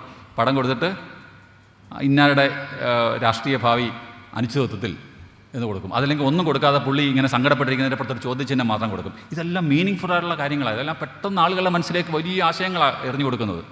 അപ്പോൾ ഇങ്ങനെ എറിഞ്ഞു കൊടുക്കുന്ന ആശയങ്ങൾ പോലെ തന്നെയാണ് അന്ന് മാപ്പ് ഉപയോഗിച്ചത്. മദ്രാശി പ്രദേശത്തെ കൈസോ ഗ്രൂപ്പുകൾ ഇത് പ്രവർത്തനങ്ങളെക്കുറിച്ചെല്ലാം പറഞ്ഞിരിക്കുന്ന മാപ്പ് എന്ന് പറയുന്നത് നമുക്കറിയാമല്ലോ. നമ്മൾ ഭൂമിയുടെ നമ്മൾ ഭൂപടം ആദ്യമായിട്ട് ഭൂപടം കാണുന്നത് രാജ്യസമാചാരത്തിലൂടെയാണ്. പിന്നെ ഒരു പ്രധാനപ്പെട്ട കാര്യം രാജ്യസമാചാരത്തിൽ നമുക്ക് എടുത്തു പറയേണ്ട ഒരു കാര്യം എന്ന് പറയുന്നത് പത്രത്തിൻ്റെ ബ്യൂട്ടി. ഇപ്പോൾ നമ്മുടെ പത്രത്തിനകത്തെല്ലാം പേജ് ലേഔട്ടിനൊക്കെ അവാർഡൊക്കെ ഉണ്ട്, അല്ലേ? പേജ് ലേഔട്ടിനൊക്കെ അവാർഡുണ്ട്, അതിന് വലിയ ഒരുപാട് കാര്യങ്ങളൊക്കെ ഉണ്ട്. പക്ഷേ അന്ന് തുടക്കത്തിൽ ആദ്യത്തെ പത്രത്തിനകത്ത് പോലും ഈ പേജിൻ്റെ ലേഔട്ട്, പേജിൻ്റെ ബ്യൂട്ടി സൂക്ഷിച്ചിരുന്നു എന്നതാണ് പ്രശ്നം. അതിൻ്റെ ഭംഗി ഇപ്പോൾ നമുക്ക് നോക്കുക, രാജ്യസമാചാരം എന്ന മുകളിൽ എഴുതിയിരിക്കുന്ന നോക്കുക, എന്തൊരു ഭംഗിയിലാണ് എഴുതിയിരിക്കുന്നത്. ഒരു ആർട്ടിസ്റ്റൊന്നും ഉണ്ടായിരുന്നില്ല അന്ന്, പക്ഷേ ഒരു ആർട്ടിസ്റ്റിൻ്റെ പ്രസൻസ് നമുക്ക് ഫീൽ ചെയ്യുകയാണ് ചെയ്യുന്നത്. അതിൻ്റെ ക്യാപ്ഷൻ തന്നെ രാജ്യസമാചാരം. ഇത് ശരിക്കും ഈ പത്രത്തിൻ്റെ തലക്കെട്ട് തന്നെയാണ് കൊടുത്തിരിക്കുന്നത്, അത് തന്നെ എടുത്താണ് ഇവിടെ കൊടുത്തിരിക്കുന്നത്. അപ്പോൾ രാജ്യസമാചാരം എന്ന് എഴുതിയിരിക്കുന്നതിനകത്തെ കാലിഗ്രാഫി വളരെ പ്രധാനമാണ്. അപ്പോൾ നമ്മളിപ്പം പത്രത്തിനകത്തെല്ലാം കാലിഗ്രാഫ്സ് എഴുതാൻ വേണ്ടി പ്രത്യേകം ആളുകളുണ്ട്. അല്ലെങ്കിൽ നമ്മൾ മിക്കവാറും പത്രങ്ങൾക്കും സ്വന്തമായി ടൈപ്പുണ്ട്. ഇപ്പോൾ സ്വന്തം ടൈപ്പാണ്, സ്വന്തമായിട്ട് ടൈപ്പ് ഡിസൈൻ ചെയ്ത് അങ്ങനെയാണ് നടക്കുന്നത്. അപ്പോൾ ഈ അതിനകത്തുള്ള പത്രത്തിൻ്റെ പേജ് ലേഔട്ടിൻ്റെ ബ്യൂട്ടിയും പേജ് ലേഔട്ടിൻ്റെ പ്രത്യേകതയും സൂക്ഷിച്ചിട്ടുണ്ട്. ഇതിനകത്ത് നിങ്ങൾ അകത്തേക്ക് നോക്കിയാൽ അറിയാം, ഇത് എപ്പോഴും മാർജിൻ കൃത്യമായിട്ട് കീപ്പ് ചെയ്ത്, രണ്ട് സൈഡിലുള്ള മാർജിൻ കൃത്യമായിട്ട് കീപ്പ് ചെയ്തിട്ടുണ്ട്. ഇതിനകത്ത് മുകളിൽ തലക്കെട്ട് കാണുന്നു. അത് കഴിഞ്ഞാൽ പിന്നെ പത്രത്തിൻ്റെ പ്രധാനപ്പെട്ട ഒരു കാര്യം, നമ്മൾ ഈ പത്രം എന്ന് പറയുന്ന ഒരു രേഖയാണ്, ഗവേഷണത്തിനൊക്കെ നമ്മൾ ഉപയോഗിക്കുന്ന രേഖയാണ്. അപ്പോൾ അതിനകത്ത് എന്ത് വേണം?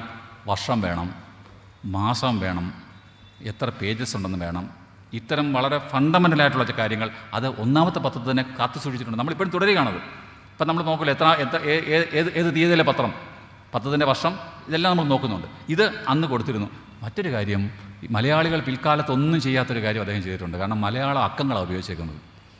നമ്മളിപ്പം പകുതി മലയാളിയും പകുതി ഇംഗ്ലീഷുകാരനുമാണ്, അല്ലേ? നമ്മൾ പല കാര്യത്തിലും കല്യാണക്കുറി അല്ല ഇംഗ്ലീഷല്ലേ അടിക്കത്തുള്ളൂ, മലയാളത്തിൽ അടിക്കത്തില്ലോ. ഏത് സായിപ്പാണോ ഇത് വായിക്കാൻ പോകുന്നത്? നമ്മളൊരിക്കലും മലയാളത്തിൽ കല്യാണക്കുറി അടിക്കത്തില്ല. പിന്നെ അപ്പോൾ ഇത് നമ്മുടെ ഒരു പൊതുശീലമാണ്, അത് അങ്ങനെ എഴുതുന്നതാണ്. പക്ഷേ ഇതിനകത്ത് ഈ അക്കങ്ങളെല്ലാം പിന്നെ എനിക്കൊരു ഗുണം കിട്ടി. ഇതുകൊണ്ടാണ് ഞാൻ മലയാളം അക്കം പഠിച്ചത്. അതുകൊണ്ടാണ്. അല്ല, ഞാൻ ഒരിക്കലും ജീവിതകാലത്ത് മലയാളം അക്കം പഠിക്കുമായിരുന്നില്ല. എനിക്കിത് വായിച്ചെടുക്കണമെങ്കിൽ മലയാളം അക്കം പഠിച്ചേ പറ്റത്തുള്ളൂ. ഒന്ന് നമ്മളിങ്ങനെ എഴുതുന്ന വരം ഇങ്ങനെ 1, 2 നമ്മളിങ്ങനെ എഴുതുന്ന വരം ഇങ്ങനെ 2 എഴുതുന്നത്. അപ്പോൾ ഈ ഓരോ മലയാള അക്കങ്ങൾ മുഴുവൻ പഠിക്കാൻ എന്നെ പ്രേരിപ്പിച്ച സത്യത്തിൽ ഈ ഗുണ്ടട്ട് സാഹിബാണ് എന്നെ പഠിക്കാൻ ഒരുപാട് കാര്യങ്ങൾ ഇതുപോലെ പഠിക്കാൻ അദ്ദേഹം, ഞാൻ കണ്ടിട്ടില്ലാത്ത അദൃശ്യനായ എൻ്റെ ഒരു വലിയ ഗുരുനാഥനാണ് യഥാർത്ഥത്തിൽ ഡോക്ടർ ഹെർമൻ ഗുണ്ടട്ട്. അദ്ദേഹത്തിൻ്റെ ഓർമ്മയുടെ മുന്നിൽ ഞാൻ സാഷ്ടാംഗം നമസ്കരിക്കാത്ത ദിവസങ്ങളില്ല. കാരണം ഒരുപാട് കാര്യങ്ങളും അദ്ദേഹമാണ് പഠിപ്പിച്ചു തന്നത്. അതുപോലെ ഈ പിന്നെ നമ്മളിപ്പോൾ സ്ഥിരമായിട്ട് ഉപയോഗിക്കുന്നത് പച്ചയാം വിരിപ്പിട്ട സഹ്യനിൽ തലയാച്ചെന്നൊക്കെ നമ്മൾ കവിയൊക്കെ എഴുതിയല്ലോ. ഈ കേരളത്തിൻ്റെ പച്ചപ്പ് എന്ന പ്രയോഗം നടത്തിയിരിക്കുന്ന അദ്ദേഹം ആദ്യം നടത്തിയിരിക്കുന്ന പ്രയോഗം പച്ചപ്പ് എന്നുള്ള പ്രയോഗം, ഗ്രീനറി എന്നുള്ള സംഭവം. മലയാളത്തിൽ പച്ചപ്പ് എന്നൊരു പ്രയോഗം നമ്മളെപ്പോഴും പറയാറുള്ളതാണല്ലോ, കേരളത്തിൻ്റെ പച്ചപ്പൊക്കെ എന്താണെന്നുള്ളത്. ഇത് ആദ്യം പ്രയോഗിച്ചേക്കുന്ന അദ്ദേഹമാണ്. അങ്ങനൊരു വാക്കില്ല, പച്ച നിറം എന്നുള്ളത്, പച്ചപ്പ് എന്നൊരു പ്രയോഗം അദ്ദേഹം നടത്തിയിരിക്കുന്നത്. അതൊരു ഇതുപോലുള്ള പുതിയ വാക്കുകൾ, നിരവധി വാക്കുകൾ അദ്ദേഹം കണ്ടെത്തിയിട്ടുണ്ട്. അപ്പോൾ ഇങ്ങനെ പദങ്ങൾ കണ്ടെത്തുക, പുതിയ പദങ്ങൾ കണ്ടെത്തുക, പുതിയ പ്രയോഗങ്ങൾ നടത്തുക. പിന്നെ ഈ പറഞ്ഞ സൗന്ദര്യം, പത്രത്തിൻ്റെ സൗന്ദര്യം, പേജിൻ്റെ സൗന്ദര്യം, അത് കൃത്യമായി അദ്ദേഹം കാത്തു സൂക്ഷിച്ചിരുന്നു. ഇനി ഒരു കാര്യം കൂടി പറയേണ്ടതുണ്ട്. അത് ഞാൻ നേരത്തെ പറഞ്ഞ പോലെ വർഷം, ഇപ്പോൾ പിന്നെ ഇത് കണ്ടില്ലയോ, വർഷം എഴുതിയിട്ടുണ്ട്, ഡേറ്റ് എഴുതിയിട്ടുണ്ട്, തലശ്ശേരി സ്ഥലം എഴുതിയിട്ടുണ്ട്, എവിടെ നിന്ന് പ്രസിദ്ധീകരിക്കുന്നു, ഏത് വർഷമാണ്, ഏത് മാസമാണ്, പേജ് നമ്പർ, ഇതെല്ലാം കൃത്യമായിട്ട് കാത്തു സൂക്ഷിച്ചിട്ടുണ്ട്. ഒരു കാര്യം കൂടി പറയാം, നമ്മളിപ്പോഴാണെങ്കിൽ എല്ലാം വിൽക്കാൻ വേണ്ടിയാണ് വയ്ക്കുന്നത്, എല്ലാം വിൽക്കാൻ വേണ്ടിയാണ്. അപ്പം ഞാൻ ഇവിടെ വരുന്ന പ്രസംഗകാരും പ്രസംഗത്തിന് പൈസ മേടിക്കത്തില്ല, പക്ഷേ പ്രസംഗർക്ക് പൈസ മേടിക്കുന്ന ഒരു കാലമാണ്, അപ്പോൾ ബില്ല് എഴുതി തരുന്ന കാലമാണ്. അപ്പോൾ പിന്നെ എല്ലാത്തിനും പൈസ വേണം. പണാധിപത്യം നിലനിൽക്കുന്ന ഒരു കാലത്താണ് നാം ജീവിച്ചിരിക്കുന്നത്. ഒരു കുട്ടിയോട് ഒരിക്കൽ ചോദിച്ചു, 7ാം ക്ലാസ്സിൽ പഠിക്കുന്ന ഒരു കുട്ടിയോട് ചോദിച്ചു, അച്ഛൻ എന്താണ്, അച്ഛനെയും അമ്മയെക്കുറിച്ചും പറയുക. അമ്മ ആഹാരം തരുന്നയാൾ, അച്ഛൻ പൈസ തരുന്നയാൾ. എളുപ്പമല്ലേ? അച്ഛനെയും അമ്മയെക്കുറിച്ചുള്ള നിർവചനം അതാണ്. കുട്ടിയെ സംബന്ധിച്ചുള്ള അതേ ഉള്ളൂ. കാരണം ഈ കുട്ടികളെ എടുത്ത് വാത്സലിക്കുന്നൊന്നുമില്ല. ഈ അച്ഛൻ ആവശ്യമുള്ള പൈസ കൊടുക്കും, പുള്ളി വളരെ തിരക്കിട്ട് വരും, പോകും. രാത്രിയിൽ കുഞ്ഞുറങ്ങുമ്പം പുള്ളി വരും, കുഞ്ഞുണരുമ്പം പുള്ളി പോകും. പൈസ ചോദിക്കുമ്പോൾ മാത്രം അച്ഛനെ കാത്തു നിന്ന് പൈസ മേടിക്കും. അപ്പോൾ അതേ ഉള്ളൂ. കുട്ടിയുടെ അനുഭവത്തിൽ നിന്നാണ് കുട്ടി ഒരാളിനെ മനസ്സിലാക്കുന്നത്. അങ്ങനെയാണ്. അപ്പോൾ അതാണ് നമ്മുടെ വർത്തമാനകാലത്തേക്ക് നമ്മൾ വരുമ്പോൾ പലപ്പോഴും സംഭവിക്കുന്നത്. അങ്ങനെയാണ്. അതിന് കുട്ടികളല്ല കാരണക്കാർ, പേരൻസാണ് കാരണക്കാർ, രക്ഷകർത്താക്കളാണ് അതിന് കാരണക്കാർ. അതാണ് പ്രധാന കാര്യം. കുടുംബമെന്ന സങ്കല്പം, അത് പിന്നെ ഒക്കെ, ഇതൊക്കെ നമ്മുടെ ഈ ജീവിതത്തിൽ പ്രധാനപ്പെട്ട കാര്യമാണ്. എന്തോ വിൽപ്പന ഒരു പ്രധാന കാര്യമാണ്. എല്ലാം വിൽക്കുക എന്നതാണ് പ്രധാന കാര്യം. രാജ്യസമാജത്തിൻ്റെ ഒരു ലക്കങ്ങളും വിൽക്കാനുള്ളതായിരുന്നില്ല. അതാണ് പ്രധാനപ്പെട്ട ഒരു കാര്യം. ഇത് വിൽപ്പനയ്ക്കുള്ളതായിരുന്നില്ല. എന്തുകൊണ്ടാണ് വിൽപ്പനയ്ക്ക്? ഞാൻ ഒരുപാട് ദിവസങ്ങൾ ആലോചിച്ചു, എന്താണ് അതിൻ്റെ കാരണം. ഹെർമൻ ഗോഡട്ട് എന്തുകൊണ്ടാണ് ഇത് വിൽപ്പനയ്ക്കല്ല എന്ന് തീരുമാനിച്ചത്? ഇതിൻ്റെ കാരണം, ഇത് ഏത് വായനക്കാരാണ്, നേരത്തെ അദ്ദേഹം മനസ്സിലാക്കി, വായനാ സമൂഹം ഏതാണ്? ഇതിൻ്റെ വായനാ സമൂഹം പണം കൊടുത്തത് വാങ്ങാനുള്ള കഴിവുള്ളവരായിരുന്നില്ല. അതാണ് പ്രധാന കാര്യം. എന്തോ ഒരു ദീർഘവീക്ഷണം എന്ന് ആലോചിച്ച് നോക്കണം. കാശ് കൊടുത്തത് വാങ്ങാൻ പറ്റുന്നവരല്ല ഇത് വായിക്കുന്ന ആളുകൾ. വെറും സാധാരണക്കാരാണ്, പാവപ്പെട്ടവരാണ്, ദളിതരാണ്, കീഴാളരാണ്, കഷ്ടപ്പെട്ടവരാണ്, പാവപ്പെട്ടവരാണ്. അവിടെ ഈ പൈസ ഇല്ല. പത്രം ഒരു പ്രധാനപ്പെട്ട ഒരു സാധനമല്ല അവരെ സംബന്ധിച്ചോളം. അപ്പോൾ പൈസ കൊടുത്ത് വാങ്ങാൻ പറ്റാത്ത വായനക്കാർക്ക് വേണ്ടി ഇറക്കുന്ന പത്രത്തിന് പൈസ ഇടാൻ പാടില്ല, വിലയിടാൻ പാടില്ല. എന്തൊരു പിന്നെ ശ്രദ്ധയാണ് ആ കാര്യത്തിൽ അദ്ദേഹം ചെയ്യുന്നത്. അപ്പോൾ തൻ്റെ വായനക്കാരെ വല്ലാതെ ഇഷ്ടപ്പെടുകയും വായനക്കാരെ പരിപാലിക്കുകയും വായനക്കാരെ സംരക്ഷിക്കുകയും അവരുടെ പോരായ്മകൾ എന്തൊക്കെയാണെന്ന് തിരിച്ചറിയുകയും അതിനനുസരിച്ച് ഒരു പത്രം ഉണ്ടാക്കി കൊടുക്കുകയും ചെയ്ത മഹാനായ പത്രാധിപരായിരുന്നു ഡോക്ടർ ഹെർമൻ ഗോഡട്ട് എന്ന കാര്യം നമുക്ക് ഓർക്കേണ്ടതുണ്ട്. ഒരു കാര്യം കൂടി പറഞ്ഞുകൊണ്ട് ഞാൻ അവസാനിപ്പിക്കുക എന്ന് പറയുമ്പോൾ താൽക്കാലികമായി അവസാനിപ്പിക്കാം. ഈ കിടക്കുകയാണ്, ഇദ്ദേഹത്തെക്കുറിച്ച് എത്ര പറഞ്ഞാലും തീരുകയില്ല. ഈ കയ്യക്ഷരം നിങ്ങൾ ശ്രദ്ധിച്ചില്ലേ? നിങ്ങൾക്ക് എല്ലാവർക്കും മലയാളം എഴുതാൻ അറിയാമെന്ന് തോന്നുന്നു. ഞാൻ ഒരുപാട് ക്ലാസ്സുകളിൽ, ഏതാണ്ട് മിക്കവാറും എല്ലാ ക്ലാസ്സുകളിലും നല്ല കയ്യക്ഷരത്തിന് സമ്മാനം മേടിച്ചിട്ടുള്ള ആളാണ് ഞാൻ. എൻ്റെ ഒരു നല്ല കയ്യക്ഷരമായിരുന്നു അന്ന് എൻ്റെ നേരത്തെയുള്ള അഭിമാനവും ഒട്ടൊക്കെ അഹങ്കാരവും. രാജ്യസമാചാരം പത്രത്തിൻ്റെ എല്ലാ ലക്കങ്ങളും കണ്ടപ്പോൾ എല്ലാ അഹങ്കാരവും പോയി. ഞാനിനി തല കുണിച്ച് ഒട്ടകപക്ഷി മണ്ണിനകത്ത് തല ഒഴിക്കുന്ന പോലെ താഴെയാണിപ്പോൾ തല. കാരണം ഇതിലെ കയ്യക്ഷരം കണ്ടപ്പോൾ നോക്കുക, ഈ രാജ്യസമാചാരം ഒക്കെ എഴുതിയേക്കുന്നതിൻ്റെ കയ്യക്ഷരത്തിൻ്റെ ഭംഗി നോക്ക്. നമുക്ക് എഴുതാൻ പറ്റത്തില്ല, ഇങ്ങനെ ഒരു കാരണത്തിലും എഴുതാൻ പറ്റത്തില്ല. എനിക്ക് കിട്ടിയ സമ്മാനങ്ങളെല്ലാം ഞാൻ സൂക്ഷിച്ച് വെക്കുന്നുണ്ട്. എപ്പോഴെങ്കിലും ഈ കണ്യൻ കണ്ടു എന്ന് പറയുന്ന ഈ മഹാനായ ഇത് എഴുതിയ ആളിനെ കണ്ടാൽ അദ്ദേഹത്തിൻ്റെ കാൽക്കൽ വെച്ചിട്ട് എനിക്ക് കിട്ടിയൊക്കെ തിരിച്ചു തരുന്നു എന്ന് പറയാൻ. കാരണം ഇത് മലയാളിയല്ല എഴുതിയത്, തമിഴ്നാട്ടുകാരനായ ജന്മനാ തമിഴ് ഭാഷയാണ് അദ്ദേഹത്തിൻ്റെ മാതൃഭാഷ. ആ തമിഴ് മാതൃഭാഷയുള്ള ഒരാൾ എഴുതിയ അക്ഷരങ്ങളാണ് നിങ്ങളീ കാണുന്നതെല്ലാം. കണ്യൻ കണ്ടു എന്നാണ് അദ്ദേഹത്തിൻ്റെ പേര്. അദ്ദേഹത്തിൻ്റെ പിന്നെ കയ്യക്ഷരങ്ങളിലൂടെയാണ് ഞാനിങ്ങനെ സ്പർശിച്ചു പോകുന്നത്. അത് തൊടുമ്പോൾ നമുക്ക് അനുഭവപ്പെടുന്ന അദ്ദേഹത്തിൻ്റെ കയ്യക്ഷരങ്ങളിലൂടെ നമ്മൾ കടന്നു പോവുകയാണ്, അദ്ദേഹത്തെ സ്പർശിക്കുകയാണ്. അദ്ദേഹത്തിൻ്റെ രൂപവും നമുക്കറിയാം, നമ്മൾ മനസ്സിലൊരു രൂപം കൊടുത്തിരിക്കുകയാണ്. വളരെ സൗമ്യനായ ഒരാളായിരുന്നിരിക്കാം, വളരെ സൗന്ദര്യബോധമുള്ള ഒരാളായിരുന്നിരിക്കാം. അതുകൊണ്ടാണല്ലോ അദ്ദേഹം ഇത്രയും മനോഹരമായിട്ട് ഈ അക്ഷരങ്ങൾ എഴുതി വച്ചിരിക്കുന്നത്. ഇതിനകത്ത് ഒരു കാര്യം കൂടെ ശ്രദ്ധിക്കണം. പിന്നെ ഞാനൊക്കെ ഇപ്പോൾ എഴുതുന്നതെല്ലാം ഒറ്റ പ്രാവശ്യം എഴുതുന്നേ ഉള്ളൂ.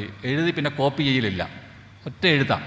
പിന്നെ എഴുത്തിനകത്ത് എങ്ങനെ അക്ഷരത്തെറ്റ് വന്നാൽ പെട്ടെന്ന് ഈ വൈറ്റ്നർ ഉപയോഗിക്കുക. എൻ്റെ അമ്മ പറയാറുണ്ടായിരുന്നു, ഈ വൈറ്റ്നർ കണ്ടുപിടിച്ചില്ലായിരുന്നെങ്കിൽ നിൻ്റെ കാര്യം തീർന്നേനെന്ന്. ഞാൻ ഈ വൈറ്റ്നർ കണ്ടുപിടിച്ചില്ലായിരുന്നെങ്കിൽ ഇടയ്ക്കൊക്കെ പിന്നെ മാറ്റി വേറൊരു പേജിനകത്ത് എഴുതണ്ടേ. അപ്പോൾ ഇടയ്ക്ക് ഞാൻ ഈ വൈറ്റ്നർ ഉപയോഗിക്കുന്ന അമ്മ കണ്ടിട്ടോ. അപ്പോൾ അമ്മ പറഞ്ഞോ, നീ വൈറ്റ്നർ കണ്ടുപിടിച്ച നിന്നെ രക്ഷിക്കാൻ വേണ്ടി ആരോ ആണത്. പക്ഷേ ഇതിനകത്ത് ഒരിടത്ത് പോലും തെറ്റുകളില്ല കുഞ്ഞുങ്ങളെ. നിങ്ങൾ നോക്കണം, അവിടെ നിന്ന് അത് എടുത്തൊന്ന് വായിച്ച് നോക്കണം. എവിടെയെങ്കിലും ഒരിടത്ത് കയ്യക്ഷരം തെറ്റ് വന്നിട്ടുണ്ടോ എന്ന് നോക്കണം. എവിടെയും വന്നിട്ടില്ല. ഗ്രേറ്റ്.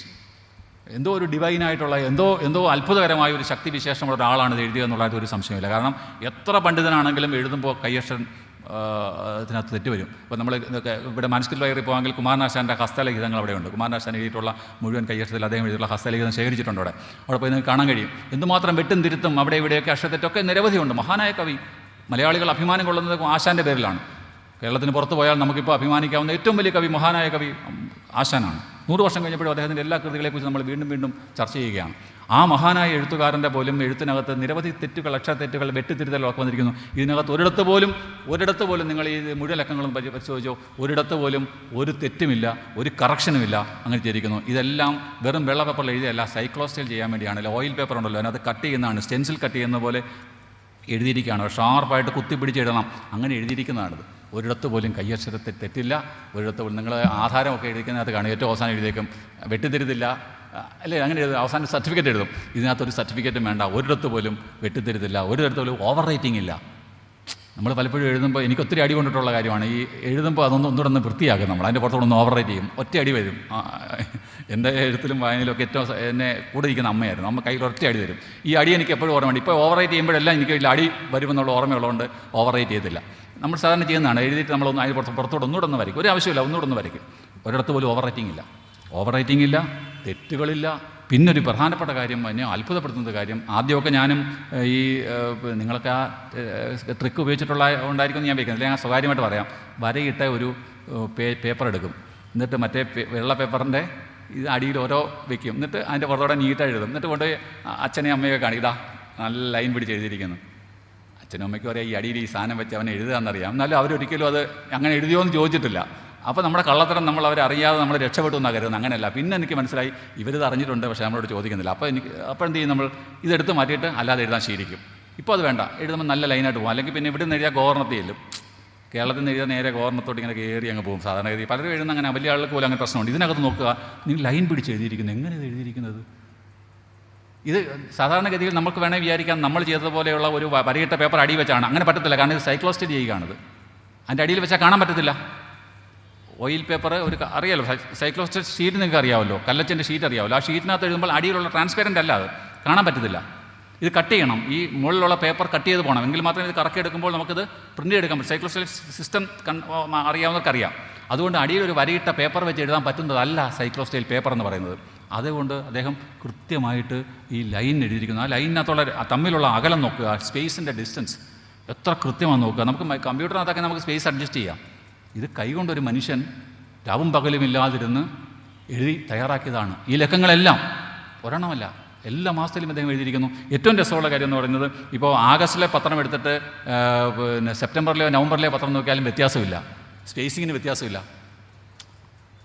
അതിനകത്ത് ആഗസ്റ്റിലെ പത്രത്തിൽ രണ്ട് വരികൾക്കിടയിലുള്ള സ്പേസ് തന്നെയാണ് പിന്നെ നവംബറിലെ പത്രം വരുമ്പോഴും ഇതിന് തമ്മിലുള്ള സ്പേസ്. ഇതൊക്കെ സാങ്കേതികമാണ്. ഞാൻ ഈ പറഞ്ഞ കുട്ടികൾക്ക് വേണ്ടി പത്രപ്രവർത്തനവുമായി ബന്ധപ്പെട്ട ആളുകൾ കൂടി മനസ്സിലാക്കാൻ വേണ്ടി ഞാൻ പറയുകയാണത്. അപ്പോൾ ഈ സ്പേസിങ്ങിനകത്തുള്ള പ്രത്യേകത അത്ഭുതകരമാണ്, വിസ്മയകരമായ ഒരു കാര്യമാണ് കീപ്പ് ചെയ്തിരിക്കുന്നത്. ഇതൊക്കെ ഈ കണ്യൻ കണ്ടു തനിയെ അങ്ങ് ചെയ്തായിരിക്കും അല്ല, നിശ്ചയമായിട്ടും പത്രാധിപർ നിർദ്ദേശിച്ചിട്ടുണ്ടാവും. പേജിന് ബ്യൂട്ടി ഉണ്ടായിരിക്കണം, അക്ഷരങ്ങൾ നിങ്ങൾ ഇത്ര അകലം ഉണ്ടായിരിക്കണം, ഇങ്ങനെ ഒരുപക്ഷെ അദ്ദേഹം എഴുതി കൊടുത്തിട്ടുണ്ടാവും, ഒരു മോഡൽ അദ്ദേഹം എഴുതി കൊടുത്തിട്ടുണ്ടാവും. അത് കണ്ടിട്ടായിരിക്കും ഒരുപക്ഷെ മറ്റേ അദ്ദേഹം എഴുതിയിട്ടുണ്ടാവുക. എന്തായാലും പത്രാധിപരുടെ നിരന്തരമായ സാന്നിധ്യം അടിമുതൽ മുടി വരെ കാണുന്ന ഒരു പത്രമാണിത്. പത്രാധിപർ അദ്ദേഹത്തിൻ്റെ പേര് ഉപയോഗിച്ചിരുന്നില്ല, അദ്ദേഹത്തിൻ്റെ ജ്ഞാനത്തെ മുഴുവൻ ജനങ്ങൾക്ക് നൽകിയിരുന്നു. ഇതിൻ്റെ പേര് രാജ്യസമാചാരമാണ്, രാജ്യത്തുള്ള മുഴുവൻ ജനങ്ങൾക്ക് വേണ്ടിയും ഇറക്കിയ പത്രമാണ്. ഈ പത്രത്തിൻ്റെ പത്രാധിപർ ഒരിക്കലും ജർമ്മൻകാരനോ മലയാളിയോ ഒന്നും ആയിരുന്നില്ല, വിശ്വപൗരനായിരുന്നു, ലോകത്തിൻ്റെ മുഴുവൻ പുത്രനായിരുന്നു അദ്ദേഹം. അതുകൊണ്ട് തന്നെ നമുക്ക് പറയാം, രാജ്യസമാചാരം എന്ന ഈ പത്രത്തിൻ്റെ തലക്കെട്ട് പൂർണ്ണമായിട്ടും സാർത്ഥകമാണ്, അർത്ഥപൂർണ്ണമായൊരു തലക്കെട്ടാണിത്. ആ തലക്കെട്ട് അദ്ദേഹത്തിൻ്റെ പത്രത്തിലുടനീളം കാത്തു സൂക്ഷിച്ചു എന്ന കാര്യവും ഓർക്കേണ്ടതുണ്ട്. ഹെർമൻ ഗുണ്ടട്ട് എന്ന് പറയുന്ന മഹാനായ ഈ പത്രപ്രവർത്തകൻ്റെ ഓർമ്മയ്ക്ക് മുന്നിൽ എൻ്റെ ഈ വർത്തമാനം ഞാൻ സമർപ്പിക്കുന്നു. അദ്ദേഹത്തെക്കുറിച്ചുള്ള നിരവധിയായിട്ടുള്ള ചർച്ചകളും ആലോചനകളും പരിചിന്തനങ്ങളും ഒക്കെ നമുക്ക് ശേഷമുള്ള തലമുറ ചെയ്യട്ടെ എന്ന് ആഗ്രഹിക്കുകയാണ്. ഈ സ്നാപക യോഹന്നാനെ പോലെ പിന്നാലെ സാറിനെ പോലുള്ള ആളുകൾ ഇനി വരാനുണ്ട്. അപ്പോൾ ഒരു വഴി തെളിക്കുക എന്ന ജോലി മാത്രമാണ് ഞാൻ ചെയ്തിട്ടുള്ളത്. എന്നേക്കാൾ പ്രഗത്ഭരായ മഹാപണ്ഡിതന്മാർ പിന്നാലെ പ്രഭാഷണത്തിനായി വരുന്നുണ്ട്. അവർക്കായി കാതോർക്കുക. എല്ലാവർക്കും നമസ്കാരം, നന്ദി.